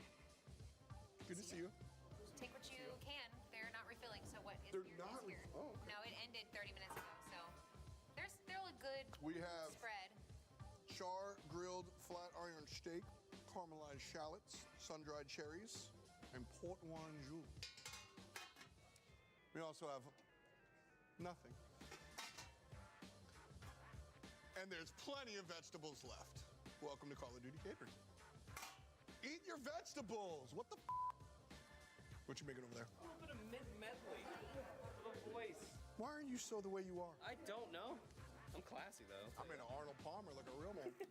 We have 3 days of competition. Plus the 4th, the meanie day, we're doing a bunch of interviews. It looks like we're just hanging out because honestly, we sort of are, but like the way the sausage is made, just hanging out with the players and being around, like that actually gives us a lot of insight to take onto the desk. Yeah, I mean, it's every single bit of narrative that we possibly need. Again, like as small as the little bit of jab for trash talk, as much as it is just watching everybody get along together. This is Proper, the guy on the left. It's everything you could possibly ask for a day one on media. I mean, perfect example. Like I was hanging out with the Animus guys before, and like we know they're an all-French team. We know the guys kind of, you know, from online or whatever, but who on that squad is the charismatic dude up front? Who's doing it for, well, Guiterres just talking the majority of the time. He's kind of helping his squad with the translation.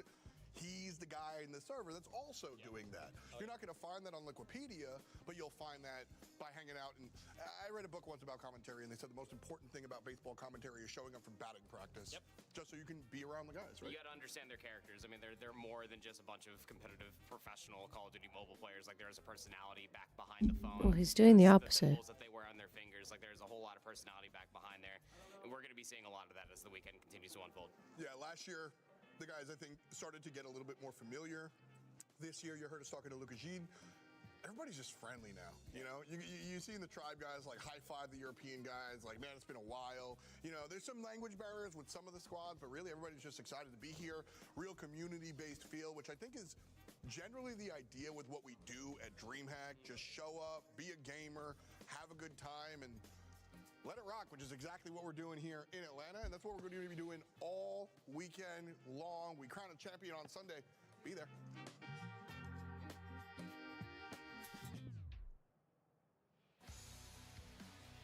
A little more behind-the-scenes action there from Proper and FDOT. Was it cool getting to just kind of chill with the players during media day and just chat with everybody? It absolutely was. It always is. I mean, you It- can't capture these players more in their natural habitat than walking around eating chicken tenders. That's probably very true. And he had, you know, FDOT had them saved, ready to go in his pocket. Yeah, in his pocket. That's wild. Just travel food, you know? All right, everybody. We've been letting you know that we're trying to get the desk situation swapped out because of the passion of our amazing Call of Duty mobile players. It's going to take a little bit longer to get it all finalized and done. So we're going to send it to a short break, make sure they get everything swapped and ready to go. So don't go anywhere. We'll be right back. The Snapdragon Pro Series is brought to you by Snapdragon Elite Gaming, Monster Energy, DHL, and the United States Air Force.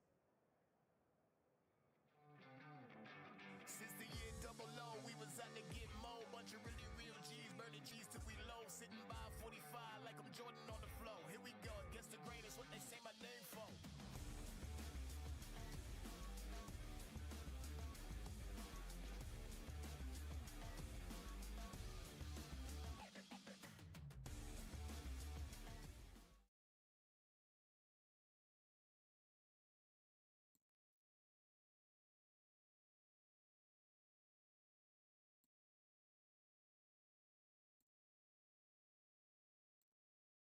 Sitting pretty, I just had to let them know I'm unforgettable.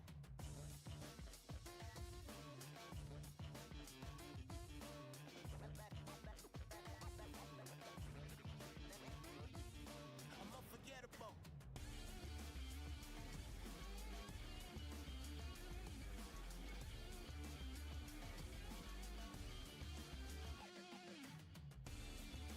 I don't know. I think someone broke it, I guess. They must have just like slammed the desk.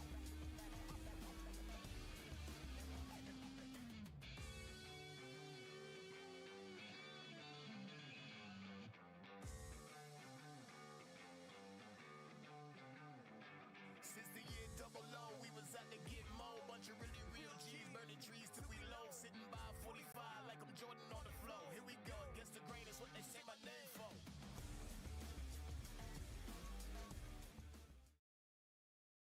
Am I able to play COD Mobile during this break?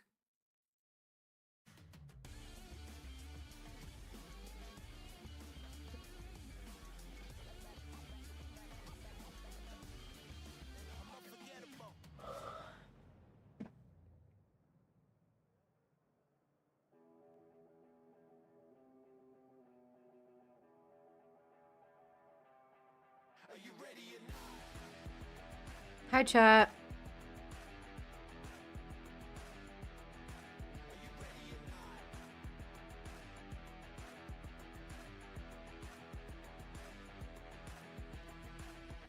I don't know, Nas.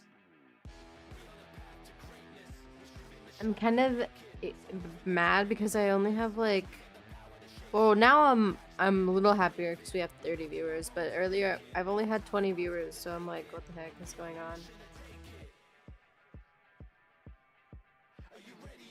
There was a point though where I saw we had 45 people and I thought I made it.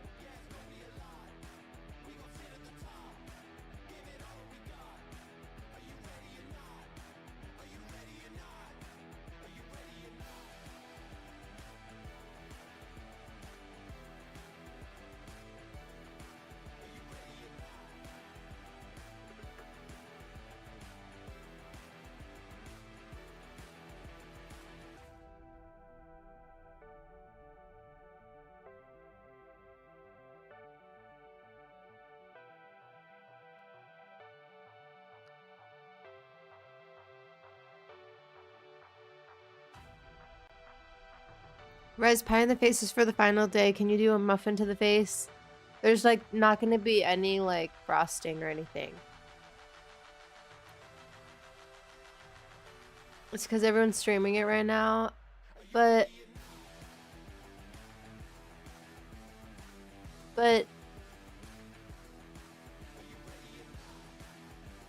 last year when I was streaming this thing with the spawn, everybody else was streaming it at the same time I was, and I still had a bunch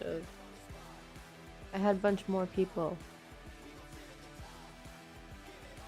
I guess it was all the same broadcast, so it didn't matter whose one you were in because you were gonna hear everybody say everything. But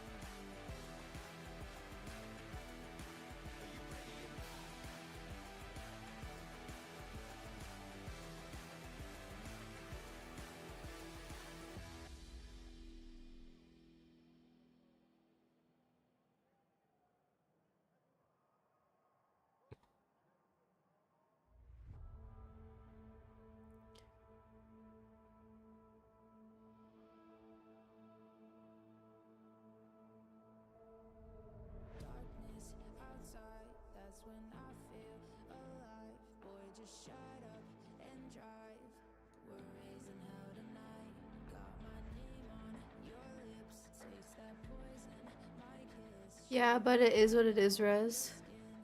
Yeah, you're right.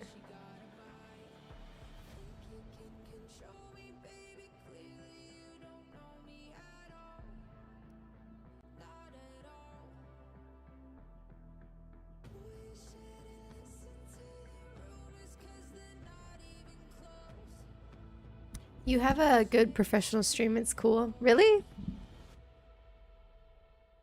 Thanks.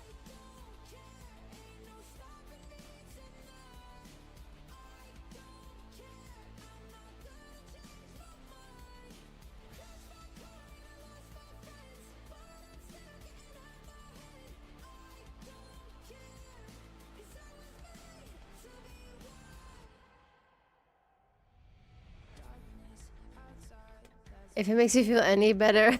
Oh my god. Lauren, I'm gonna cry. I saw him earlier though. I thought he had like 80 or 70, 80.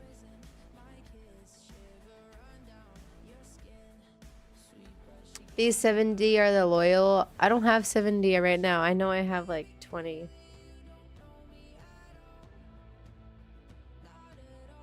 I had like 46 earlier. I think that was the most I seen.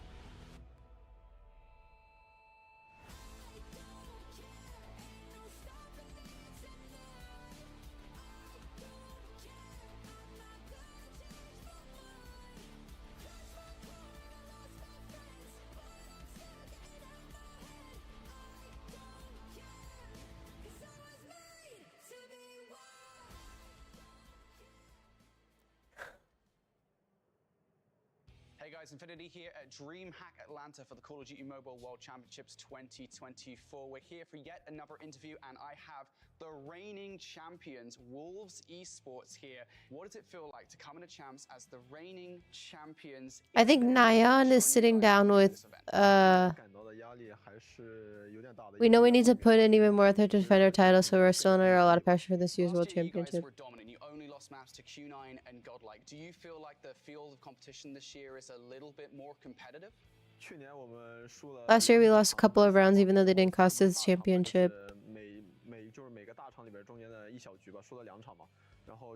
We need to redouble our efforts and continue to learning from these experiences, improving to continue to do so. Our ultimate goal this year is to win the championship and learn from our opponents. You guys at CDSI obviously didn't manage to take home first. I can't hear myself talk. High placing in the tournament though. What have you guys focused on then from CDSI ahead of Champs to improve? After the Summer Invitational, we've been figuring out how to play more creatively while closely observing from and learning from our opponents. It's been a bit since then, so we're more prepared for our opponents and have new tactics against them at this year's championship. Is there any one team, this is for all of you, that you guys would love to face here at Champs? The opponent we'd like to face again is Elevate. This is so strong at hardpoint and control maps. I think we need to think very carefully about how we want to go about grasping victory this weekend. Is the most underrated team here at this event? 我想一想，我觉得在这一次，我觉得是 Godlike 被低估了吧？我觉得这支队伍很厉害。On the other side of that question, Godlike. then, who would you say is the most overrated team? Overrated team. Overrated, it's probably us. And why do you guys think that you guys are the most overrated team here? 因为我觉得就是 Despite our strength, we feel that it's not the quality of our gameplay this year is not drastically better than before. We're still reflecting on where we need to make adjustments and improvements. 然后把实力提上来。 Thank you so much, guys, for joining us here. Good luck in the tournament. This was an interview here with Wolves Esports. Catch all the action here from DreamHack Atlanta here at the Call of Duty Mobile World Championships 2024. Thanks so much for sticking with us, everybody. We are back and prepared to dive into match number 4. Got to hear a little bit of an interview there from Wolves as well. And I think one of the big takeaways was they specifically said that they wanted to play up against Elevate. Well, I mean, I'm not utterly surprised. You know, before that interview all took place, the last team that they faced on a main stage was, in fact, an Elevate, and they did get slammed out of the tournament 0-4. So I'm not utterly surprised to see that they probably want to get the run back. Yeah, I think the biggest thing about it, as much as X-Rock came in as the #1 seed from China, so that was kind of, for a lot of people, the #1 team coming into this event. Elevate shocked the world by doing what they did at CDSI. So there is this battle of, was X-Rock going to be better? Was Elevate going to be better? Wolves only getting one chance to play Elevate before means that this matchup means a lot more to them, if that's what it feels like. Well, we're coming back into it, so we're going to take a look again at these maps, talk about them one more time before we dive into the competition. Hacienda, Kurohana, Seaside. Maybe APOC. Maybe Firing Range. And it was pretty close. I mean, 250, 189, 190-ish. That really just means like one rotation goes your way. You very well could have flipped the scoreboard completely. It's not going to be a 3-0.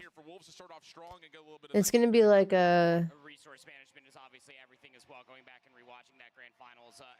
But at the same point in time, you heard Wolves also talk about very good hardpoint and control team. I want to say... Along with the search and destroys. And then, of course, we're going to go over our predictions one more time. Who do you think is going to be taking this home? What is the number you gave to the series? Will it be quick, or will this one make it full 5? Yeah, it's not going to be 3-0. Massive edge overall in the series. I've got it going. He's 3-0.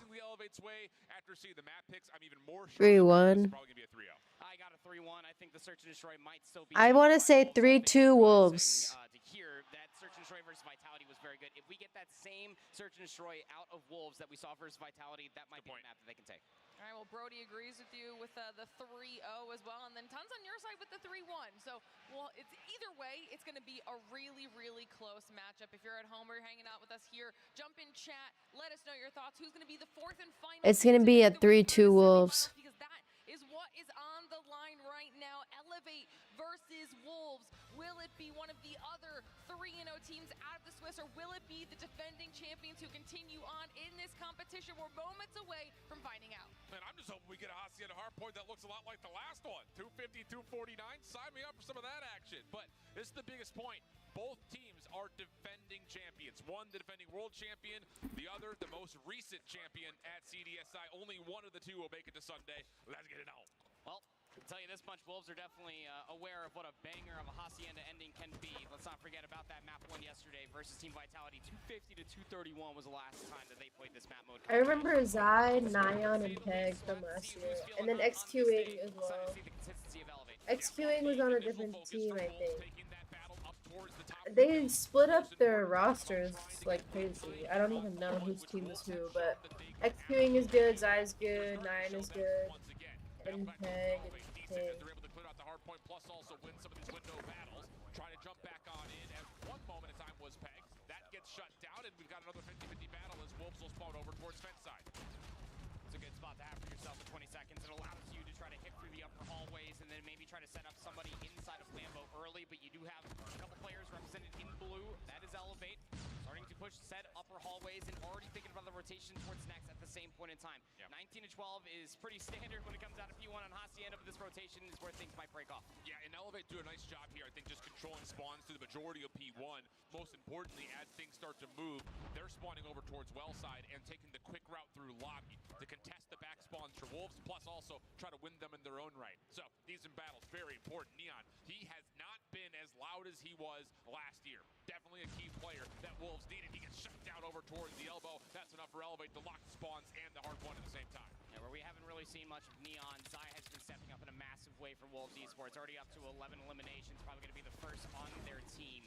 And be able to get one of those operators might not come around until P3, but still hanging around the joint. Still have 30 seconds left to fight over here, and all of the trades are starting to go in the favor of Elevate. They do have a couple more players with some close spawns, but Wolves are maintaining presence over by the rocks. Yeah. So we have a Garena versus China team.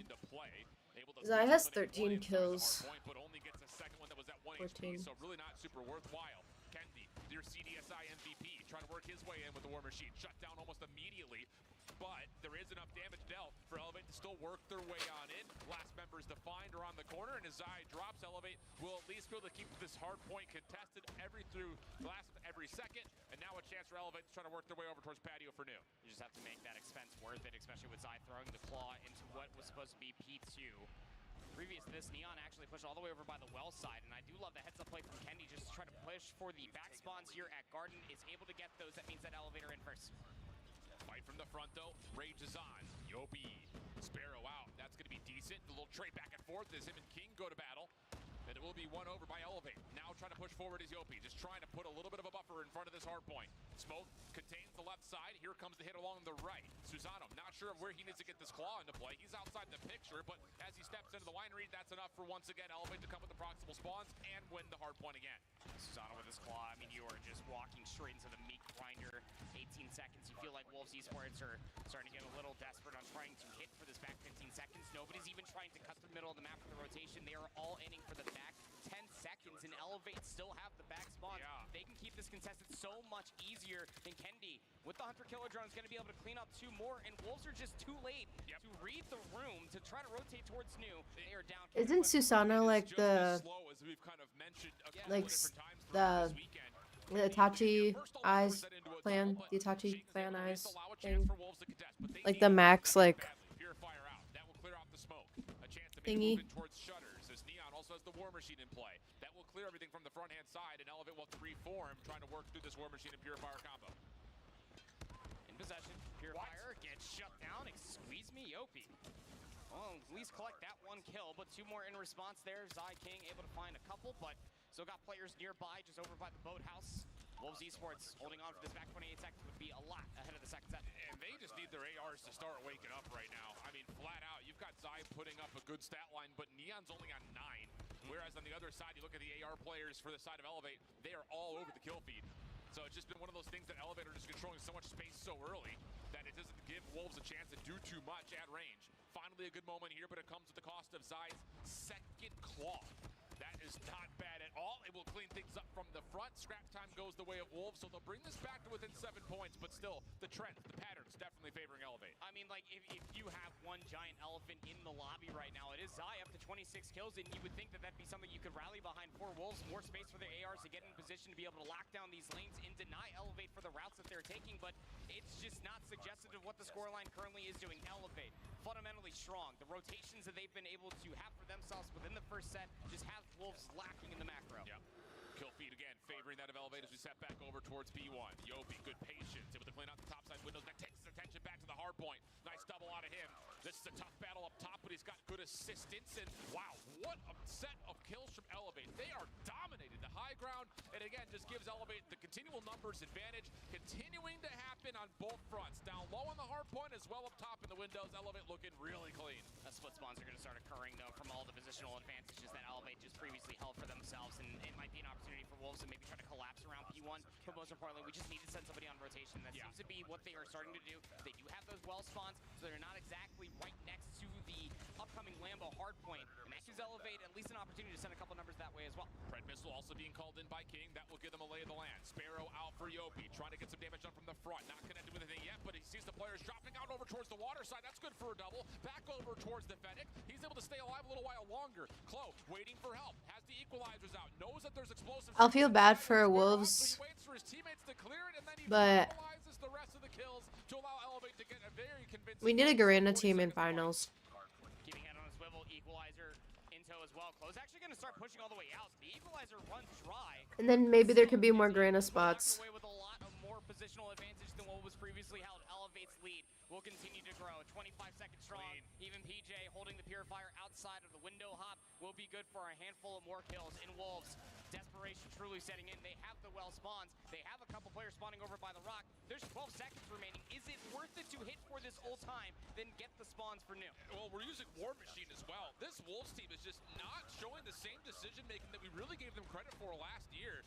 I mean, that was as convincing of a break as we've seen all weekend long from Elevate. Wolves really feeling the pressure, committed a key operator usage into 10 seconds of the time, and now what happens? You're late to do. You don't have spawn control again. Sing is able to at least pop off a little bit in towards top office. Neon inside a winery, surprise, and Elevate will continue to spawn close. But you shouldn't need to ask for such heroic moments out of a handful of players for Wolves when you are playing in a game of Plasty and a Hardpoint versus Elevate. It's just a little bit of a difference when it comes down to the macro that Elevate have been showing through the multiple hardpoints we've had thus far. They still hold those close spawns, by the way. Wolves are not wanting to push all the way out. They do have a claw operated though. Yep, and that claw looking pretty decent. Shing still alive, by the way. He's been on quite a streak with the Purifier out. Now back over to the Fennec, and for some reason, Elevate, are we not calming his position? Loses ammunition, so that's enough for at least a trade to come through, but the Wolves still have help from the front, and they've been able to bring this back to within 20 points, with still 15 to fight for. Chat tomorrow when it's gonna be China versus China, and then however it goes today. China's gonna be into the finals no matter what because they're going.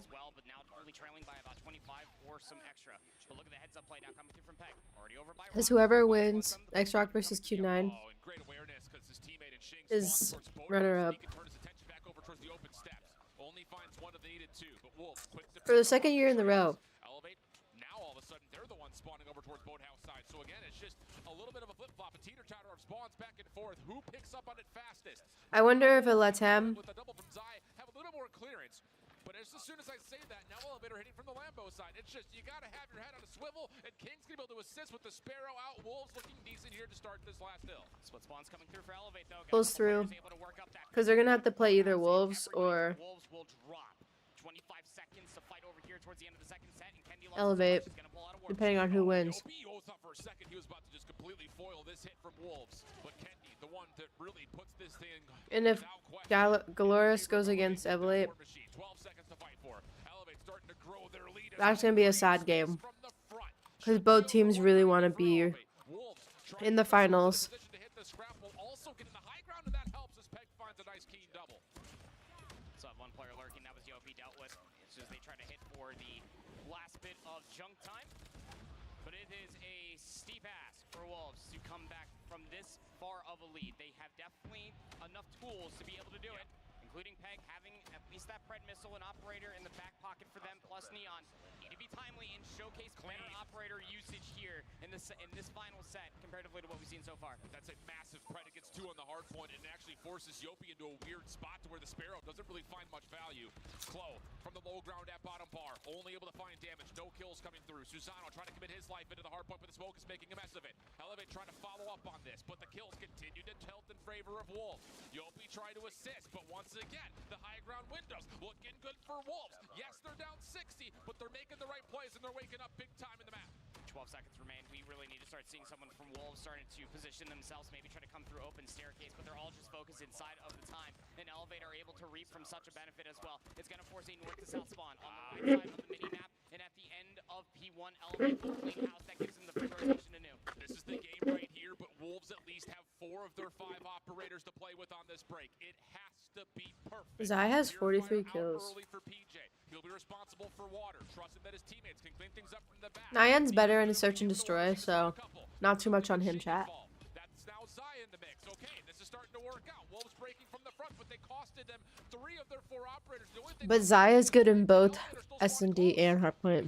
The equalizer here. After 40 seconds is so vital. Immediately calls in, starts just running straight down driveway, is able to find himself too, and then turns his attention back inside of the Lambo garage. And that is a clean sweep coming through for Wolves as far as kills are concerned. Can they continue to hold? Can they continue to keep them trapped on this side of the map and get a rotation anew as well? Peg is just running circles. He's just going in and out of garage. Running laps around him. The follow-up from King is good.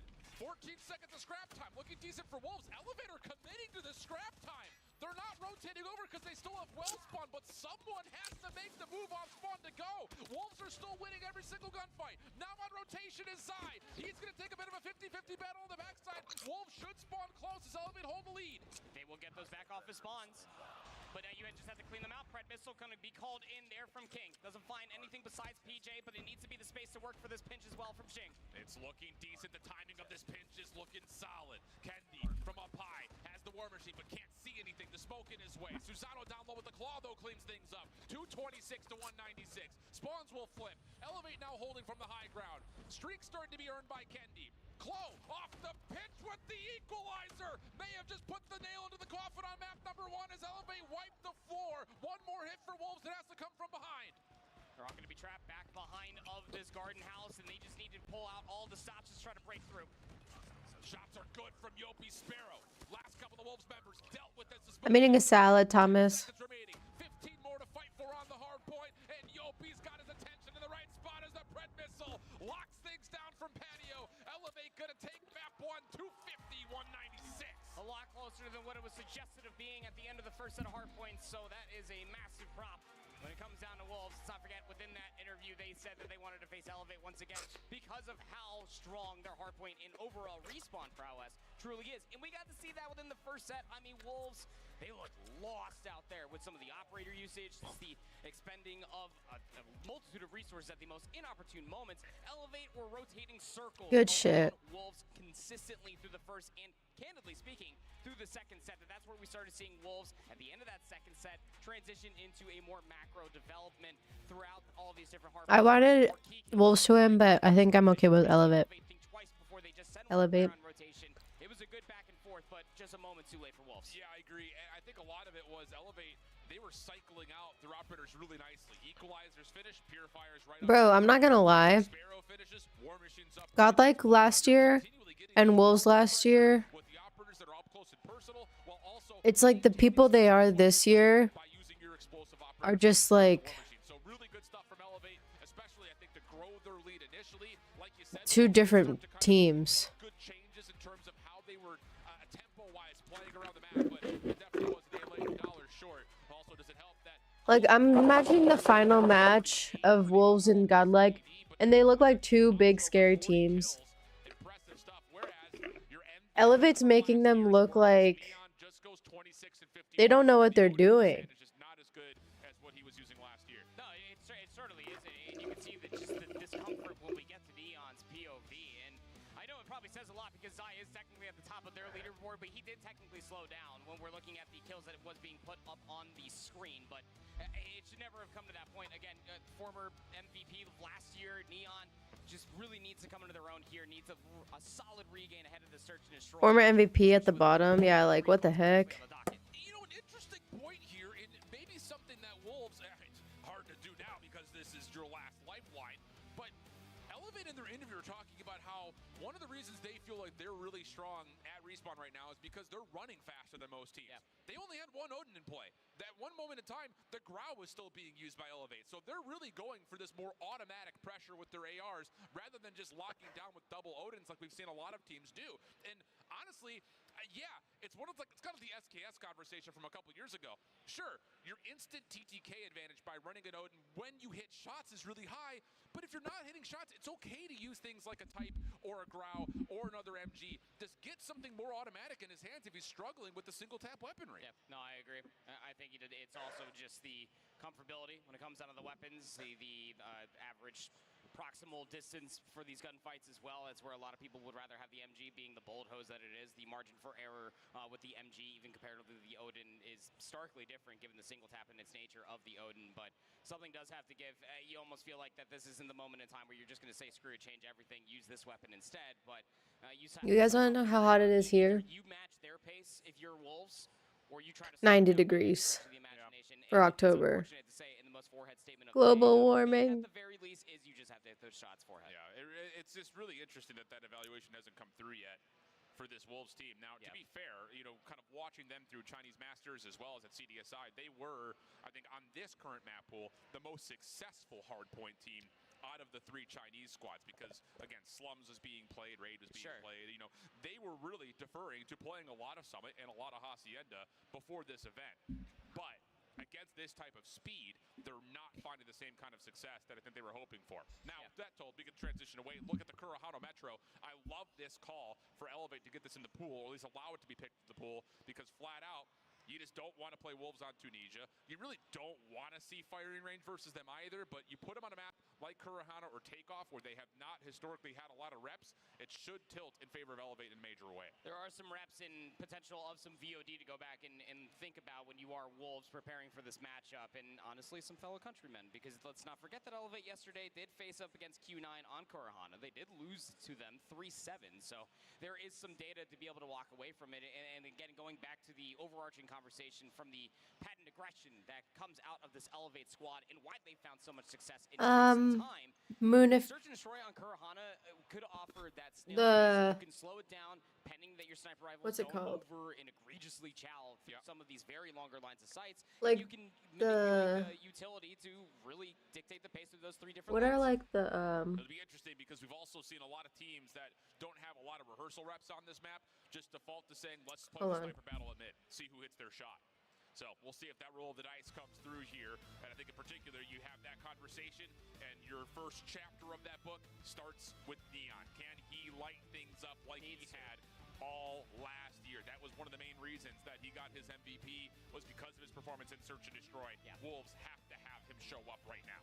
And it really does say something, again, much like how we were talking about Wolves versus Vitality, you and I, last night, is that for Search and Destroy, this is where you do need to step up in a big way, because you do have that shadow over your head as the worst Search and Destroy team to come out of a very good Search and Destroy region. Indeed the case. Moon, you should look on the map where like those winds are coming from.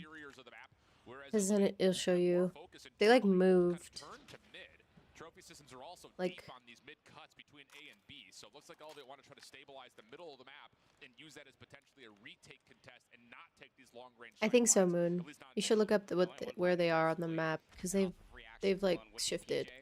For Elevate, watch out for player number 4 of Zai from Wolves. He's just waiting for the go button to either hit through the A cuts or all the way back around.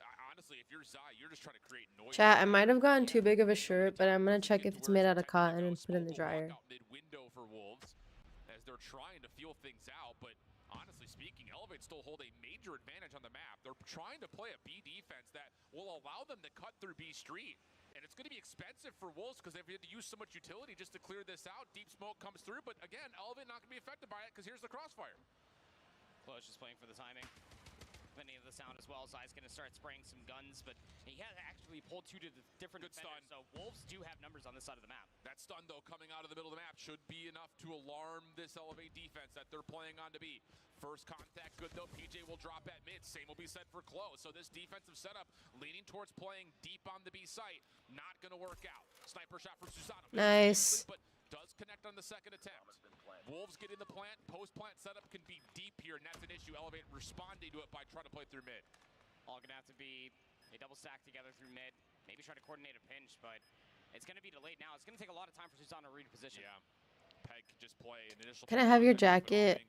I want the jacket. Correct angle. Timing is not initially great, but the follow-up could be, or maybe not. Elevate win the first 2 battles. Now it's just down to can you actually clear out the high ground spaces behind the B site. There's the tickle on the bomb. That's enough to force out the check. Susano, Yopi, Damn. with a pull. Wolves post-plant towards Let's go, Elevate. Single kill, and how about that for a little 3v4? A little 3v4 dissection through the middle of the map, just playing off of damage and information that was found. Moon, you read my mind. I can't believe you figured out what I was thinking. Ace up the sleeve there for Wolves with the 2 picks that he was able to find for himself. He played it perfectly. Pulled 2 players away from the A-bomb side itself. Hit back. What about the hat? And worked out ever so wonderfully for Wolves until the 3v4 came true. Absolutely the case. Trophy systems again for Elevate, going to allow them to play inside the B cut. Defense still preferring to just stay away from the sight lines. I like it. Keep your hard scoped angles, force Wolves to make a play. It's difficult to get nades back to this position. Yes, there's a trophy there, which makes things even more difficult, but just getting it onto this corner, so tough to do. And Susano saying, I'll take that advantage all day. This is going to be the mental warfare, at least on this half so long as I just continues to cause a ruckus on this A street. And it's currently trying to be set up for a very similar attempt over by B. That nade will cross paths with another nade, and most teams will not get any information from it. Nade smoke all going over towards Kendi's direction. He's just going to try to spam through, see if he can connect on anything, as the defense now has to be alerted to a play towards I want to keep it. Zai, who continued to try to play at an island, does get taken down this time by Susano. So 5v4, major advantage towards Elevate as we're underneath the 55-second mark. And they're going to try to rewrap this all the way over towards A main. Susano, don't bite off more you can chew. Oh! Wow. He was trying to reposition. That timing's immense. And now you've got Yopi in a I love search and destroy. Yeah. No. What a shot from King. Literally. Jump peek, that will work out. Peg able to find one before dropping, keeps the numbers advantage in favor of Elevate. Yup. Good from Yopi. Man. And now Yopi. I said Yop. Yop one. But it's Yopi. Yop one. What the heck? Gonna have to try to isolate a handful of players, very active players on the map as well, Yopi and Klo. Never want to count out Kendi as well. Does find the first, expects the second, but not the third to come all the way through. But I mean, that is how you utilize your numbers in a 1v3 retake for Elevate. No, I'm just mad that I did the sizes wrong. This is again back-to-back rounds where Wolves did have every slightest bit of the advantage. They tried If I did, I would get like a small jacket instead of medium. If they had extra small, I would do extra small. And then for sure, I think large is fine, but I think I would just go with the medium. But this is fine though, because the jacket will fit me when I have a sweatshirt on. And it gets cold here, so like it's gonna look fine. The jackets are gonna fit my hoodies. And sometimes it looks ugly when the jacket is smaller than the hoodie. So I'm glad for that. Pushing forward, takes down two. Means that you've got a 2v3 situation. No, Fressa, it's because it's men's sizes. It's not. It's men's sizes, so. And it's going to be you. Oh, initially contact for Kendi. Misses the shot. Takes a lot of damage, but both players will survive and reset. I had my brother try on the jacket. It was a medium and it was too small for him. So he was kind of mad about it because I was like, hey, try this on. I'm not giving it to you though, but please try this on. He was like, I'm not going to try it on if I can't have it. And I was like, I don't think it's going to fit you. Just please try it on. And then he tried it on and it like fit him. It's just like, it's small though on him. Yeah, Fredo, I'm excited.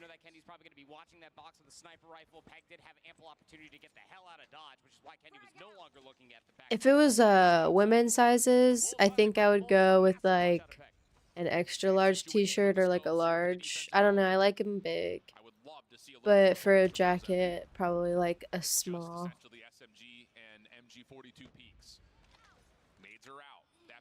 Maybe extra small depending if the jacket is a little big. No smoke coverage. We're trying to find contact through mid without trying to really toss any utility or smokes to deter this Elevate setup at all. Because the shirt is fine because I think I can wash it and it's made out of cotton. I could check, but... This would be Herculean to say the least. Klo, he's got a nice little timing. The head peek cannot get away with a kill. And after Peg found said kill, was able to get away, reset his life. There is time to try to dissect this defensive setup, but I like the response at Elevate. Yeah, it is nice. And chat, when I hung up the jacket last night, there is a pocket inside the coat. So I love pockets inside the coat where you can put your stuff and it's like more secluded and it won't fall out or slip out. It's inside. It's lit. There will be an opportunity for him to plant here and try to tilt this back into his favor, but I say that with such hesitation because it's still a 1v4. Nice little campfire moment going on over by that B-bomb site. A little powwow, if you will. Sorry, Klo will fill you in on what the group chat says at the end of this round. Yeah. Jing is taking ample time and just making sure everything is cleared. Will commit towards this plant. We'll have to see how the numbers advantage will work this time for Elevate. Yeah, he needs to get one and get away. Get a reset in. He's not gonna have a chance yet. Elevate just sprint at him. Just like holding the pre-scope, you just see 4 different blue players just yeah, for real. Yeah, man, this map is really difficult from the offensive perspective. It's just, you know, the thing about it is you can tuck these trophy systems defensively into these corners to where you have to bounce these nades perfectly for the trophies to even be activated. So it's just one of those things that the defenders stay so safe for so long. That's why I'm kind of looking for Wolves to try to hit something and hit something hard. You know, smoke back towards mid window, throw your stuns and your nades into one of these mid cuts and try to push it through that direction. 9 has 0 kills. Done. Here's a big set of nade focus over towards one corner, but again, it just puts you out in the open. PJ for 1. The follow-up is good though for Shing. Trades back and forth as Chloe tries to have the final word. Not going to happen. We'll go 3v3. It's just a cadence that we have not seen out of Wolves, to your point there, so far these 4 rounds of Nice, play. 9, finally. Aggressive up front that you could possibly have seen out of Wolves through the 5 rounds now. You have numbers. 3v2 on the map. B-bomb side starting to look juicier by the moment, but it seems that it's just going to be a retake. Kenny, Susanna both have sniper rifles, respectively. Looking for a pick. Yeah. Pushes on the way in. Smoke still holding that towards the outside of B Street. Peg on for the plant. Here comes the push forward for Susanto. Pardon me? Sure. Trade is out. Hands in cold weather is more important. What? 1v2 situation. Not unfamiliar to these grounds, but it's difficult to say the least. Misses the first on to Dion. Second will not be so fortunate, and he gets a hit marker. With the Tundra? Someone said the Tundra. The Tundra doesn't do that. Both you and I were there for a second and thinking that that was just mere pixels away from having that second kill and potential for a 1v1. If Kendi's alive, you feel like it's always possible. 3-2 goes the scoreline. And then we go back towards a very aggressive look over towards A main. Last time they did this, they did not commit. Very standardized defensive setup, but the entire play for Wolves is just to have Peg on an island, create as much ruckus as possible for B. And this is different already in terms of Wolves. They have been dealing with a lot of resiliency early through this A mid cut. Now there's nobody there. So this throws a lot of question marks into Wolves' mind. Is there someone playing up through mid? Nope, it's Yopi with a shotgun, which you thought may be in the proper spot to find some effectiveness. Not the case. 2 sniper shots will land. Wolves now in a 5v3 for the post plant. Chloe may decide to try to chow this quickly. Try to catch one on the exit. First sniper shot misses, but now he's stuck. Damn, okay, Wolves. Nowhere for Elevate to go. A 3-3 happens. Nice. Considering how it looked early, that is unreal good for Wolves. Yes, it really is. Again, when it comes down to it, Search and Destroy has been the weakest game mode for Elevate this entire weekend so far. 1-2, but still undefeated and top 2 seed coming into the single elimination bracket. But Wolves really did impress me last night, the way that they looked versus Vitality in that map number 2.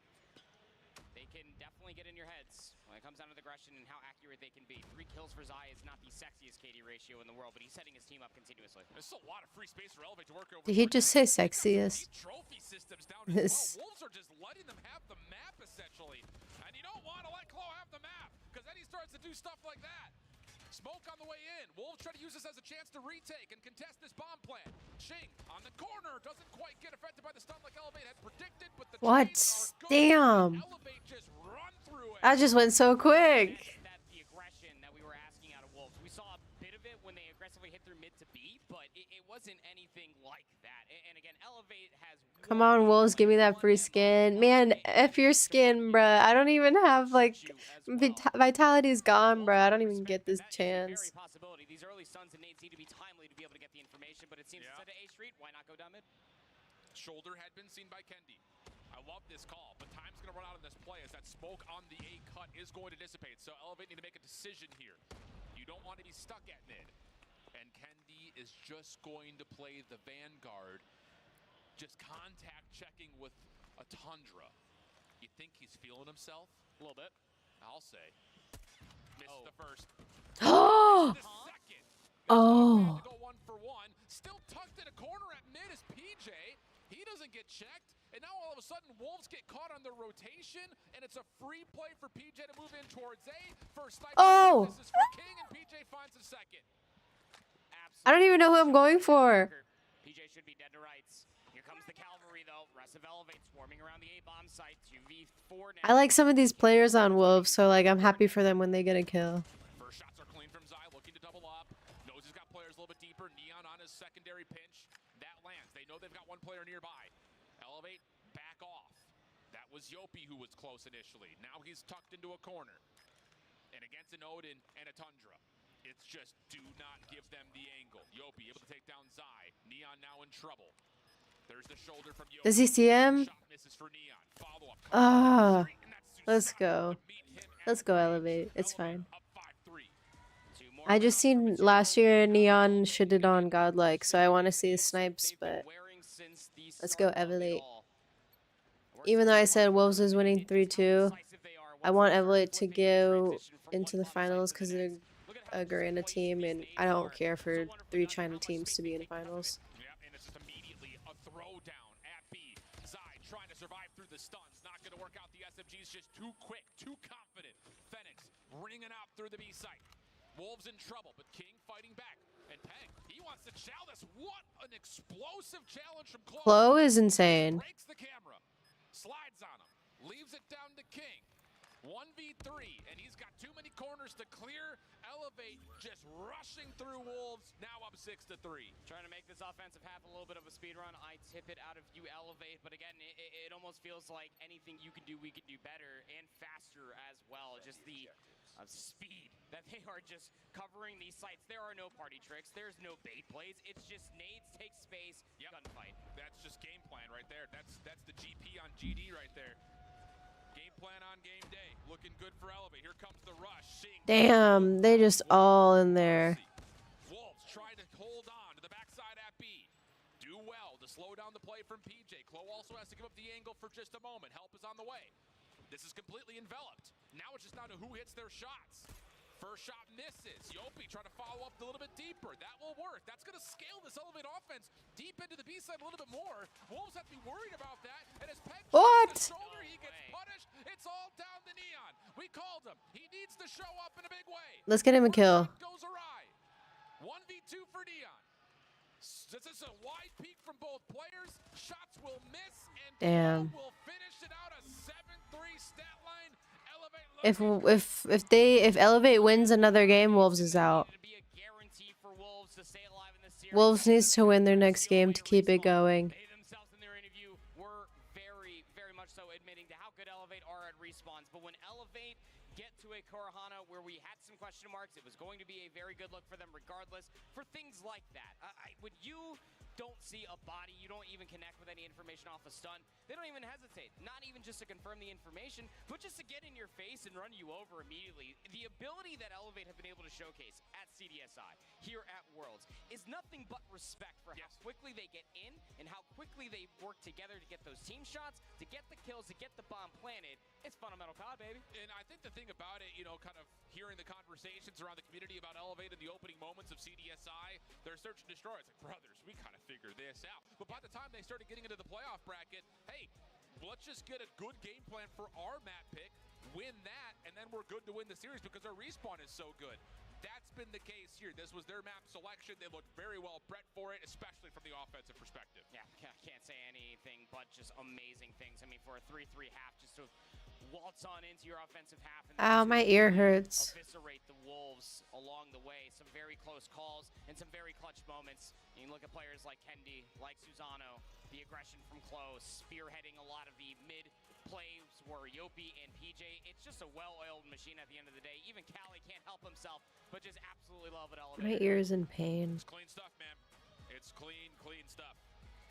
Yopi, Susano, Kendi, PJ, all walking away with 9 eliminations. Chloe at 7 and 8 was also the catalyst for a lot of the plays and how they started.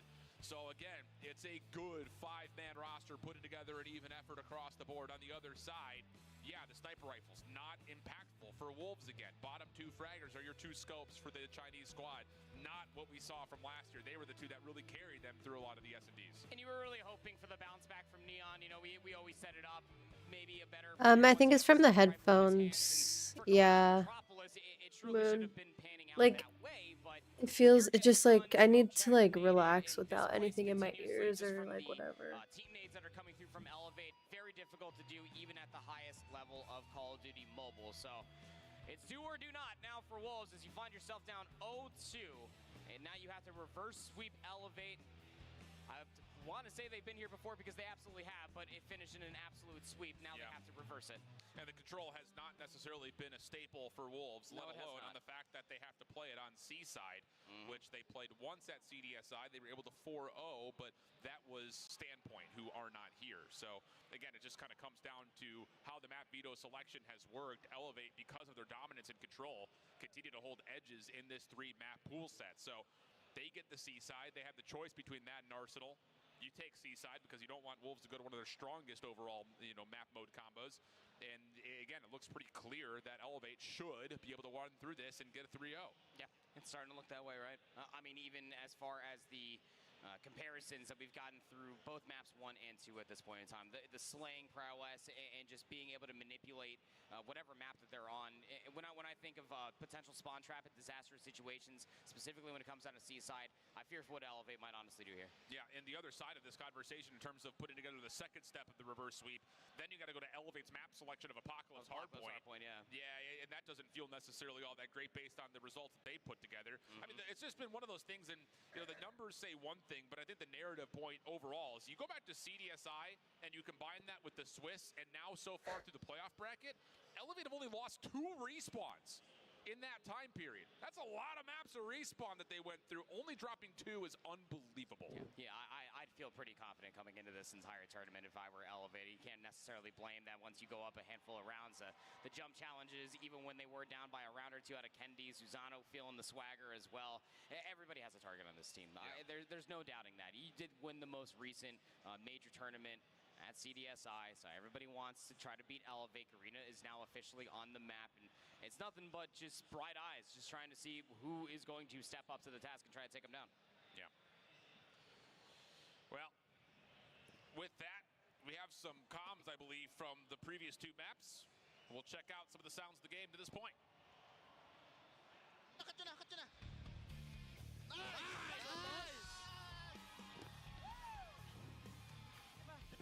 Nice! Okay lang. Fucking hell, okay lang. Nice try, boy. 2-3 lang tayo, 2-3. Magko-commit. Harap mo. Magsisiti ako. Tara, PJ, picking ako. Blast it. Isa pa. Landed, isa pa. Nice! PJ. Nice one, boy.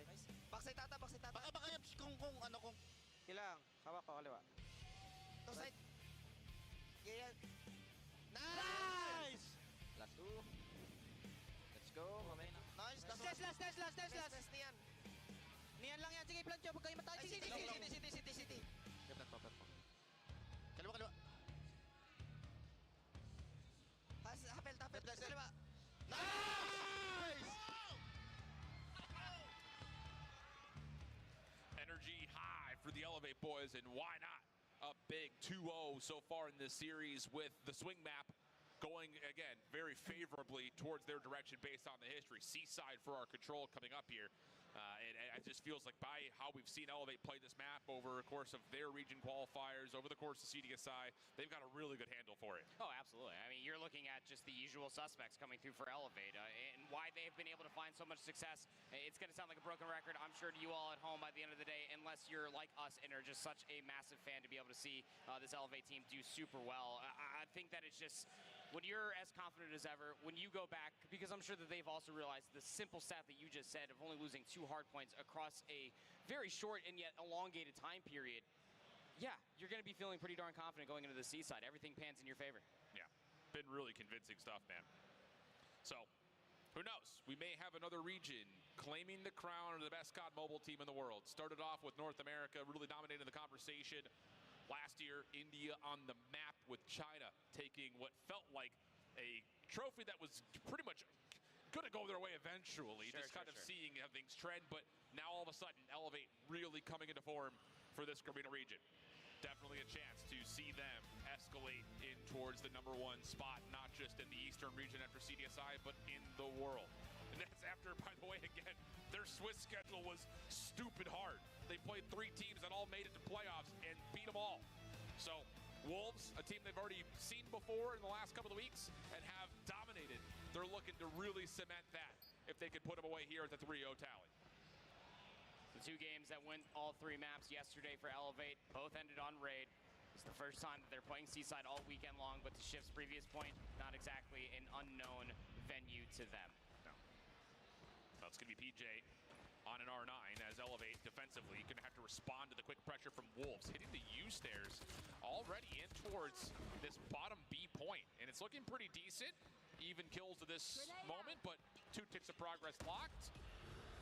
Great date, I guess.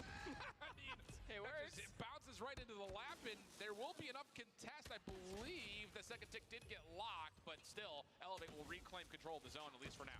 Sure will. Second segment got locked, so you feel like one more good push might just be the B control zone, but you already have a threat over towards A by their lonesome was Peg. Maybe biting off more than they could choose as the rest of the numbers for Wolves are trying to get down inside of the brick staircase, trying to take over the restaurant once again. Yeah, good kills from the side of Wolves. They know they got a player on one of the side stairs. That's a really brilliant win from Susano initially, but can only do so much with it. So now Elevate holding on towards barrels. Wolves not able to push up through Church, so they're trying to hit this right from the front. Peg, quick, and in the action, trying to find these Elevate members onto the defense, but they've backed off just a touch, trying to measure the approach before they try to recommit, and as they do, it's Clo for a handful. That's 3 in a row for him as Elevate look to now step forward towards Checkers. 7 kills, and the closest one to him in the lobby is currently 4. Just a great start coming through for Clo. Just when you think that you fully cleared everything, Clo might just be working on a little bit of a pinch. Peg is pushing all the way up to the already captured zone.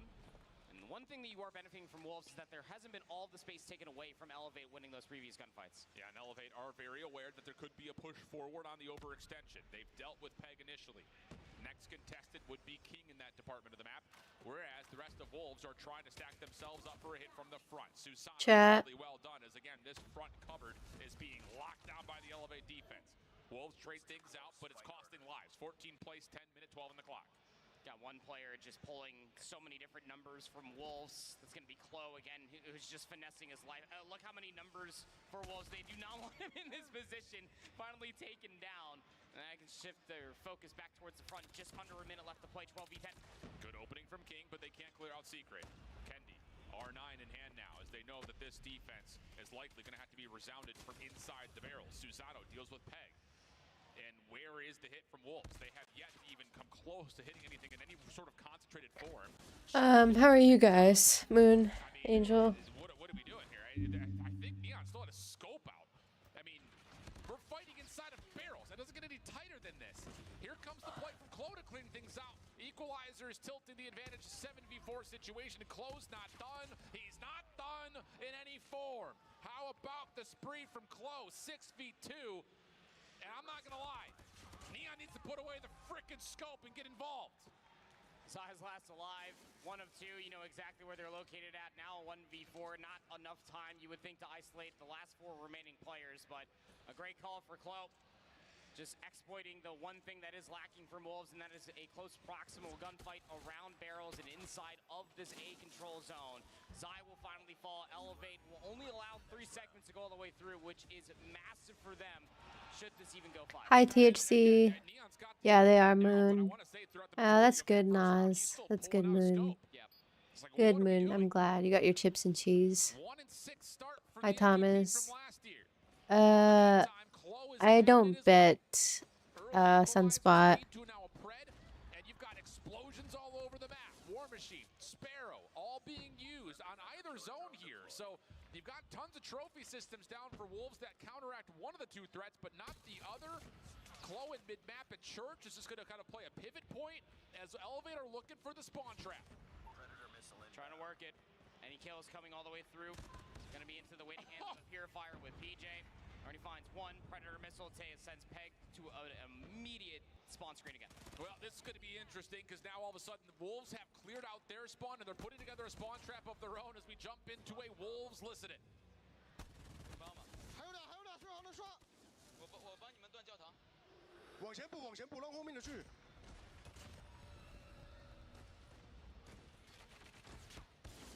刷不成了 ，A 去了。 Damn. 我走了，我走了，能不能省个大招？咱家注意死角，咱家左边死角。跟他掰吧，哥们儿。咱家左边死角死了。在家等着呢。就架着，就架着，就架着。别漏，别漏。 He wasted his annihilator. Very calm, listening as Wolves set up a bit of a spawn trap, locking down every single lane. Not much to say. You watch that angle, I'll watch this one. Don't lose your ones. And at the moment, Wolves are winning every single one of them.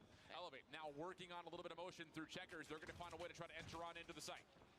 Gonna try to keep this close proximity. Kenny with the R9 would be the tip of the spear naturally. Yopi does find the opening, and now Kenny has found his way in. Will be traded though. The claw's been popped. Claw for Susano, damage tally, doesn't quite use that as a way to confirm any kills though, and that will be enough for Wolves to clear the zone. 12v4 situation, looking clean for Wolves. Just down to what Elevate can muster on this last hit.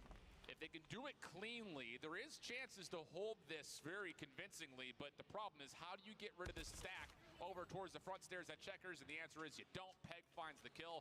He also has an equalizers in case things get messy, which doesn't look like they will. Peg still in a bit of a spree off 2 in a row. Follow-up from Xing is good, and Klo has been seen on this long flank through Graveyard, so should be a pretty comfortable defensive win for Wolves to get us back to a 1-1 count. Yeah, I mean, and throughout the entirety of that lesson, and what was very evident was in fact, the spawn trap was very good. Whittling what the heck? He's chasing them with a melee. Just trying to chase down somebody. They're just running away from him. He punched him. All right. No. What is happening? I mean, this is just like the most aggressive game of cat and mouse I've ever seen. Like, we have heaven weaponry, prize fighters as well. What's going on? I don't know, but someone please cue the Benny Hill music. I'll say, no one wants the zone. It's like they're trying to allow Klo to get more capture done. What? How is he missing all of his melees? What is happening? Wolves are finessing, trying to, I think, get Klo on the zone for some sort of capture, and they're letting him. My God. Until finally Neon knocks him out, but some moment of comic relief there. I don't. Moment of comic relief, literally. What was that?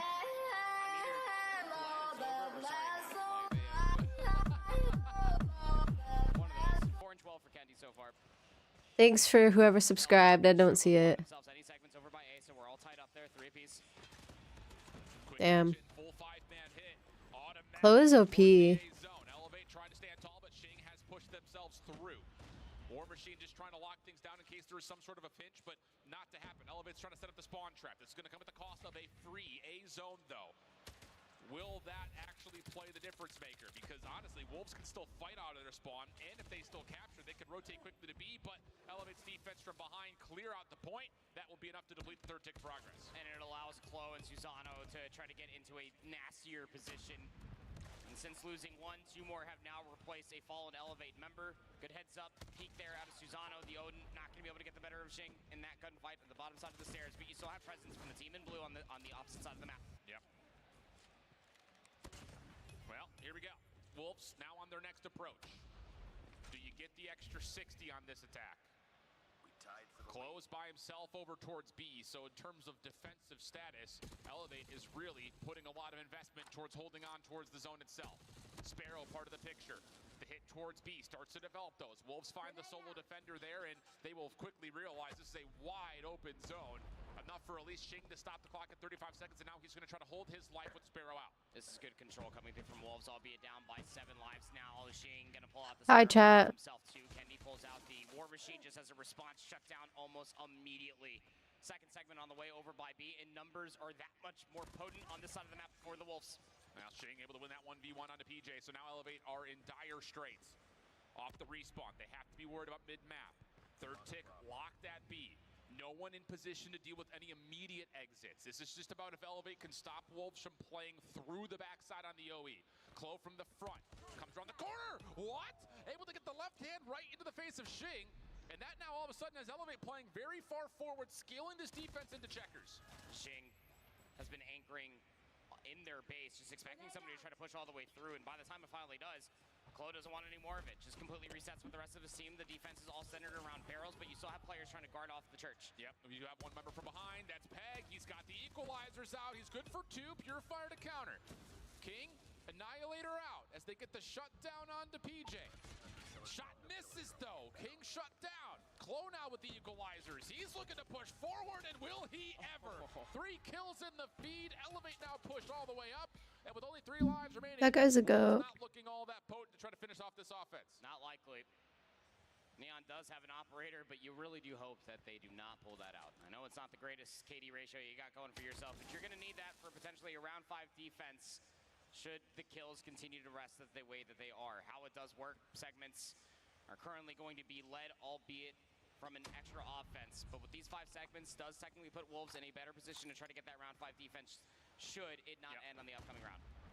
War Machine out for side. Wait, they why? think that they could put this away. They think they can just get on and stack, and they may be right. Wait. Two kills are in. This is going to be a 3v2 to try to open this up. This is still winnable. Last 5 seconds. PJ, he's got the R9, and he's good for 1. Not able to get the second. Just down to King. Test the zone. It's on with 0 seconds. Oh my gosh. Them out. A real strong investment for Wolves, thinking they had an opening, and it gets shut down. It's just an awkward thing to assume that you have an opening just with that much time. I mean, when you do find the white, you do send them so far out of the way that the sack 3-player strong should everybody have stayed alive. Would have came all the way. Proper goes, wait, why? He goes, he pulled out his War Machine. He goes, wait, why? More numbers around the zone and be perfectly fine. I crying. Oh, but Peg over towards barrels. Able to find a couple to open things up. It leaves Klo by himself with a 1v1 versus King, which he does win. Clock will stay paused at a minute 16. First tick of progress, looking likely to get locked. Hi, Elite. Hello, hello, hello. What's up, Syndigo? That sound effects thing was mine. It's like when somebody subscribes. I'm good, Elite. Thank you. How are you? The DRH from the codes is really cool. Okay, Moon, I'm glad you like that. Did you not like the DLQ? There's a lot of stray gunfights happening all the way across the map. You still have 2 players over by the B zone. That's going to have to be chalk. You have King putting himself into a position to maybe find a couple extra. I love that sound effects. Da-na-na-na-na. Like when you get like a... Starting to get pulled back a touch for the Elevate offense. 18 plays 21. You've got a deep member in Yopi playing the control point. Clean up on the Zai forward. Now all of a sudden Susano looking in towards the zone with help. But Yopi takes himself out of the picture with the Sparrow. That could have been huge to stop the Wolves' defensive rotating in. But now it's just down to Kenny to spam this back alleyway through Dark. And it will not be enough to find many eliminations. Claw on the other side from Neon. That'll be good to open things up and get Wolves back in for contest. Do need to try to use this Claw for maybe another kill or 2. You would love to have that. Extend the life lead from 17 plus. Onto the 13, try to get them into single digits if possible, but the Claw will have to be put away. No operators online for all 10 players within this lobby. But you have a minute and 35 to try to exasperate the numbers of Wolves and try to find a way in.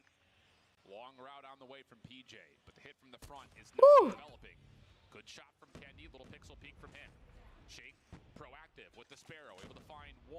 Turns he had a... Just denies the final bolt, but still, the kill is in. And now PJ is trying to cause a ruckus inside the spawn. 13 plays 9, though. The hit from the front starting to develop. Yopi, how much can he finesse inside the zone? A couple of the Wolves members still alive. Neon in particular, playing the backside of the pillar, and that's enough for now Zai and Neon. The start. Come on. Back with the War Machine coming through. Wolves looking good with an 11v5, trying to finish off this round and send us to a 5th. And War Machine might be an overinvestment again, but hey, Zai might honestly earn it by the end of the next round as well. He's pretty good at getting score in a game of Call of Duty Mobile. Still 5 lives remaining. Klo pulls out the equalizer, thinking that might just be the opening required, and they're just running straight into him. Yeah, I mean, Klo's going to turn this into a 4v4 if he could just keep farming these kills off spawn. Yeah. So holy fuck. Actually happens from the front. Klo's not going to lose any of these gunfights, not with an equalizer out. Oh my god. What's happening on the zone? Ah, it sucks. It's 2-2 though. 2v2 situation. Second tick of progress is in. Third on the way with the double stack. Like this. Who can get in? PJ has the purifier out. Does he predict the right doorway? He sure has. Yopi falls the first. 1v1, 1v1, 1v1. Holy shit, PJ saved them. Or Peg. What a call from Klo just to put Elevate, who were so far That's down insane. in a position that almost had them winning. In that moment of time, Peg for the 1v1. Can I get a large caramel latte extra cream? What do you mean extra cream? A latte's made with milk. Early focus into the B zone. Tools of the trade available for both teams. Hunter killer drone already out. EMP also was charged up by Yopi, but that's it. No more score streaks, no more operators for Elevate. Wolves working on their second tick of progress, looking good for it with Peg and King still holding on to operators. Huge tools for Wolves as they try to finalize this A zone. B zone's gonna get fully captured. What's the exits look like? You got an Elevate member in your spawn, by the way. Oh, what's that you say? Oh, there's two. Kendi and PJ are trying. I want extra cream. Players at bay, and Kendi just Like finds you immediately. whipped cream. Here comes at least one more player to try to get these Elevate members away. And King's actually gonna invest the Annihilator. There's no cream in a latte. It's made with milk. You can get it made with cream rather, like half and half. That's disgusting, but you could. You could do heavy whipping cream, which is like a breve. That's disgusting, but you could. Chloe just punched his face.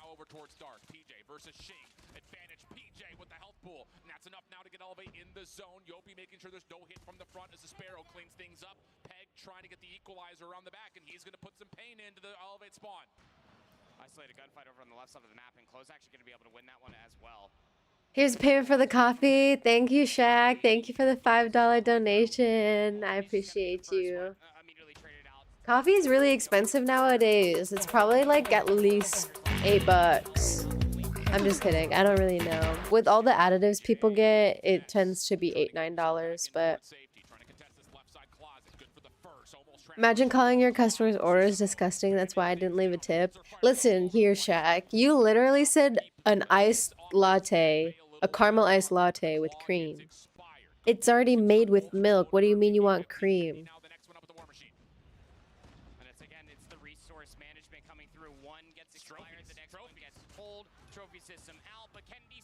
But hey, you want that, so I will top it off with some heavy whipping cream for you. Which is, I don't know why you would want that. It won't make any difference.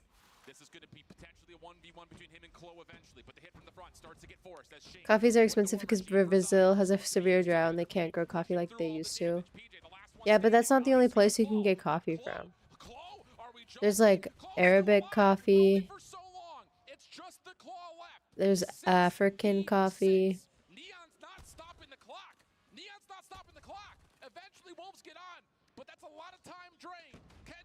The customer is always right. No, the customer is not always right. In fact, they're wrong most of the time because do you work there? No, I do. I know it's like, I know how it is. No, coffee is expensive because of inflation. Everything is expensive. Yeah, that's... Wolves secures the spot, chat. So if you were sad if Wolves was about to lose, they secured another play. It doesn't mean they win. If Elevate wins the next game, they still are out. But Wolves has to win another game to be able to play another round. If Wolves wins this, it doesn't mean that they win. They have to play another game and win that again.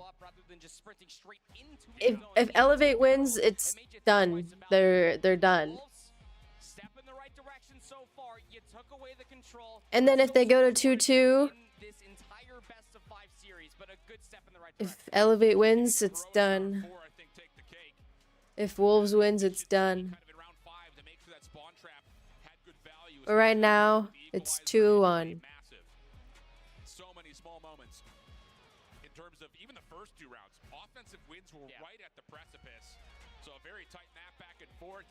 But Elevate will drop their third respawn. What's up, Anson? In the last month and a half. And now we go to an APOC hardpoint where, again, Elevate will feel really good about their chances to put the series away here. Some people don't understand that, Playboy. And get ready to go for a map that they are not bad at for any stretch of the imagination. You might need to go down there and tell those boys of Wolves that exact stat because they might need it. They looked a little baffled at the end of even winning that map just to stay alive in this series, just for how oppressive this Elevate squad truly is. 39 and 26 out of Chloe, who was always a thorn in the side of the spawn. But Rezz, have you eaten? Yeah, I got Chick-fil-A. I didn't eat anything yesterday, so I was like, why not just spoil myself? Zai exhausted. Wolves wants to go to the finals. They have to win 2 in a row. Yeah. W Shack. Sorry, I was talking in Discord. W Shack. Hi, cheeseburger. Ooh, what's your order? I got a Chick-fil-A sandwich meal with a Sprite and then a side salad. 250 to 39 win against Stalwart earlier on in the playoff bracket. They also had a beatdown of Vitality and a convincing Mooney win like versus tulips. Q9 on the map. So I burnt his op early. His op early too many times. for just a brief break before we jump on in. So don't go far. Get yourself refreshed there, friends. We've got map 4 on the way right after this. 大家好，我们是来自中国队的 Wolves。这一次我们来参加亚特兰大的使命召唤手游世界锦标赛。这一次我们是来拿世界冠军的。The Snapdragon Pro Series is Yeah. brought to you by Snapdragon Elite Gaming, Monster Energy, DHL, and the United States Air Force.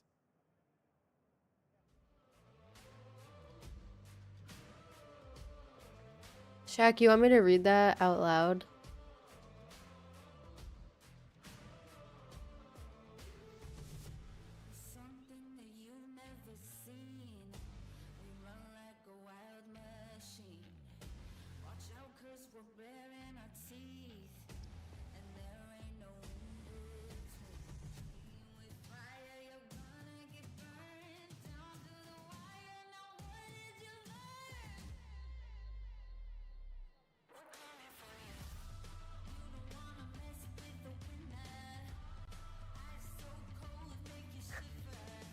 What do you mean hate Rezz?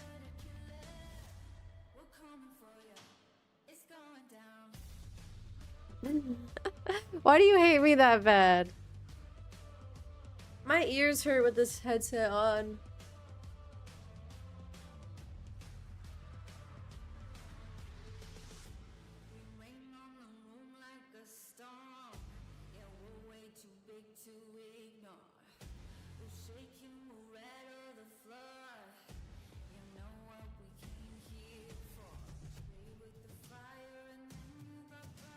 It wasn't me, it was Nightbot. That was you.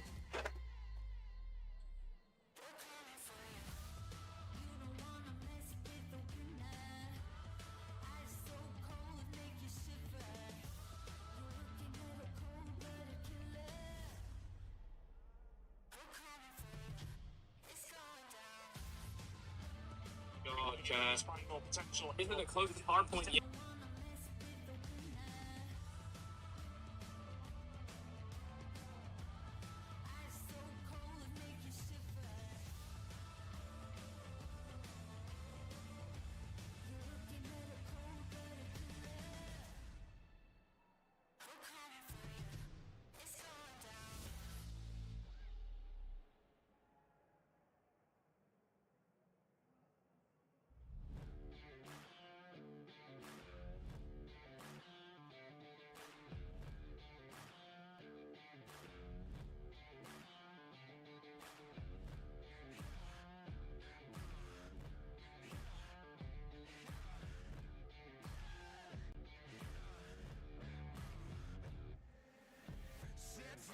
To the cold river, set fire, sealed in the liver, slow burn, shot to the liver, heart so cold, make a grown man shiver.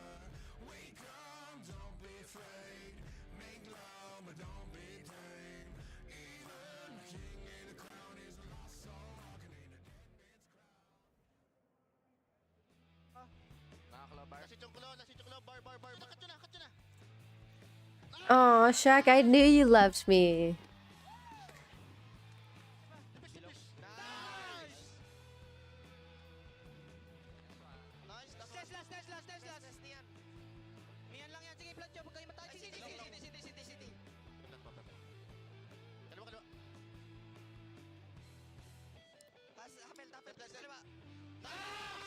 What's up, Wild Wave?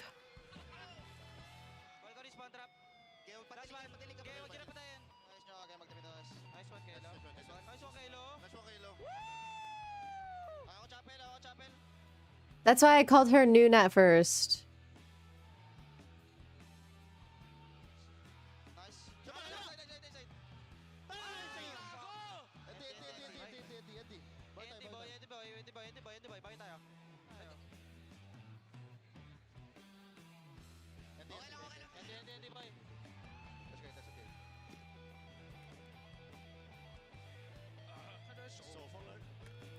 Welcome back to Dream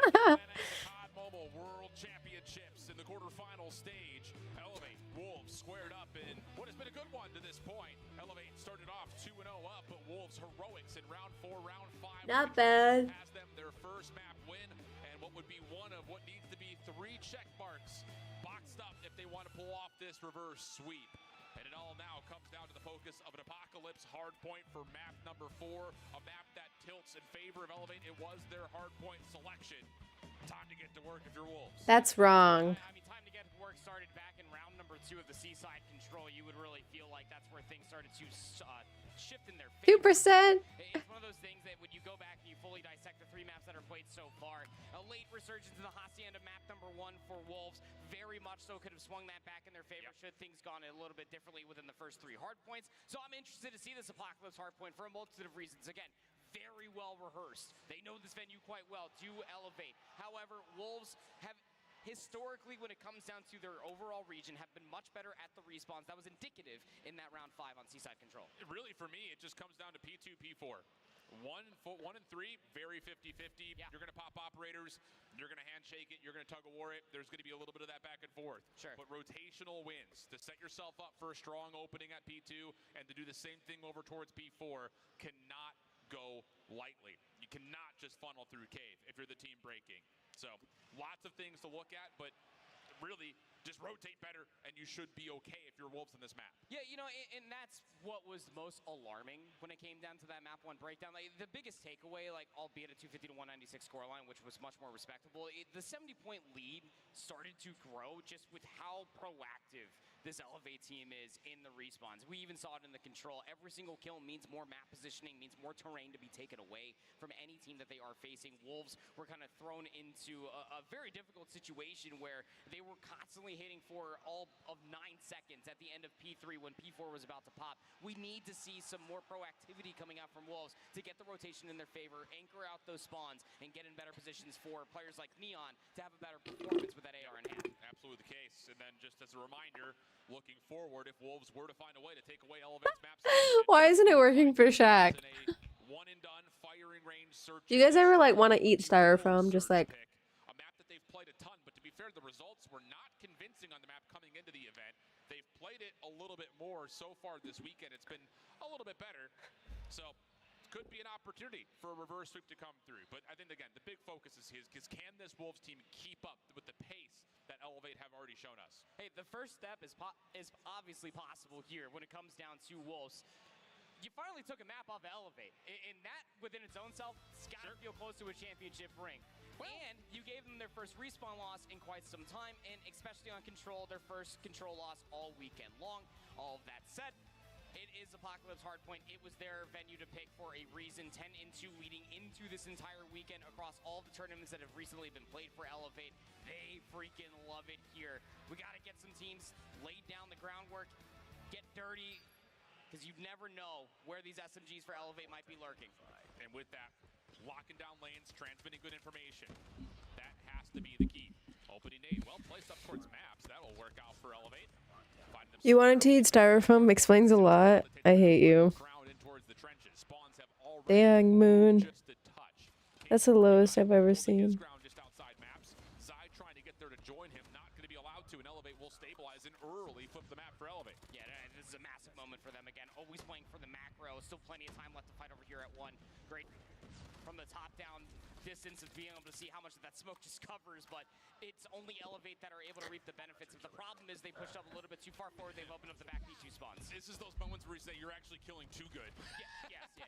We're running these guys so badly that we've already pushed them into the back spawn, and wouldn't you know it, as soon as they get the recognition that they lost spawns, they've cleaned that out as well. So Elevate are sticking it to Wolves here early, who are down and down bad. 40-0 with P2 coming up next, and Elevate already in control as PJ and Kendi put What's up, Red Dot Shark? Crossfire is immense. Kendi Oh. Streaks Predator Missile also being called in by Yopi, because why the hell not? A hell of a start. The spawns flipped 4 times in total, and Elevate still maintain presence on the ruin side. Unreal. Damn. Unreal start. Not good. If you're a Wolves fan. Now you've got to try to fight up against Kendi with a War Machine at the ready. And at least Wolves are making the right read. You smoke out the jump wall, you try to hit over towards Temple, but the problem is the War Machine's there to meet you. slowing it down a touch, or Elevate. But they still are being tested. Wolves trying to still force their way on in. Nice jump over the wall to catch a couple, but Kendi turns his attention. Bro, that's embarrassing. Elevate continued to keep Wolves on a goose egg. And from the outside looking in, you're down to scrap time, 20 seconds before you got to rotate all the way across the map. You already have that stuff down, but Nas, thank you so much for the $2 donation. Thank you, thank you, thank you. I'm watching this game because I'm trying to see if Wolves will even get a point on hardpoint. Like, that's embarrassing. They very well may have this thing to 100 to nothing. They've got operators at the ready. Wolves can't get to the P first, and now all of a sudden, Wolves are just trying to force something with this little play from King. That gets shut down. Elevate are perfect. Sparrow, Equalizer, Claw, all being set, and Wolves are being set into disarray. Equalizer shut down by Clo. The immediate response from Zuzana from the Claw, but Yopi's very much so alive with the Sparrow, and then PJ dips into a Purifier, gets shut down, but Yopi with the Sparrow is the absolute truth. Predator missile to add insult to injury. 25 seconds to fight over here at 3, and Wolves finally get on the board. This is embarrassing. Huge double on Yopi. They have 120 seconds. 130.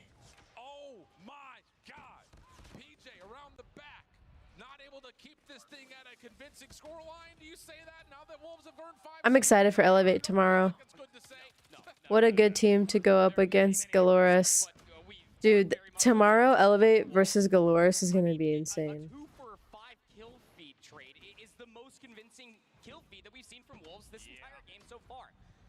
It goes even beyond the macro versus micro as Wolves are starting to dip their toes into their own resource department. Again, P4 is a very massive hill for Wolves to finally spawn on into this map number 4. It's tough, man. This map can snowball in a major way. We haven't seen one quite like that in some time, though.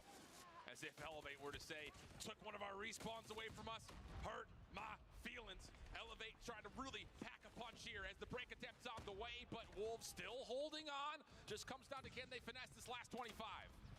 Sorry, I saw something on Twitter.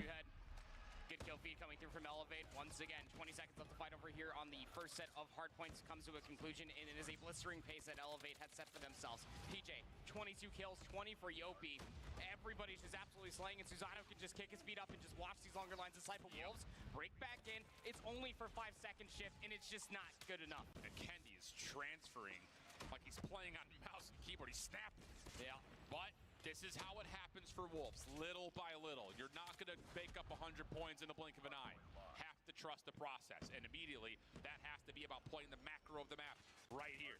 Yopi try to hit a bit of a pinch around through P3. Clo right there with him. Traded out nicely, though, from Wolves. Now within the 100-point threshold. Starting to look a little bit better. Can they get a tally onto Kendi deep? Yeah, they can. So hold on a second. Wolves starting to step back up just a touch. Elevate now with an opportunity to pop operators on this rotation, but Wolves are dominating around P1. It took them a little while longer on the Hacienda map number 1 to realize their mistakes and try to rectify them a little bit too late, but that was when the lead was 60, not 100. But this is fantastic to see if you are a fan of Wolves Esports, as they are currently soaking up the majority of time on P1, keeping elevated bay and making sure that they hold on to the utmost important rotation of 2. Nice Pred missile called in for a double. Elevate trying to stretch through cave side to P2. That's shut down. Uh-oh, here we go. Wolves back to within, just around double the points that Elevate were able to put together in the initial parts. Last couple of seconds, really pretty meaningless. It's all about what happens here on rotation to 2. Wolves are there first, plus they have spawns, and they've got a Gravity Vortex gun already aimed up towards this backside cave. Just trying to shut it down before it can even happen. King's Gravity Vortex gun at least finds set value in the claw to follow. My favorite sniper, the Locust. I don't really know. I don't like the Tundra. There's a claw for Susano. Now trying to push over, seeing if they can get Wolves displaced from this spawn. PJ with the Purifier, locking down the front door. Equalizer to affirm control, and PJ almost finishing things off, but Clo now knows where to turn his attention, and the spawns will flip with Elevate and control P2. Yeah, good call there from Clo with the Equalizer. Just make sure you clean out everybody else in the back, and then you can shift your attention back towards the front. Might as well. Hunter Killer Drone to shroud yourself to move a little bit further forward. Elevate, maintain control once again. Last 15 seconds here for Wolves. Have to control mid-map as Elevator already rotating out through the jump wall. Back to a 100-point gap. Time time is running out for Wolves to put this comeback together. This has to be good, whatever it is. And it's not starting on the scrap time battle. Elevate, able to win the last couple of seconds, and they've got members off spawn to get to P3 first. It's just tough to really gauge. I mean, Zai only had 16 kills. I know he's not too far away from the rest of his teammates, but had a great map. Number one is a little bit silent here. King's going to be able What's to up, Red Dot Shark? but Kendi's right there because of course he is. Another good What's kill up, streak coming through from Habibi? Elevate as they maintain presence on the hill from the back. Shutdowns are decent. Wolves able to find 3 in a row. Peg setting up a bit of a pinch over towards the rafters. Good for 1. Off the reload, takes his attention towards the barrels. Good focus here from Wolves. Nice little team push coming through. That flips the spawns around. This is not where Elevate wants to be. Wolves do not have any operators to make this really hurt, but they can lock down this trench lane, and Ching nearly does it all himself. Elevate tagged up heavily. Neon trying to follow up on that damage to confirm these eliminations, but just a bitter eye. He just cannot lock in the shots. King trying to force it forward, but Yopi's got the Sparrow, and Elevate will break. Yopi Sparrow efficiency this entire map. Number 4 is something you can absolutely write home about. Grandma's going to post it on the refrigerator. Another kill to come all the way through for Yopi. It's 2-13 to 98, and Wolves are just not here to play. Have to find some sort of a break through this. You got to get chicken coop control. You have to dominate P4. Elevate have the setup that they want. It's just down to finding the final kills to possibly send themselves into the semifinals on Sunday. Close double is good. Claws out from the front, and it's absolute pain. Throw it in towards the choke point. Kendi, a war machine behind it. Last 20 seconds needed. Wolves have to find a way to desperately get in. They just gotta have to work this pinch all the way through Chicken Coop. 2 players strong, but of course it's being looked at. Neon comes through with a war machine, comes up absolutely dry. I want Elevate to win. I changed my mind. I don't want Wolves to win. Elevate deserves this. Look how he's using his operator. Four-0ing Wolves back in China. Fast forward a week and a half. They're looking good to send them out of the tournament here at Worlds as PJ is lighting them up. Wolves still hanging on by just a breath. Susano from one side, the rest of Elevate from the other. Still time to work here if they want to try to put it away on 4. Otherwise, you can just get mid-map control and win it there. You got to go new, but it might not matter. 2:42 counting all the way up. The last little bit of scrap time here at the second set of hard points is just going to be another nail in the coffin for Wolves. Damn. Can just step on in and find the final second. Wolves down to their last life. Can they find the kills they need? No, it's Yopi for the final double. That's insane. Oh, galleries and Elevate tomorrow is gonna be insane. It was 0-4. Come here to Atlanta for DreamHack 2024. You lost the control. You kind of angered them a little bit. It was a 100-point lead at the end of the first set of hard points. Was egregious of a scoreline to say the least. But Elevate came to play. That much was obvious even through the Swiss bracket. They are the real freaking deal. We asked about their consistency and what they look like on that main stage at CDSI. That has been a continuation ever since then. Absolutely the case. Domination has been the name of the game for Elevate. Moments of concern, sure, still kind of hang around in the search and destroy leading up to this matchup, but that performance on Kurahara, I think, knocks all those concerns out of the ballpark. Sure does. Yeah, you lose your first seaside control, but we're dealing with a 1v1. Yeah, I mean, that's just going to happen versus your defending world champs out of Wolves every now and again. But to come out and blank Wolves and have them at 115-0, mercy. I mean, we had, I'm not even going to attempt to do the math, but just the slaying differential in between Elevate and Wolves was just so immense in this map number 4. But it also just gets accentuated by the conversation about the operator usage. Through every single respawn map that was played in this best of 5 series, Elevate always had the edge against Wolves, which is crazy to say because that was the one thing benefiting them in respawns this time last year. Absolutely the case. Clean stuff. No one's really gonna care about X-Rock and Q9. I feel like tomorrow it's gonna be who wins Elevate versus Galleries. You know? Because everybody knows X-Rock is gonna win tomorrow. Elevate absolutely determined to show why they were undefeated out of our Swiss bracket, now coming through here in a dominant fashion to continue their way through, now in the semifinals, and they will be facing off against Galleries tomorrow. This is going to be a very, very fun Sunday to kind of end this entire competition. That's a saucy one because, again, just looking at how Elevate play both their hard points, it's only a single Odin in the picture. Everything else Yeah, the games are done. that they're trying to use for their long-range battles. So A complete 5 hours. Did my voice crack? look like in that battle. Well, we're going to find out here tomorrow. Before we do that, though, it's time to close out the day, which means one more interview with one more winner. F-Dot standing by. Thanks a lot. I'm here with PJ. Thanks a lot, friends. I'm here with PJ. And PJ is certainly here with us. You and Elevate, you went crazy. But here's the thing. All of these teams are talking about how good Elevate is. They think you might be the best team here. Does that give you added pressure, or does it make this more fun? It doesn't give me any pressure because why do I have to think of what others think about our team? So we just want to be ourselves. We just want to play. We win. You think it's gonna be X-Rock versus Elevate tomorrow? And over here, Galoris and Elevate, that's gonna be like a hard one. I can't decide who would win those. Like, which team would win. a little bit about who these people are and why they're supporting you so loudly. Some of them are our supporters from other countries. Some of the one particular family here is actually Tribe Washi's family supporting a Philippine team, and we have some Filipino too. And thank you and shout out to all of you who are supporting. Please keep supporting us throughout the playoffs. We'll do our best. We promise that. It's about family, and it's about bringing pride to the region. You're certainly doing that, man. Congratulations on the win, and good luck tomorrow. Thank you. All right, so we've got Beef Mommy standing by with the rest of the bracket. Thanks for hanging out. Aww. So much, F-Dot. I'm with Chloe right now. My dude, what an amazing performance from you and the squad. How does it feel like to be the highest placing Filipino team in the Call of Duty Mobile World Championship? Of course, we're prepared.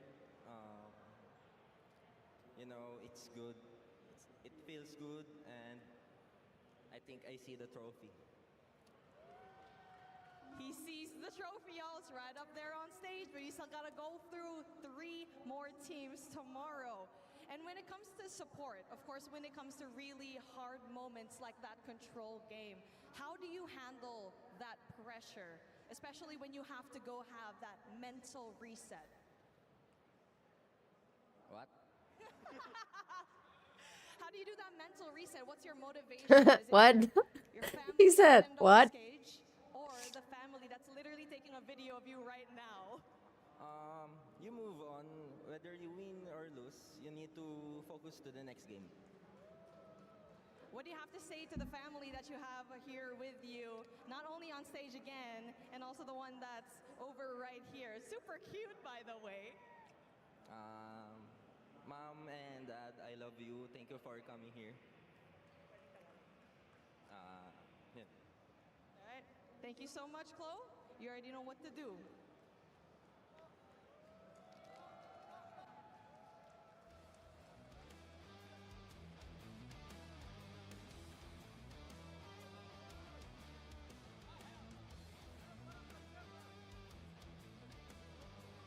And there you have it. One more team heads up to the grand finals. I mean, we already know what's going to happen. Glitter, Shift, Proper, up to you guys. You know, I know we're supposed to be knocking out these teams, and there are commiserations to all of the squads that have lost their matches today, but the sportsmanship that we see every time we get to do these interviews and the respect they have for each other is always so nice to see. It's so heartwarming. I mean, last year we had people drawing full hearts around logos. Like, you cannot stop the sportsmanship that is currently being existed in that backstage amongst the pit. Gotta love it. I want blood. I want blood in the water. That's what I want. I want storylines. I want some rivalries. I want the drama. That's Call of Duty, baby. Come on, give it to me. Lucas gave it to you, okay? True, you did give it. That's fine. We got a little bit of everything, a full spectrum of reactions here to the wins. Our teams now being whittled down to top 4. Looking forward to tomorrow. We're focusing on semifinals, getting down to our top 2, and then, of course, heading into our grand finals. So take a look at the brackets. You can see a visual representation of that that exactly will be X-Rock up against Q9 and then Gallerus against Elevate. That's going to be a banger of a day. Absolutely. The X-Rock Q9 rivalry continues. At one point in time, X-Rock had won 3 matches in a row versus Q9, but Q9 did get the better of them at CDSI.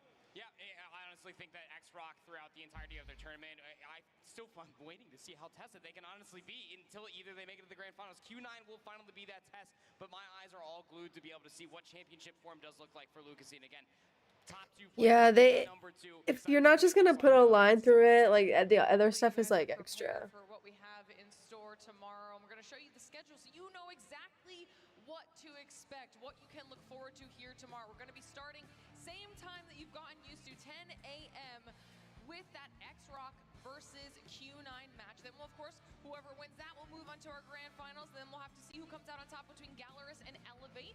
Then from there, we will have our best of 7 grand finals. It'll be a little bit of a break between that Gallerus and Elevate match. Give our players time to reset and prepare for the fight of their lives. $400,000 on the line when it's all said and done. It's going to be incredible. It's a lot of zeros, not a whole lot of decimal points, but you know, it's a lot of money. At the end of the day, it's life-changing, but ultimately at the end of the day, it's just awesome to be able to see international representation coming through to claim the All right, chat. I'm gonna start heading off though. I appreciate you guys being here. Thanks everybody for the donations today. I'll see you guys a little later.